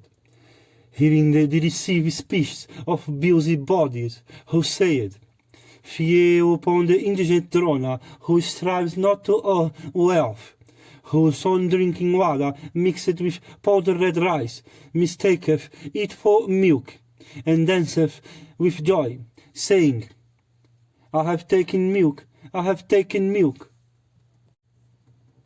I was quiet beside myself, reproaching myself much. I at least resolved that, even if I should have to live cast off and censored by Brahmanas, I would not yet, from desire of wealth, be anybody's servant, which is ever hateful. Thus resolved, O Bhisma, I went for former friendship unto the king of the Somakas, taking with me my dear child and wife. Hearing that he had been installed in the sovereignty, I regarded myself as blessed beyond compare. Joyful, I went unto that dear friend of mine seated on throne, remembering my former friendship with him and his own words to me. And, O illustrious one, approaching Drupada, I said, O tiger among men, know me for thy friend. Saying this, I approached him confidently, as a friend should. But Drupada, longing in derision, cast me off as if I were a vulgar fellow. Addressing me, he said, Thy intelligence scarcely seemeth to be of a high order, inasmuch approaching me suddenly. Thou sayest, Thou art my friend. Time that imparieth everything, imparieth friendship. My former friendship with thee was for a particular purpose. One of impure birth can never be a friend of one who is of poor birth. One who is not a cow warrior can never be a friend of one who is such. Friendship can only subsist between persons that are of equal rank, but not between those that are unequally situated. Friendship never subsisteth forever in my heart. Time imparieth friendship, as also anger destroyeth them. Do thou not stick, therefore, to that one of friendship between us. Think not of it any longer. The friendship I had with thee, O best of Brahmanas, was for a special purpose. There cannot be friendship between a poor man and a rich man, between an unlettered Hind and a man of letters, between a coward and a hero. Why dost thou, therefore, desire the revival of our former friendship? O thou of simple understanding, great kings can never have friendship with such indigent and lookless wights as thou. One who is not a king can never have a king for his friend. I do not remember ever having promised thee my kingdom, but, O Brahmana, I can now give thee food and shelter for one night. Thus addressed by him, I left his presence quickly with my wife, vowing to do what which I will certainly do soon enough. Thus insulted by Drupada, O Bhisma, I have been filled with wrath. I have come to the Kurus, desirous of obtaining intelligent and docile pupils. I come to Hastinapura to gratify thy wishes. Oh, tell me what I am to do. Vaisampayana continued, thus addressed by the son of Viharadivaja. Bhisma said unto him, Strike thy bow, O Brahmana, and make the Kuru prince accomplished in arms. Worshipped by the Kurus, enjoy with a glad heart, to thy feel every comfort in their abode. Thou art the absolute Lord, O Brahmana, for whatever wealth the Kurus have and of their sovereignty and kingdom, the Kurus are thine. Think that as already accomplished, which may be in thy heart. Thou art, O Brahmana, obtained by us as the fruit of our great good luck. Indeed, the favor thou hast conferred upon me by thy arrival is great. Thus worshipped by Bhisma, Drona, that first of men, and with great energy, took up his quarters in the abode of the Kurus, and continued to live there, receiving their adorations after he had rested a while. Bhisma, taking with him his grandsons, the Kauravas prince, gave them unto him his pupils, making at the same time many valuable presents. And the might on, joyful, gave unto the son of Viharadivaja a house that was teed and neat and well filled with paddy and every kind of wealth.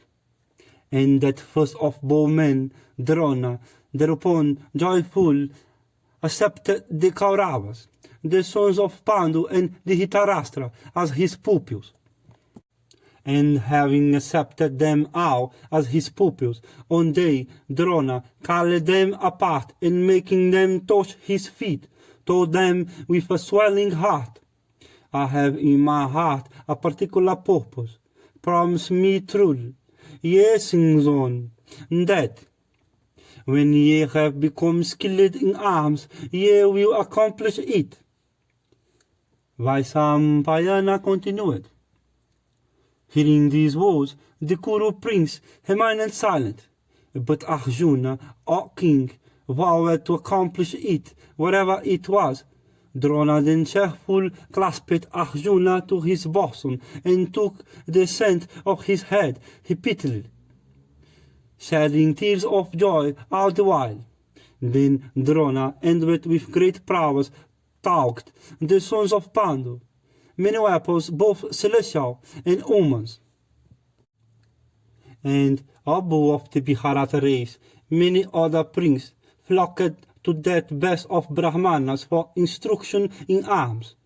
The Vrishnis and the Andibakas, and princes from various lands, and the son of Hadiha of the Sutta caste, all became pupils of Drona. But of them all, the Sutta child Karna from Jewels frequently defeated Arjuna, and supported by Duryodhana, used to disregard the Pandavas. Arjuna, however, from devotion to the science of arms, always stayed by the side of his preceptor, and in skill, strength of arms, and perseverance excelled all. Indeed, although the instruction the preceptor gave was the same in the case of all, yet in lightness and skill Arjuna became the foremost of all his fellow pupils. And Drona was convinced that none of his pupils would be able to equal to that son of Indra. Thus Drona continued giving lessons to the prince in the science of weapons. And while he gave unto every one of his pupils a narrow-mounted vessel, in order that much time may be spent in filling them, he gave unto his own Asvatihaman a broad-mounted vessel, so that, filling it quickly, he might return soon enough. And in the intervals so gained, Drona used to instruct his own son in several superior methods. Jisnu came to know of this, and thereupon, filling his narrow-mounted vessel with water by means of the Varuna weapon, he used to come unto his preceptor at the same time with his preceptor's son. And accordingly the intelligent son of Pritha, that foremost of all men possessing a knowledge of weapons, had no inferiority to his preceptor's son in respect of excellence. Arjuna, devotions to the service of his preceptor, as also to arms, was very great, and he soon became the favorite of his preceptor. And Drona, beholding his pupil's devotion to arms, summoned the cook, and told him in secret, never give Arjuna his food in the dark, or tell him that I have told thee this. A few days after, however, when Arjuna was taking his food, a wind arose, and thereupon the lamp that had been burning went out. But Arjuna, endowed with energy, continued eating in the dark, his hand from Habti, going to his mouth, his attentions being the scarlet to the force of Habti. The strong-armed son of Pandu set his heart upon practicing with his bow in the night, and Abhiharata, Drona, hearing the twang of his bowstring in the night, came to him and clasping him said, "Truly do I tell thee, I shall do that unto thee by which there shall not be a bowman equal to thee in this world." Vaisampayana continued. Thereafter, Drona began to teach Arjuna the art of fighting on horseback, on the back of elephant, on car, and on the ground. And Mike Drona instructed Arjuna in fighting with the mace, the sword, the lance, the spear, and the dart. And he instructed him in using many weapons, in fighting with many men at the same time. And hearing reports of his skill, kings and princes, desirous of learning the science of arms, flocked to Drona by thousands. Amongst those that came, there, O monarch, was a prince named Ekalavya, who was the son of Hiranyadhihanus, king of the Nishadas. Drona, however, cognizant of all rules of morality, accepted not the prince as his pupil in archery, seeing that he was a Nishada who might excel all his high-born pupils. But, O oppressor of our enemies, the Nishada prince, touching Drona's feet with bent head, wended into the forest, and there he made a clay image of Drona, and began to worship it respectful, as if it was his real preceptor, and practiced weapons before it, with the most rigid regularity, in consequence of his exceptional reverence for his preceptor and his devotions to his purpose. All the three process of fixing arrows on the bowstring, aiming and letting off became very easy for him. And one day, O grinder of foils, the Kuru and the Pandavas prince, with Drona leave, set out in their cars on a hunting excursion. A servant, O king, followed the path at Lisuri, with the usual implements, and a dog. Having come to the woods, they wandered about, intent on the purpose they had in view. Meanwhile, the dog, in wandering alone in the woods, came upon the Nishada, and beholding the Nishada of dark hue, of body besmeared with filth, dressed in black and bearing matted locks on head, the dog began to bark aloud. Thereupon the Nishada prince, desirous of exhibiting his likeness of hand, set several arrows into its mouth. The dog, despiced with 7 arrows, came back to the Pandavas. Those heroes who beheld that sight were filled with wonder, and, ashamed of their own skill, began to praise the likeness of hand and precision of a arm by auricular precision. And they thereupon began to seek in those woods for the unknown dweller therein that had shown such skill. And, O king, the Pandavas soon found out the object of their search, ceaselessly discharging arrows from the bow. And beholding that man of green visage, who was totally a stranger to them, they asked, "Who art thou, and whose son?" Thus questioned, the man replied, "Ye heroes, I am the son of Hiranyadhihanus, king of the Nishadas. Know me also for a pupil of Drona, laboring for the mastery of the art of arms." The Pandavas then, having made themselves acquainted with everything connected with him, returned, and going unto Drona, told him of that wonderful feat of archery which they had witnessed in the woods. Arjuna, in particular, thinking all the while, O king, Ekalavya saw Drona in private, and relying upon his preceptor affection for him, said, Thou hast lovingly told me, clasping me to thy bosom, that no pupil of thine should be equal to me. Why, then, is there a pupil of thine, the mighty son of the Nishada king, superior to me? On hearing these words, Drona reflected for a moment, and resolving upon the course of action he should follow, took Arjuna with him, and went unto the Nishada prince. And he beheld Ekalavya with body besmeared with filth, matted locks, clad in rags, bearing a bow in hand, and ceaselessly shooting arrows therefrom. And when Ekalavya saw Drona approaching towards him, he went a few steps forward, and touched his feet, and prostrated himself on the ground. And the son of the Nishada king, worshipping Drona, duly presented himself as his pupil, and clasping his hands in reverence, stood before him.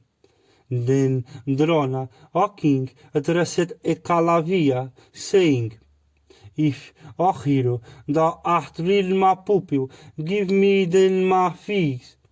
On hearing these words, Ekalavya was very much gratified, and said in reply, O illustrious preceptor, what shall I give?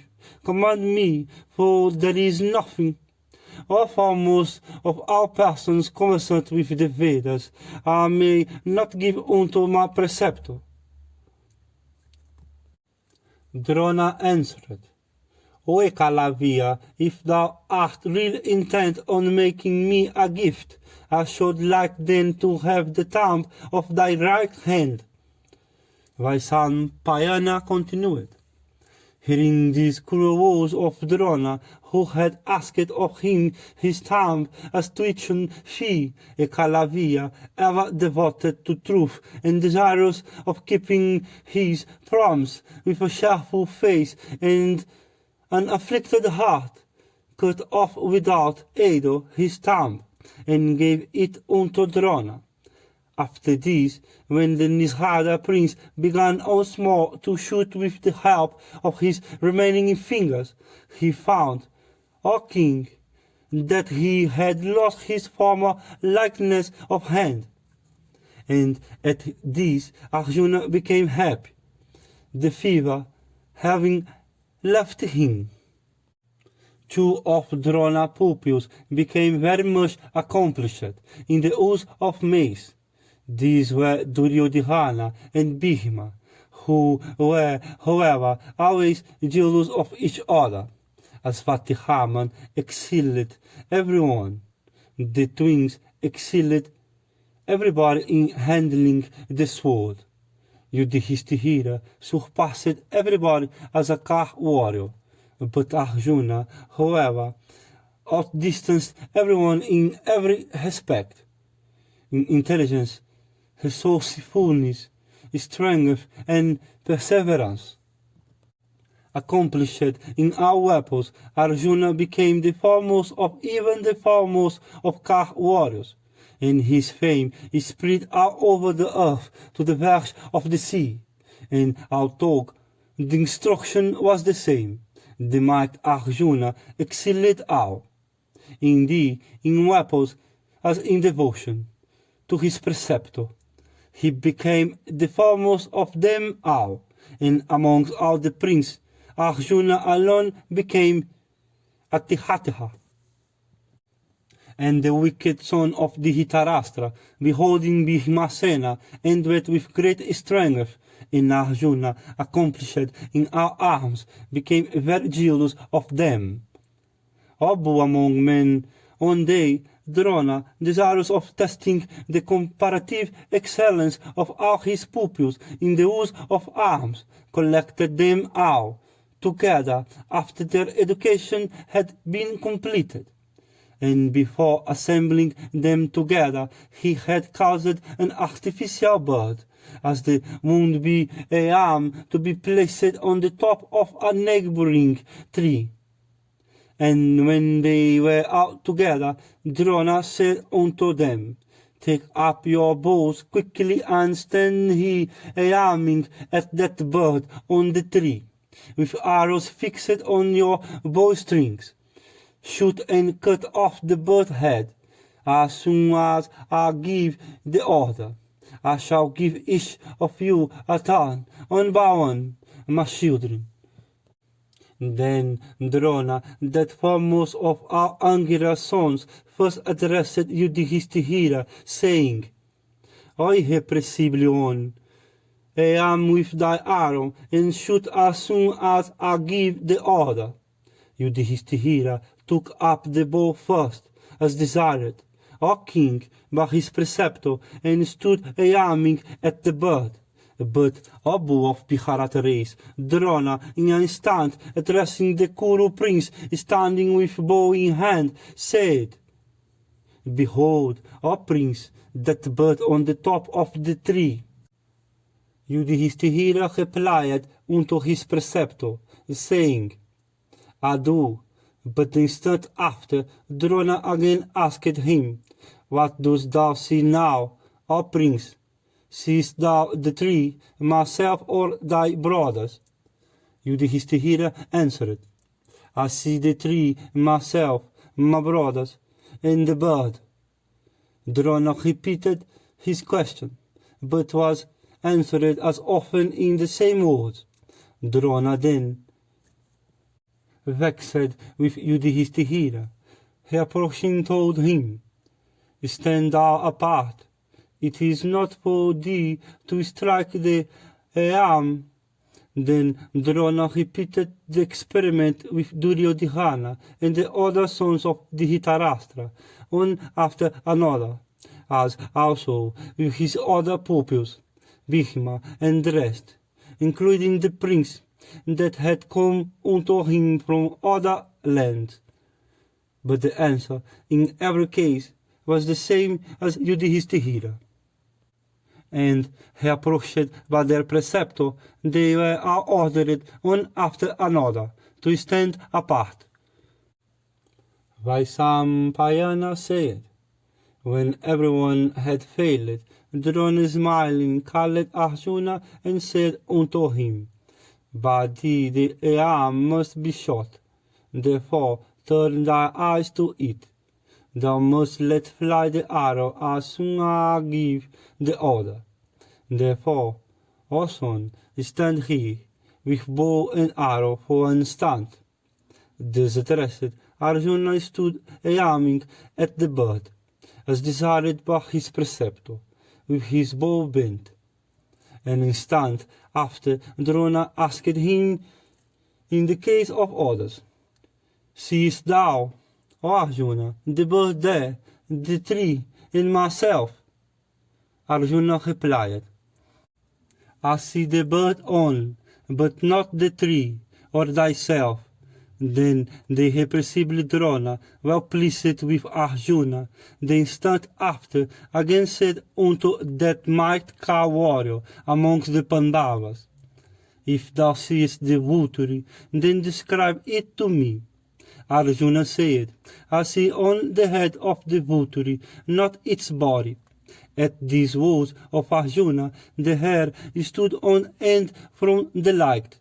He then said to Partha, Shoot, and the latter instantly let fly, and with his sharp shaft speedily struck off the head of the vulture on the tree, and brought it down to the ground.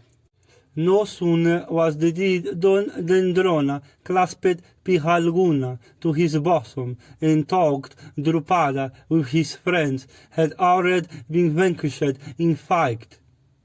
Some time after, Abu of Bharata race, Drona, accompanied by all his pupils, went to the bank of the Ganga in that sacred stream.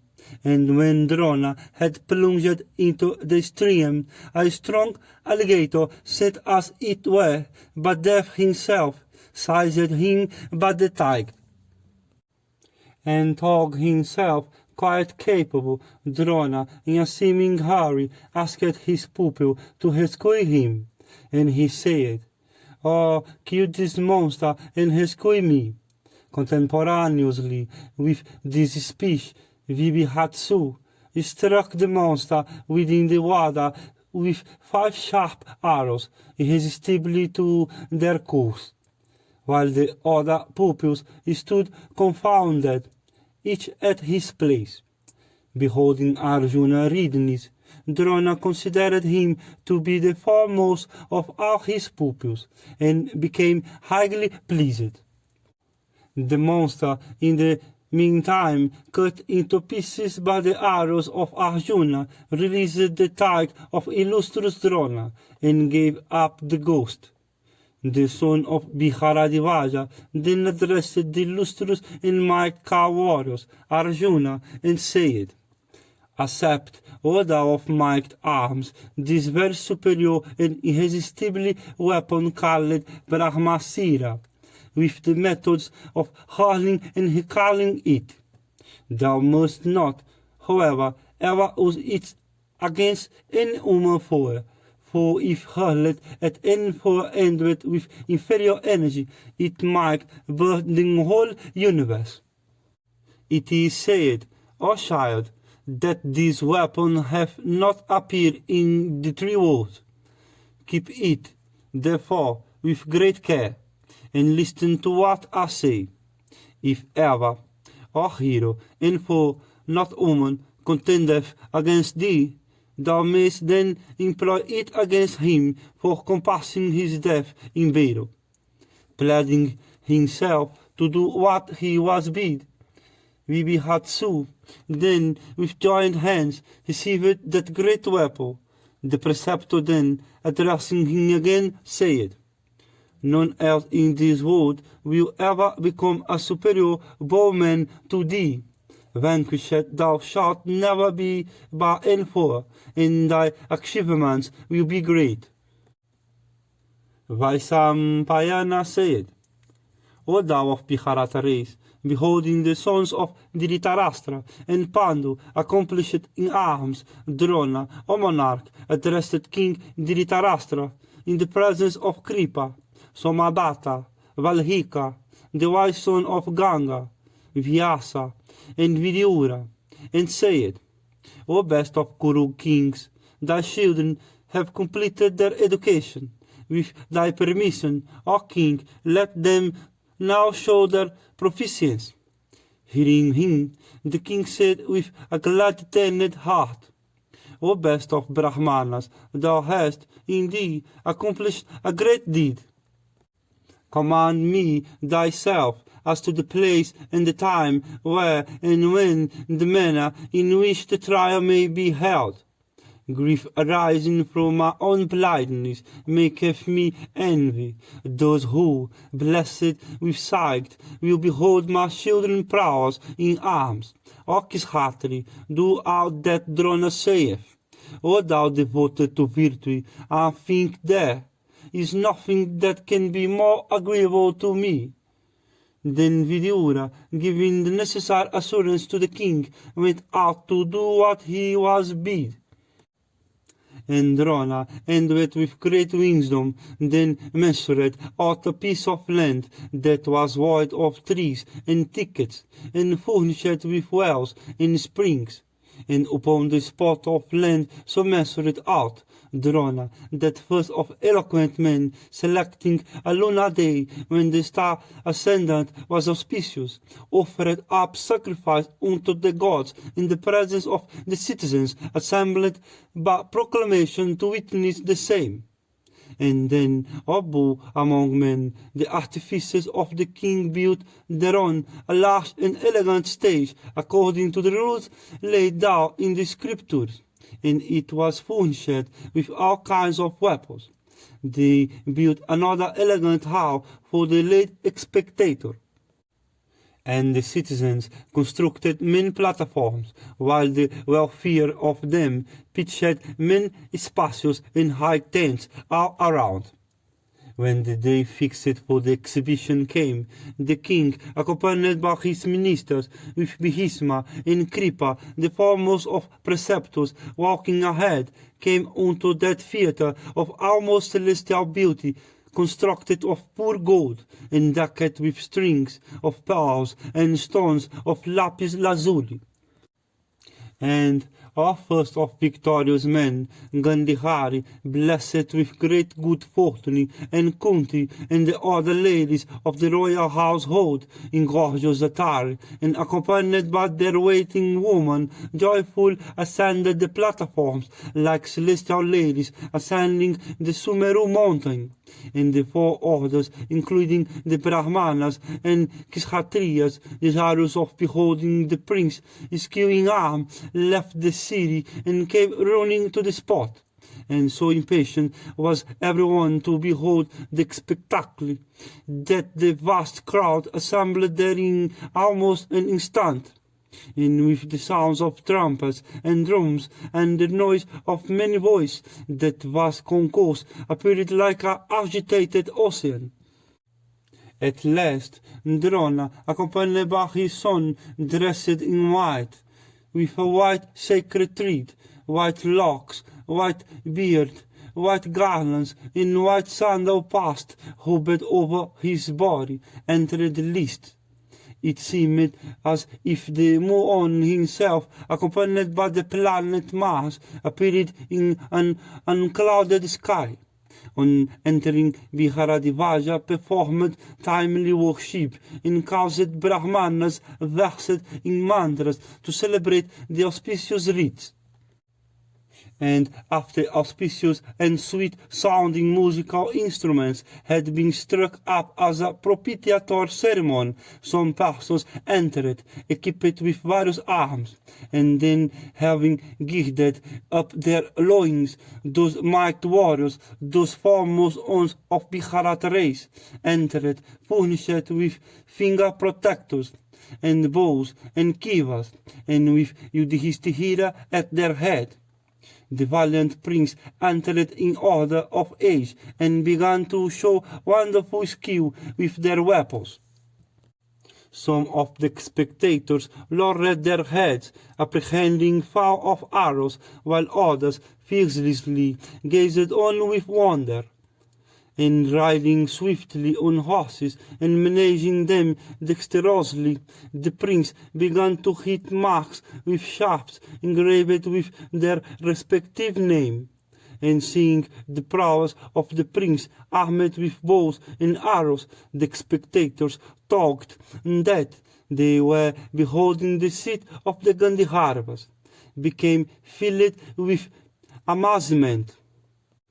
And O Bharata, are on a Sudidan some hundreds and thousands, with eyes wide open in wonder, exclaimed, well done, and having repeat displayed their skill and dexterity in the use of the bows and arrows, and in the management of cars, the mighty warriors took up their swords and bucklers, and began to range the list. Playing their weapons, the spectators saw their agility, the symmetry of their bodies, their grace, their calmness, the firmness of their grasp, and their skill in the use of sword and buckler. Then Vrikodara and Suyodhana, internally delighted, entered the arena, mace in hand, like two single-peaked mountains, and those mighty armed warriors braced their loins, and summoning all their energy, roared like two infuriate elephants contending for a co-elephant, and like two infuriate elephants those mighty heroes faultless, carcered, circling the list, and Vidura described to Dhritarashtra and the mother of the Pandavas, in Gandhari, are the feats of the prince. Upon the Kuru king and Bhima, the foremost of all ended with strength, having entered the arena. The spectators were divided into two parties in consequence of the partiality swaying their affections. Some cried, "Behold the heroic king of the Kurus." Some, "Behold Bhima." And on account of this cries, there was on a sudden a loud uproar, and seeing the place become like a troubled ocean, the intelligent Viharadivaja said unto his dear son, Asvatihaman, he trained both these mighty warriors so proficient in arms. Let not the ear of the assembly be provoked by this combat of Bhima and Duryodhana. Then the son of the preceptor of the prince has trained those combatants with their maces, uplifted and assembling two swollen oceans agitated by the winds that blow at the universal dissolution. And Drona himself, entering the yard of the arena, commanded the musicians to stop, and with a voice deep as that of the clowns addressed these words: "Behold ye now that Partha, who is dearer to me than my own son, the master of all arms, the son of Indra himself, and like unto the younger brother of Indra." And having performed the propitiatory rites, the youth Pihalguna, equipped with the finger protector, and his kiva full of shafts, and bow in hand, donning his golden mail, appeared in the list, even like an even cloud, reflecting the rays of the setting sun, and illuminated by the hues of the rainbow and flashes of lightning. On seeing Arjuna, the whole assembly were delighted, and conchs began to be blown around with other musical instruments. And there arose a great uproar in consequence of the spectators, exclaiming, "This is the graceful son of Kunti, this is the middle Pandava, this is the son of the mighty Indra, this is the protector of the Kurus, this is the foremost of those versed in arms, this is the foremost of all cherishers of virtue, this is the foremost of well-conducted persons, the great repository of the knowledge of manners."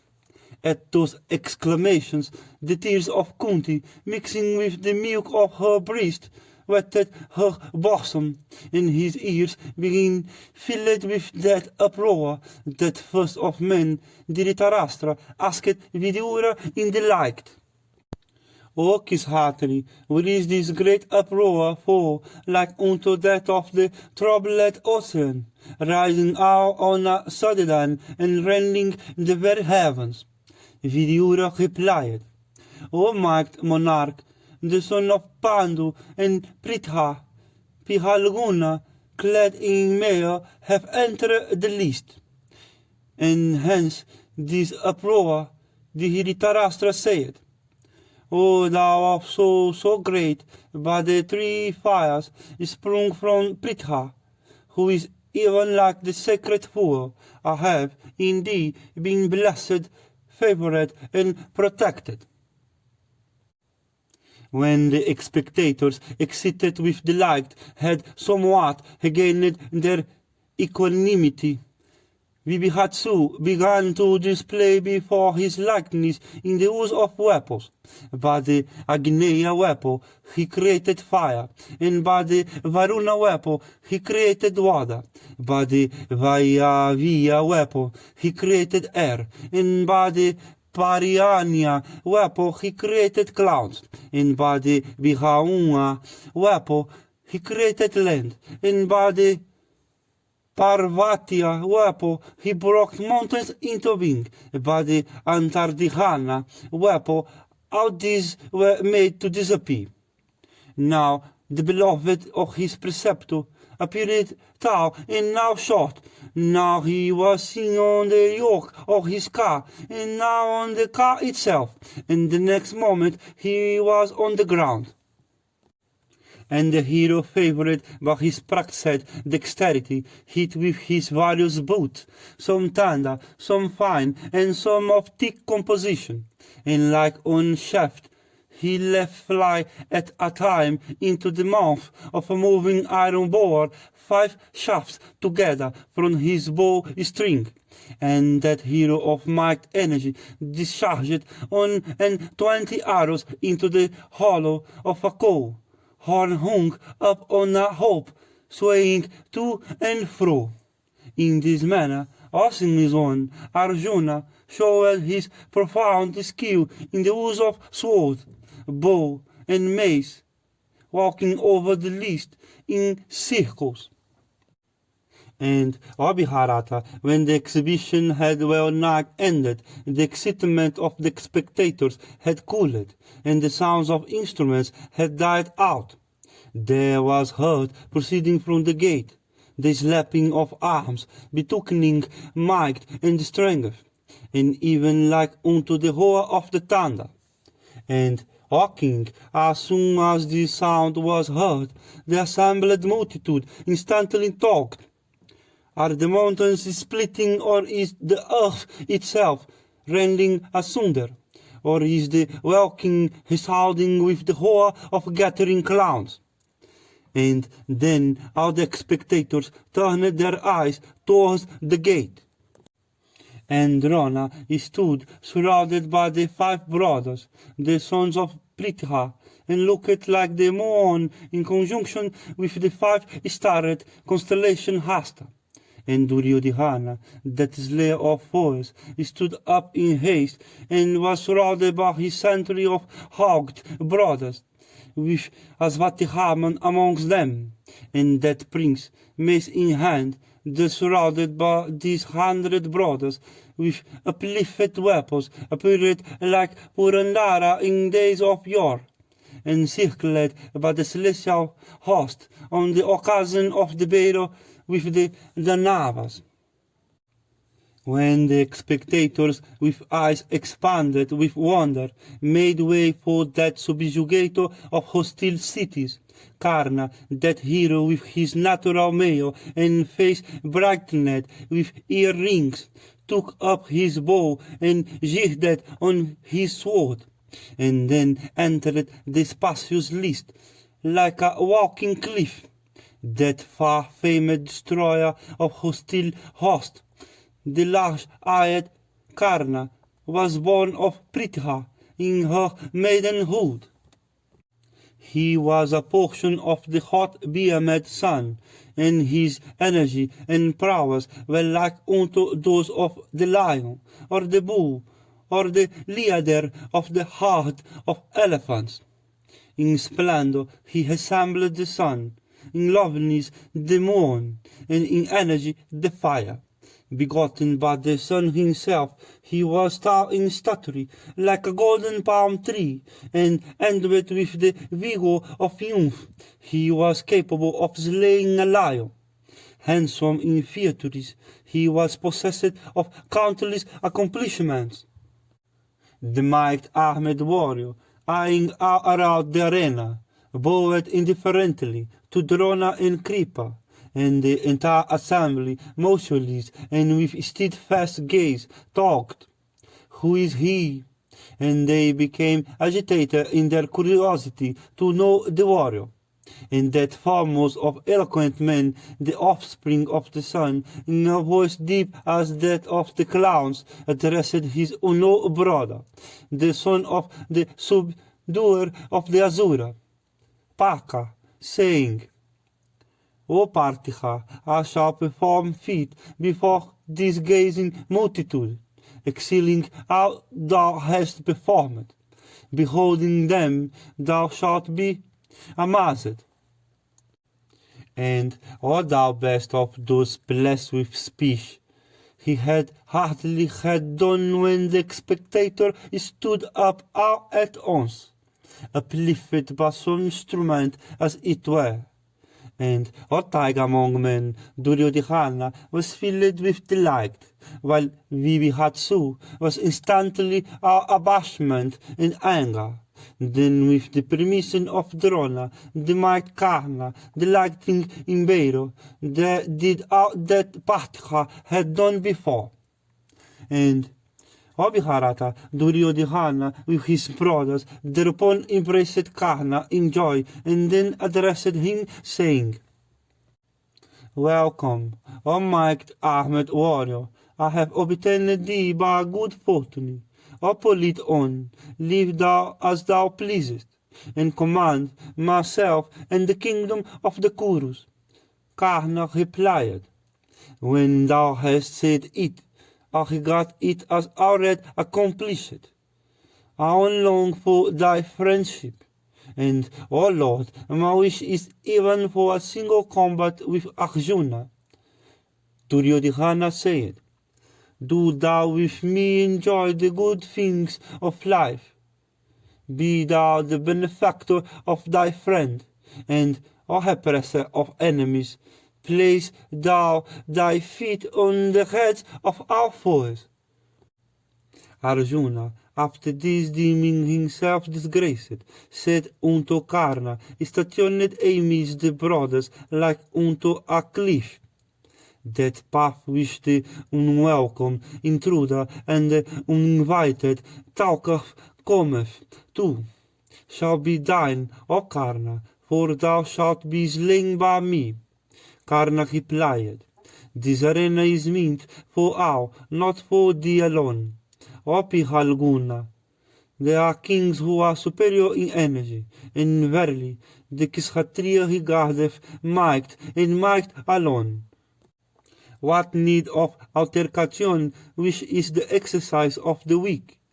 O Mahabharata, stick then in arrows, until with arrows I strike off thy head today before the preceptor himself. Hastily embraced by his brothers, Partha then, that subduer of hostile cities, with the permission of Drona, advanced for the combat. On the other side, Karna, having been embraced by Duryodhana with his brothers, taking up his bow and arrows, stood ready for the fight. Then the firmament became enveloped in clouds, emitting flashes of lightning, and the colored bow of Indra appeared shedding its effulgent rays. And the clouds seemed to lock in consequence of hosts of white cranes that were then on the wing. And seeing Indra thus viewing the arena from affection, the sun too dispersed the clouds from over his own offspring. And Pihalguna remained deep his under cover of the clouds, while Karna remained visible, being surrounded by the rays of the sun. And the son of Dhritarashtra stood by Karna, and Viharadvaja, and Kripa, and Bhisma remained with Partha. And the assembly was divided, as also the female spectators.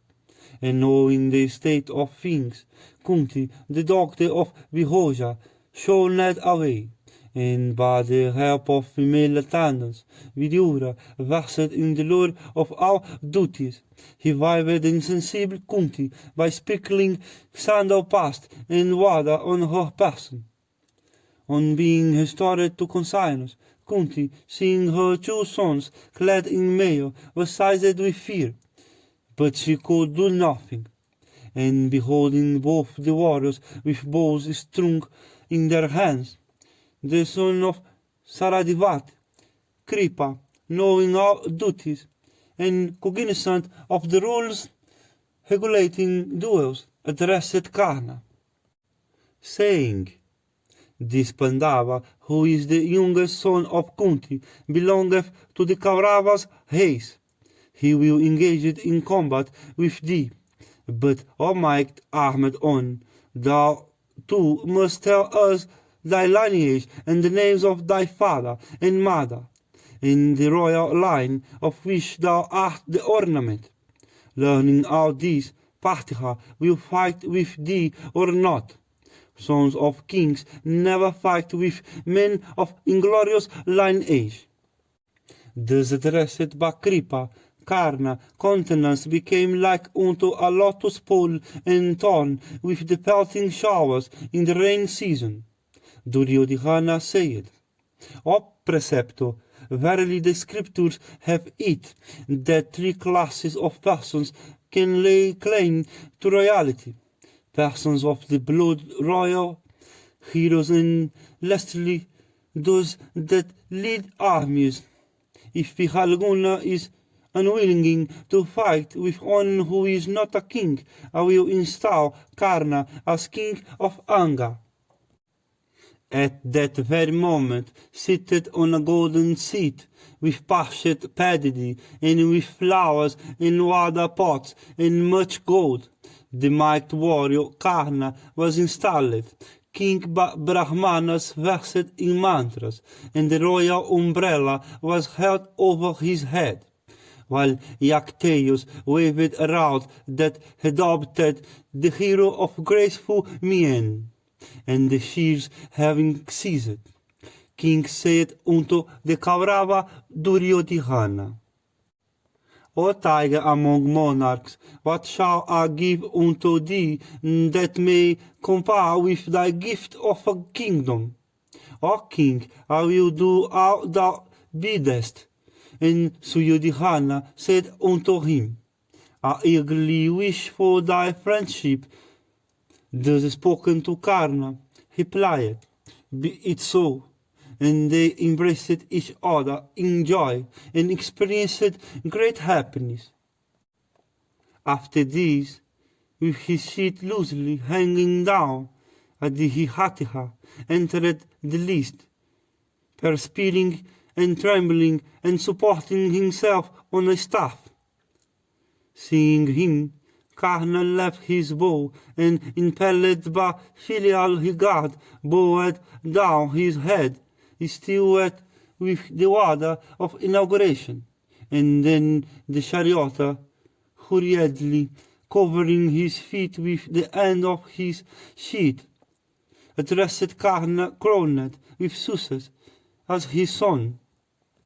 And the charioteer embraced Karna, and from excess of affection bedewed his head with tears, that had still wet with the water sprinkled over it on account of coronation as king of Anga.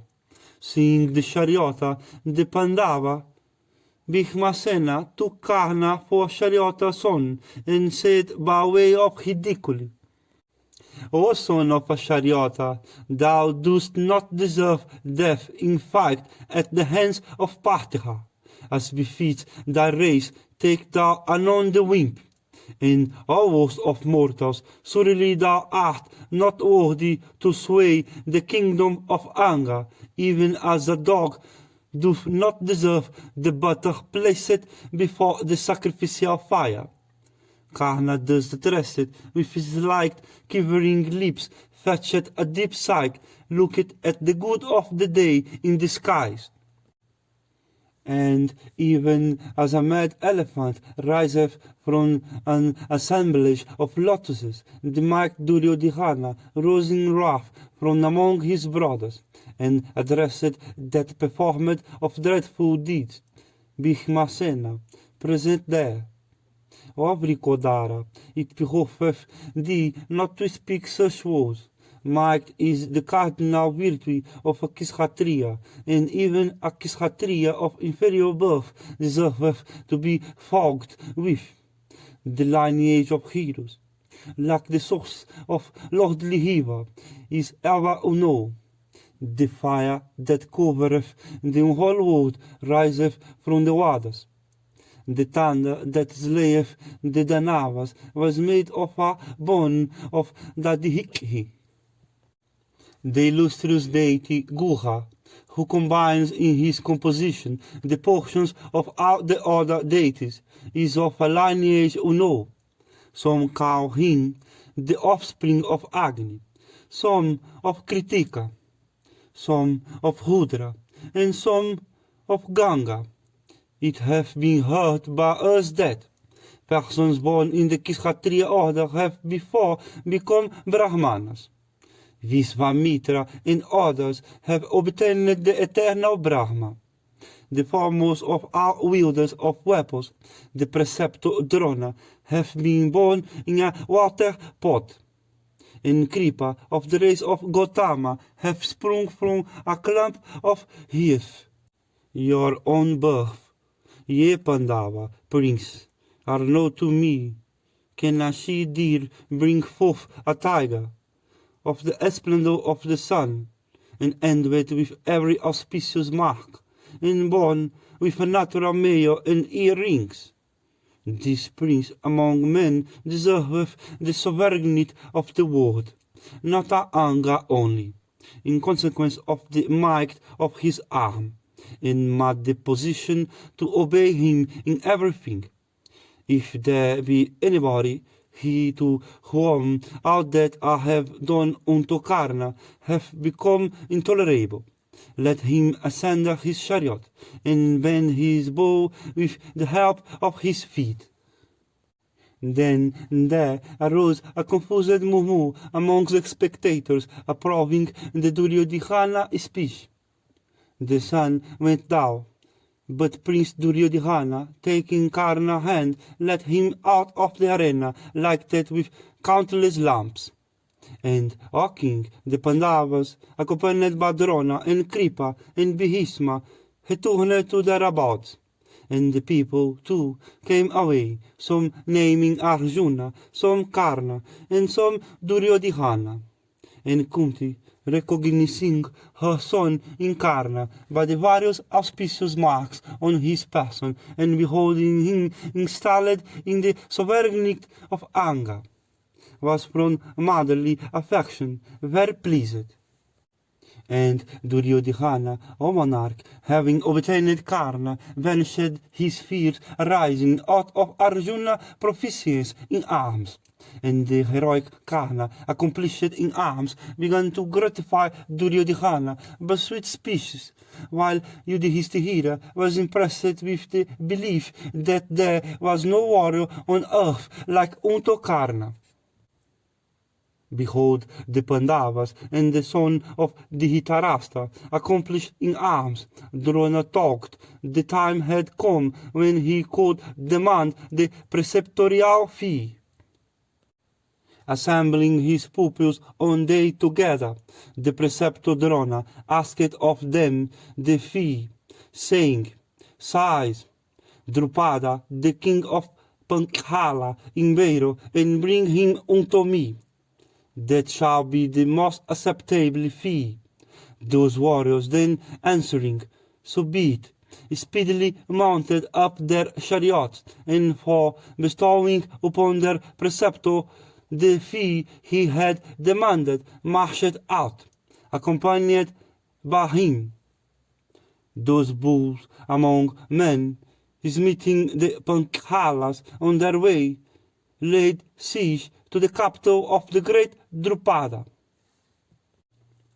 Duryodhana, Karna, Yuyutsu, Dusasana, Vikarna, Jalasandha, Sulukhana, these and many other foremost of Kshatriya prince of great prowess, vied with one another in becoming the foremost in the attack.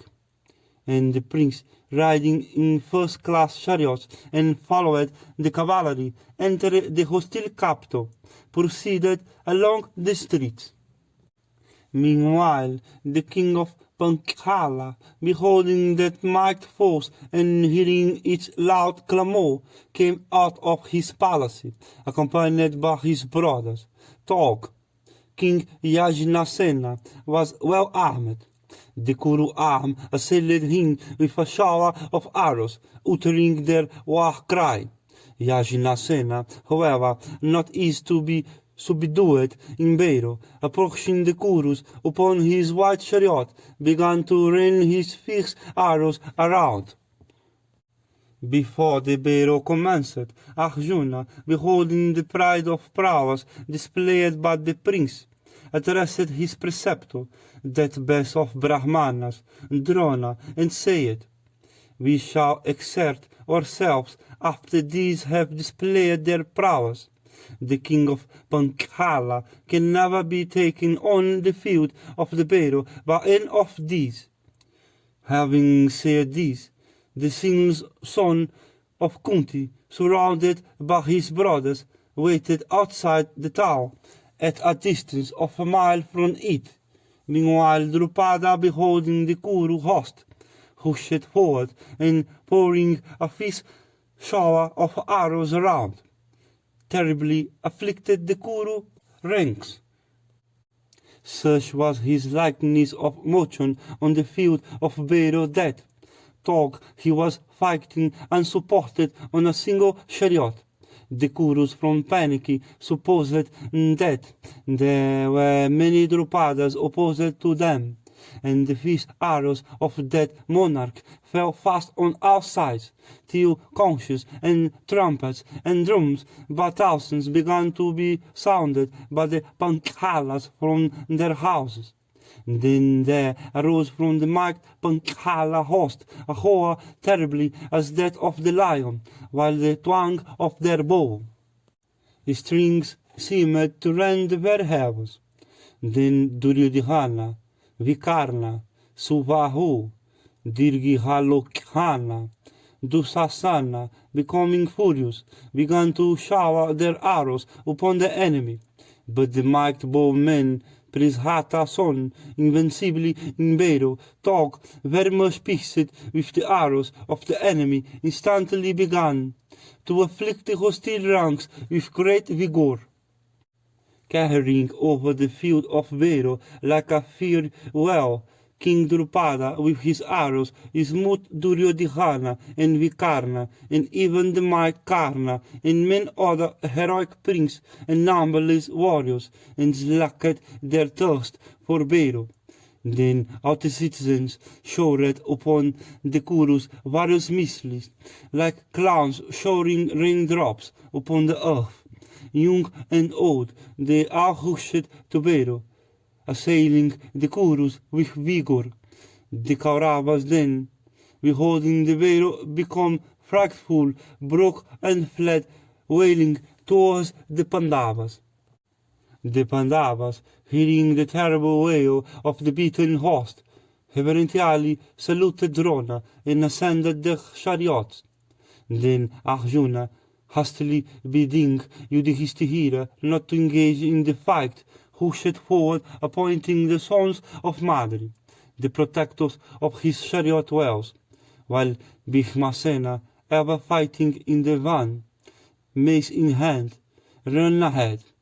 The sings Arjuna, thus accompanied by his brothers, hearing the shots of the enemy, advanced towards them, filling the whole region with the hero of his chariot wheels.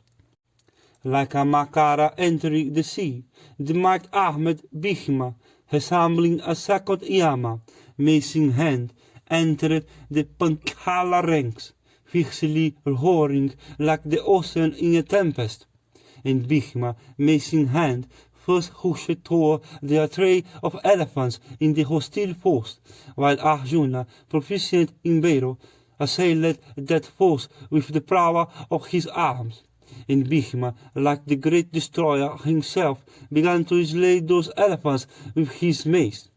Those hooked animals, like unto mountains, struck with Bhishma mace, had their heads broken into pieces. Covered with stream of blood, they began to fall upon the ground like cliffs loosened by thunder. The Pandavas prostrated on the ground. Elephants, horses, cars by thousands, slew many foot soldiers, many cow warriors. Indeed, as a hurt man in the woods driveth before him with his staff countless cattle with ease, so did the Vrikodara drive before him the chariots and elephants of the hostile force. Meanwhile, Pihalguna, impelled by the desire of doing good unto Biharadivaja's son, assailed the son Prishata with a shower of arrows, felled him from the elephant on which he was seated. Arjuna, like unto the terrible fire that consumeth all things at the end of the Yuga, began to prostrate on the ground horses, cars, elephants by thousands, the Pankhalas, the Sirinjayas. On the other hand, those assailed by the Pandavas meet him with a perfect shower of weapons of various kinds. They sent up a loud shot, fogged desperately with Arjuna. The battle became furious, terrible to behold. Hearing the enemy shoot, the son of Indra was filled with wrath, assailing the hostile host with a thick shower of arrows, rushed toward it furiously, afflicting it with renewed vigor. They who observed the illustrious Arjuna at that time could not mark an interval between his fixing the arrows on the bowstring and letting them off. Loud were the shots that rose there, mingled with cheers of approval. Then the king of the Pankhalas, accompanied by Satyajit, rushed with speed at Arjuna like the Asura Sambhava rushing at the chief of the celestials. Then Arjuna covered the king of Pankhala with a shower of arrows. Then there arose a frightful uproar among the Pankhala host, like unto the roar of a mighty lion springing at the leader of a herd of elephants. And beholding Arjuna rushing at the king of Pankhala to seize him, Satyajit, a great prowess, rushed at him.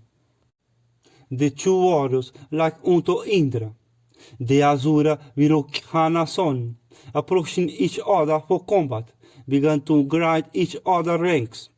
Then Arjuna, with great force, pierced Satyajit with 10 shafts, at which feet the spectators were all amazed. But Satyajit, without losing any time, assailed Arjuna with 100 shafts.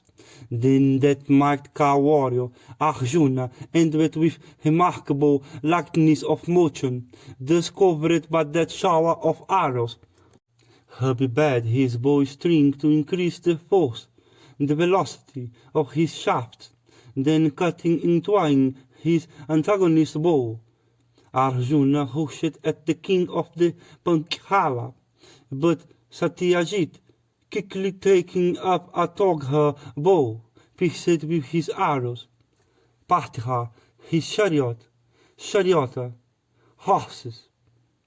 Arjuna, thus assailed in battle by the Pankhala warrior, forgave not his foe. Eager to slay him at once, he pierced with a number of arrows his antagonist, horse, flag, bow, clenched fist, charioteer, and the attendant at his back. Then Satyajit, finding his bow, he pit cut in twain, and his horse, slain as often, desisted from the fight. The king of the Pankhala, beholding his general thus discomfited in the encounter, himself began to shower his arrow upon the Pandava prince. Then Arjuna, that foremost of warriors, crowned with success, began to fight furiously, and quickly cutting his enemy bow in twain, his flagstaff, which he caused to fall down, pierced his antagonist's horse and charioteer with 5 arrows. Then throwing aside his bow, Arjuna took his kiva, taking out a scimitar and sending forth a loud shot, leaped from his own chariot upon that of his foe. Standing there with perfect firmness, he seized Drupada, as Garuda seizeth a hog snake after agitating the waters of the ocean. At the sight of this, the Panchala troop ran away in all directions. Then the Dhananjaya, having thus exhibited the might of his arm in the presence of both hosts, sent forth a loud shout and came out of the Panchala ranks. And beholding him returning, the prince began to lay waste Drupada capital. Addressing them, Arjuna said, "This best of monarch, Drupada, is a relative of the Kuru heroes. Therefore, O Bhishma, slay not his soldier. Let us only give unto our preceptor his fee." Thus prevented by Arjuna, the mighty Bhishmasena, talk unsatiated with the exercise of valor, refrained from the act of slaughter. The prince then take Drupada with them after having seized him on the field of valor, along with his friends and counselors, offered him unto Drona. And Drona, beholding Drupada thus brought under complete control, humiliated and deprived of wealth, remembered that monarch, former hostility, and addressing him said, "Thy kingdom and capital have been laid waste by me, but fear not for thy life. Talk it dependeth now on the will of thy foe. Dost thou now desire to revive thy friendship?" Having said this, he smiled a little, and again said, "Fear not for thy life. We Brahmanas are ever forgiving. My affection and love for thee have grown with me in consequence of our having sported together in childhood in the hermitage. Therefore, I ask for thy friendship again, as a boon. I give thee half the kingdom. Thou toldst me before, that none who was not a king could be a king friend. Therefore is it, O Yajnasena, that I retain half thy kingdom. Thou art the king of all the territory lying on the southern side of the Bhagirathi, while I become king of all the territory on the north of that river. O Panchala, if it pleaseth thee, know me hence for thy friend." On hearing these words, Drupada answered, "Thou art of noble soul, great prowess. Therefore, O Brahmana, I am not surprised at what thou dost. I am very much gratified with thee. I desire thy eternal friendship." After this, Drona released the king of Panchala, and cheerfully performing the usual offices of regard, bestowed upon him half the kingdom. Thenceforth, Drupada began to reside sorrowful in Kampilia, within Makandi, on the banks of the Ganga, filled with many towns and cities. After his defeat by Drona, Drupada ruled the southern Panchalas up to the bank of the Harmanvati river, and Drupada from that day was well convinced that he could not, by Kshatriya might alone, defeat Drona, being very much his inferior in Brahma power, and he therefore began to wander over the whole earth to find out the means of obtaining a son. Meanwhile, Drona continued to reside in Ahikshatra. Thus was the territory of Ahikshatra full of towns and cities, obtained by Arjuna, and bestowed upon Drona. After the expiration of a year from this, Dhritarashtra, moved by kindness for the people, installed Yudhishthira, the son of Pandu, as the heir apparent of the kingdom on account of his firmness, fortitude, patience, benevolence, frankness, and unswerving honesty. Within a short time, Yudhishthira, the son of Kunti, by his good behavior, manners and close application to business, overshadowed the deeds of his father. The second Pandava, Virikodara, began to receive continued lessons from Sankarsihana in encounters with the sword, the mace, on the chariot. And after Bhishma education was finished, he became in strength like unto the Atsena himself, and continuing to live in harmony with his brothers. He began to exert his prowess. Arjuna became celebrated for the firmness of his grasp, for his lightness of motion, precision of aim, his proficiency in the use of Kishura, Narakha, Vala, Vipatiha weapons. Indeed, of all weapons, whether strength or crooked or heavy, Drona certified that there was none in the world who was equal to Arjuna in lightness of hand.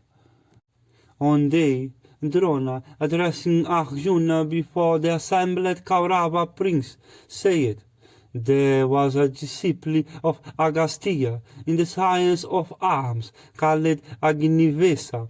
He was my preceptor. His disciple, Basetkimerti, I obtained from him a weapon called Brahmasira, which could never be futile, and which was like unto thunder itself, incapable of consuming the whole earth. That weapon, from what I have done, may now pass from disciple to disciple." While imparting it to me, my preceptor said, "O son of Piharadivaja, never shows thou hurl this weapon at any human being, especially at one who is of poor energy. Thou hast, O hero, obtained that celestial weapon. None else deserveth it, but obey the command of Drish. Look here, Arjuna, give me now the preceptorial fee in the presence of these thy cousins and relatives." When Arjuna, on hearing this, pledged his word that he would give what the preceptor demanded, the leader said, "O sinless one, thou must fight with me when I fight with thee." Thereupon pledged his word to Drona, and touching his feet, went away northward. Then there arose a loud shout covering the whole earth, bounded by her belt of seas, to the effect that there was no bowman in the whole world like Arjuna. The Dhananjaya encounters with the mace, the sword, on the chariot, with the bow, acquired wonderful proficiency. Sahadeva obtained the whole science of morality and duties from the spiritual chief of celestials. Continued to live under the control of his brothers. Nakula, the favorite of his brothers, tauged by Drona, became known as a skillful warrior, a great cow warrior. Arjuna and the other Pandava prince became so powerful that they slew in battle the great Salvira, who had performed a sacrifice extending over 3 years, undaunted by the race of the Gandhirvas. And the king of the Yavanas himself, whom the powerful Pandu even had failed to bring under subjection, was brought by Arjuna under control. Then again Vipula, the king of the Salviras, and with great prowess, who had always shown a disregard for the Kurus, was made by the intelligent Arjuna to feel the edge of his power. Arjuna, oppressed by means of his arrows, King Sumitra of Salvira, known by the name of Dattamitra, who had resolutely sought an encounter with him. The third of the Pandava springs, assisted by Bhishma, on a single car, subjugated all the kings of the east, backed by 10,000 cars. In the same way, having conquered on a single car the whole of the south, the Dhananjaya sent unto the kingdom of the Kurus a large boot. Thus did those foremost of men, the illustrious Pandavas, conquering the territories of other kings, extend the limits of their own kingdom. But beholding the great prowess and strength of those mighty bowmen, King Dhritarashtra sent men towards the Pandavas, became suddenly poisoned. And from that day the monarch became so anxious that he could hardly sleep.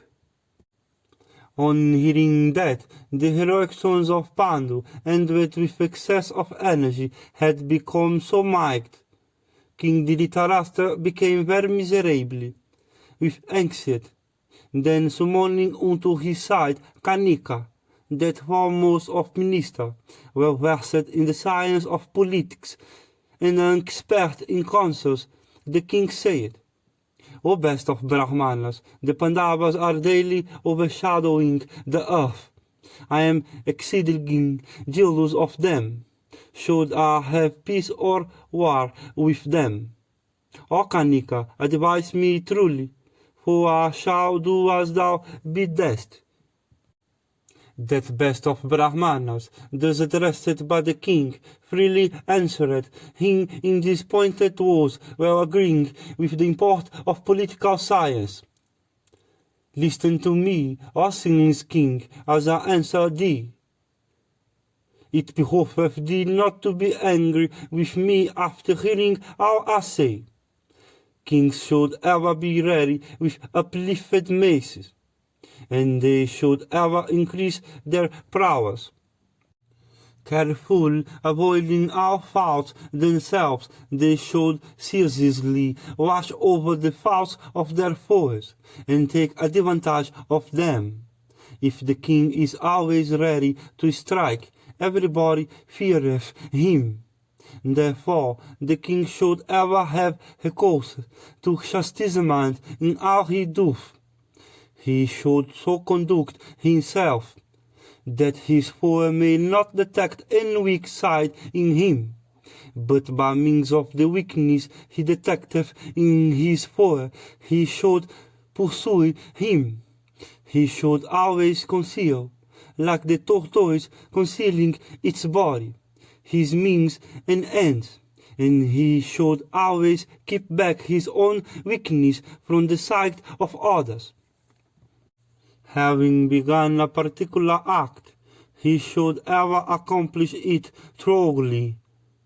Behold, a thorn, if not extracted wholly, produceth a festering sore.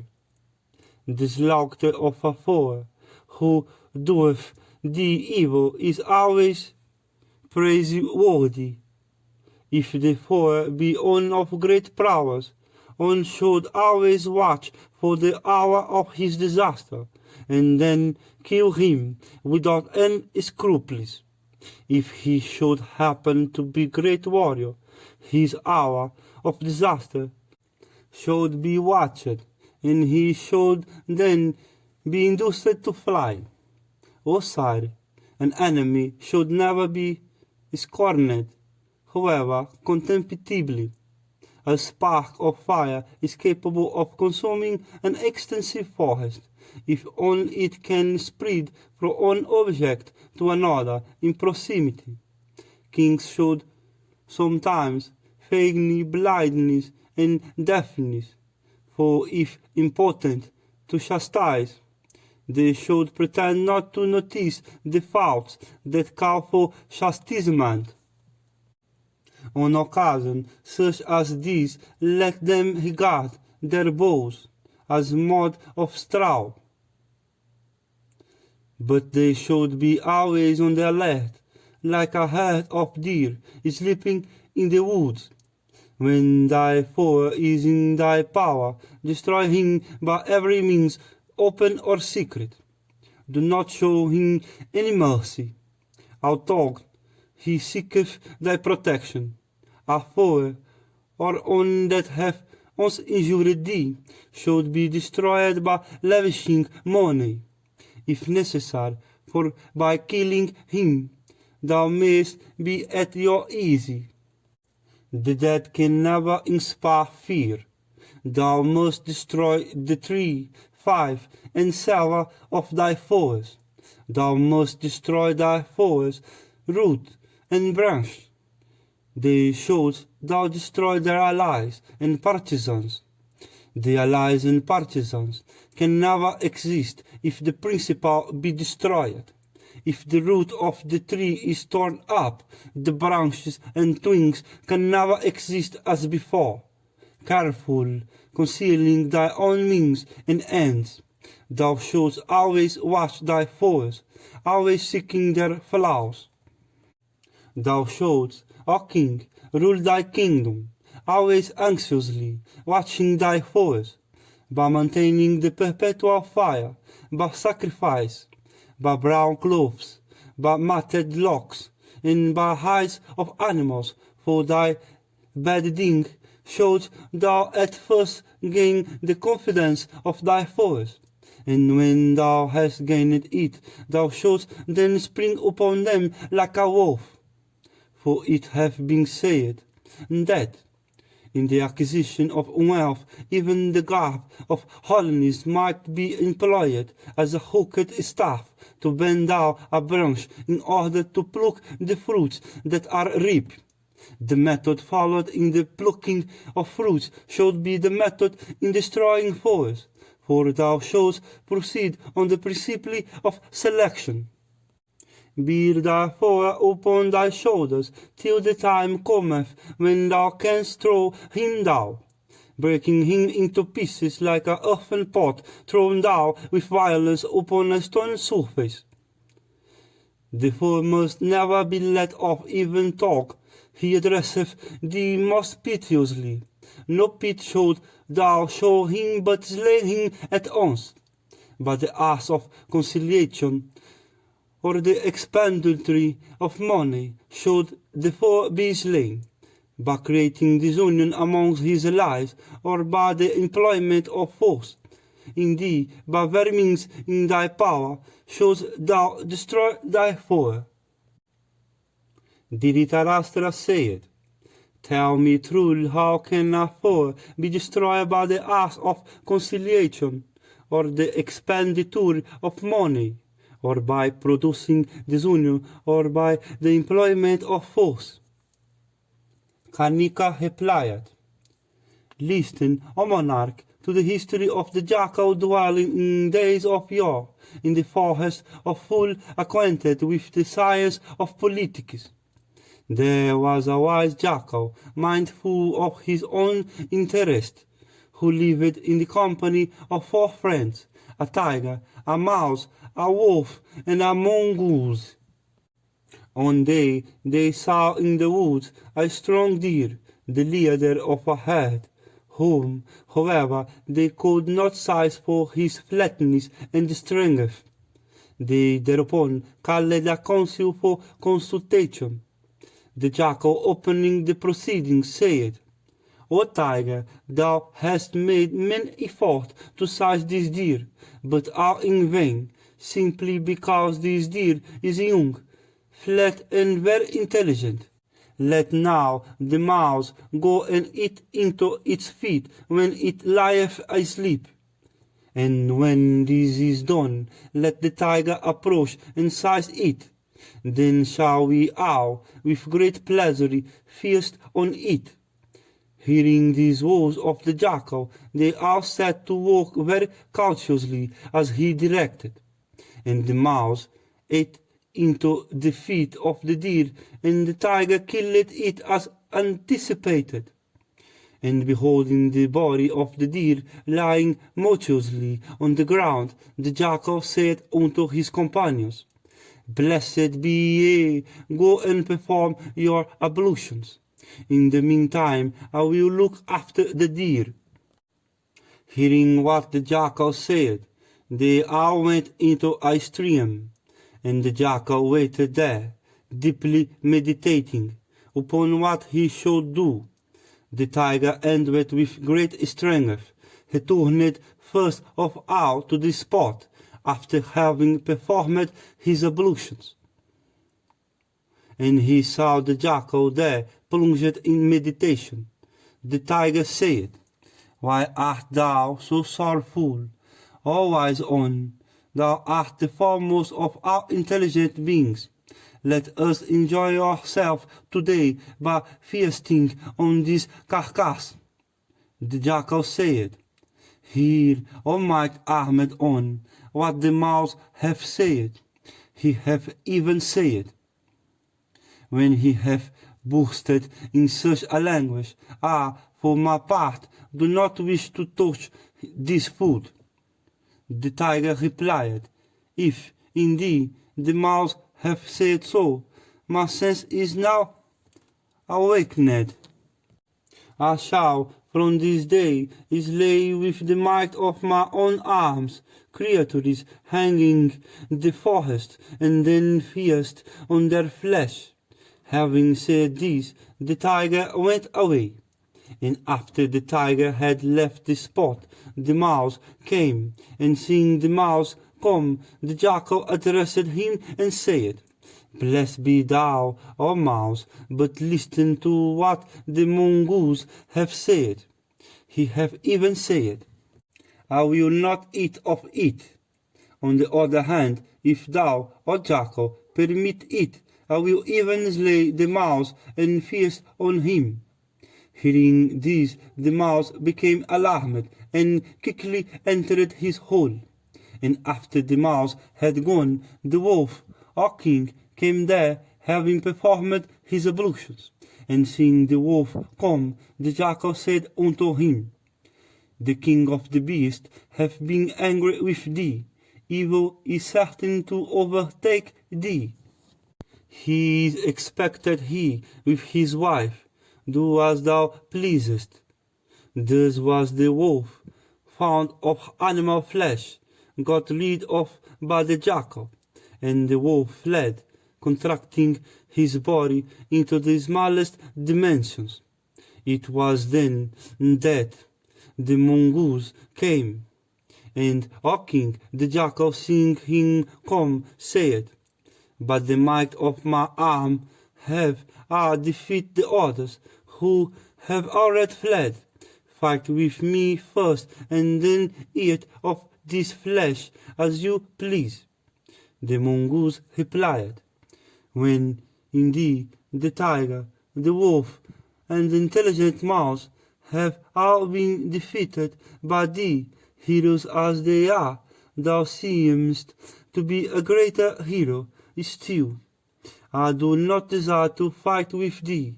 Saying this, the mongoose went away. When they all had thus left the place, the jackal, well pleased with the success of his policy, alone ate up that flesh. If kings always act in this way, they can be happy. Thus showed the timid by exciting their fears, the courageous by the arts of conciliation, the covetous by gift of wealth, and equals and inferior by exhibition of prowess, be brought under thy sway. Beside all this, O king, that I have said, listen now to something else that I said. If thy son, friend, brother, father, or even the spiritual preceptor, anyone becometh thy foe, thou shalt, if desirous of prosperity, slay him without scruples, by curses and incantations, by gift of wealth, by poison, or by deception. The foe should be slain. He should never be neglected from disdain. If both the parties be equal and success uncertain, then he that acteth with diligence groweth in prosperity. If the spiritual preceptor himself be vain, ignorant of what should be done and what left undone, and vicious in his ways. Even he should be chastised. If thou art angry, show thyself as if thou art not so, speaking even then with a smile on thy lips. Never reprove anyone with indications of anger. And Mahabharata, speak soft words before thou smitest, and even while thou art smithing. After the smithing is over, pity the victim, and grieve for him, and even shed tears, comforting thy foe by conciliation, by gift of wealth, and smooth behaviour. Thou must smite him when he walketh not aright. Thou shalt equally smite the heinous offender who liveth by the practice of virtue, for the garb of virtue simply covereth his offence, like black clouds covering the mountains.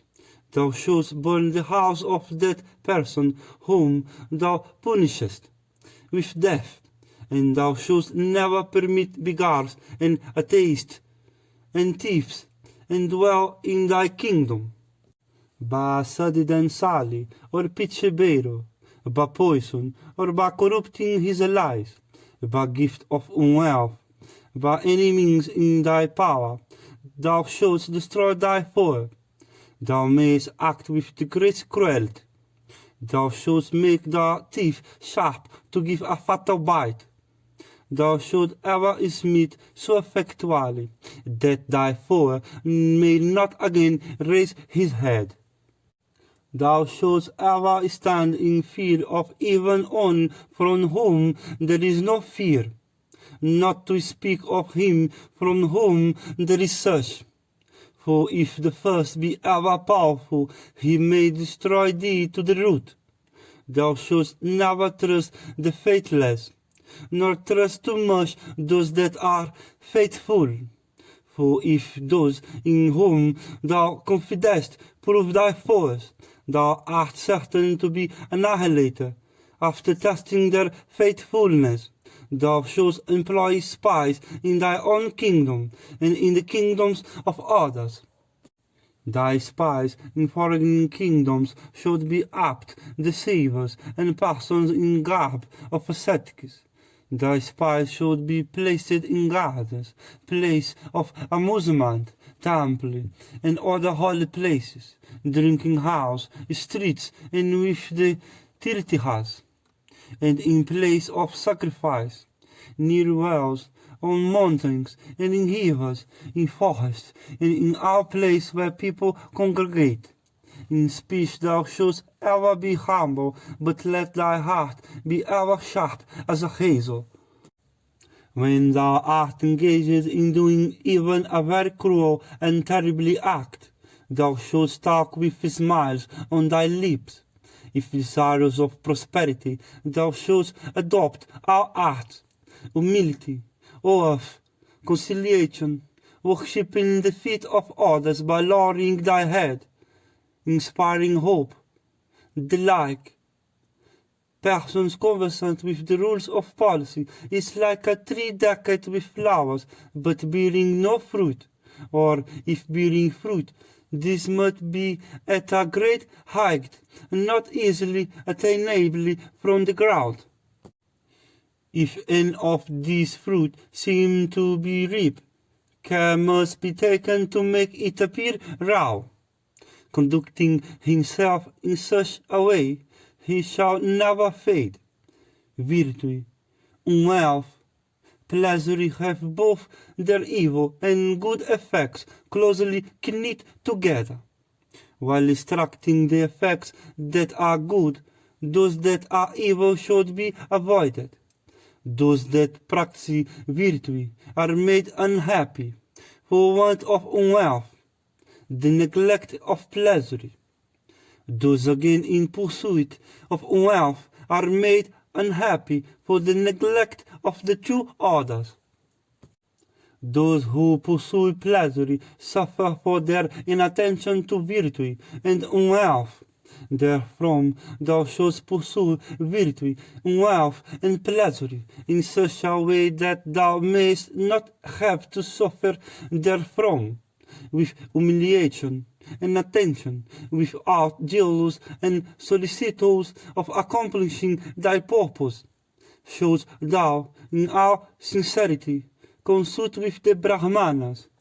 When thou art fallen, thou shouldst raise thyself by any means, gently or violent, and after thou hast thus raised thyself, thou shouldst practice virtue.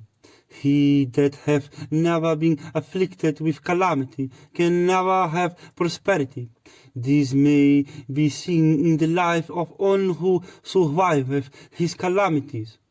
He that is afflicted with sorrow should be consoled by the hesitation of the history of persons of former times. He whose heart hath been unstrung by sorrow should be consoled with hopes of future prosperity. He again who is learned and wise should be consoled by pleasing offices presently handed unto him. He who, having concluded a treaty with an enemy, reposeth at ease, as if he hath nothing more to do, is very like a person who awaketh fallen down from the top of a tree whereon he had slept. A king should ever keep to himself his counsels without fear of calumny, and while beholding everything with the eyes of his spies, he should take care to conceal his own emotions before the spies of his enemies. Like a fisherman who becometh prosperous by catching and killing fish, a king can never grow prosperous without tearing the vitals of his enemy and without doing some violent deeds. The might of thy foe, as represented by his armed force, should ever be completely destroyed. By plugging it up and moving it down and otherwise afflicting it by disease, starvation, and want of drink. A person is want never approacheth on in affluence, and when on purpose hath been accomplished, on hath no need to approach him whom he had hitherto looked to for its accomplishment. Therefore, when thou doest anything, never do it completely, but ever leave something to be desired for by others. One who is desirous of prosperity should with diligence seek allies and means, and careful conduct his wars. His exertions in these respects should always be guided by prudence.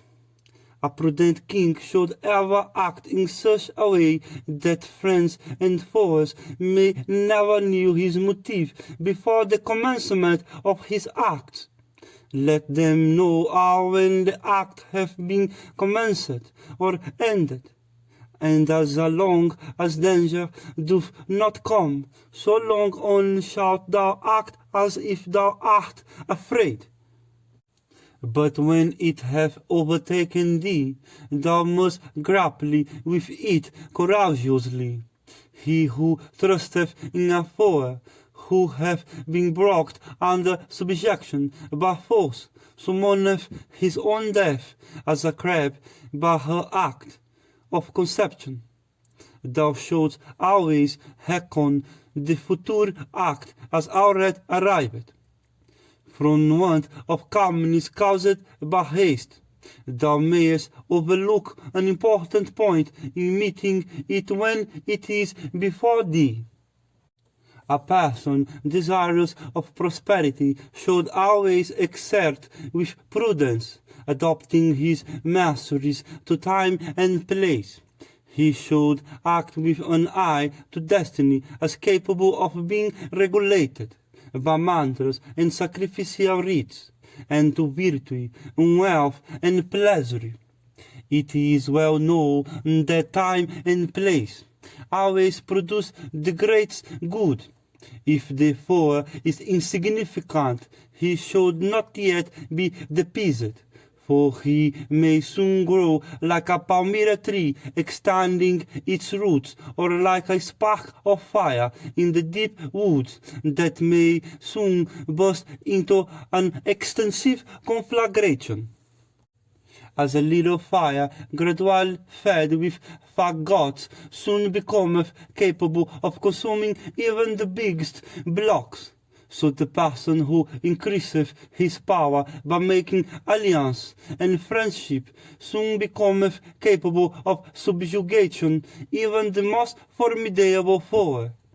The hope thou givest unto thy foe should be long deferred before it is fulfilled. And when the time cometh for its fulfillment, invent some pretext for deferring it still.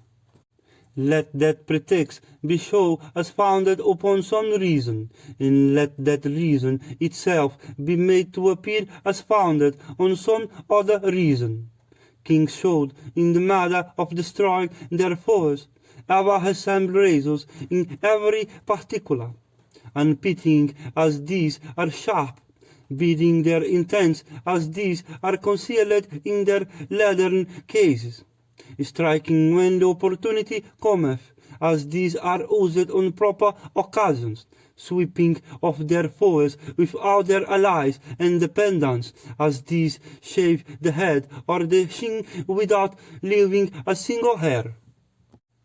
O supporter of the dignity of the Kurus, bearing thyself towards the Pandavas and others, also as policy dictateth, act in such a way that thou mayest not have to grieve in the future. Well do I know that thou art endowed with every blessing, and possessed of every mark of good fortune. Therefore, O king, protect thyself from the sons of Pandu. O king, the sons of Pandu are stronger than their cousins. Therefore, O chastiser of foes, I tell thee plainly what thou shouldst do. Listen to it, O king, with thy children, and having listened to it, exert yourselves. O king, act in such a way that there may not be any fear from thee from the Pandavas. In thee adopt such measures consonant with the science of policy, thou mayest not have to grieve in the future. Having delivered himself thus, Karnika returned to his abode, while the Kuru king Dhritarashtra became pensive and melancholy.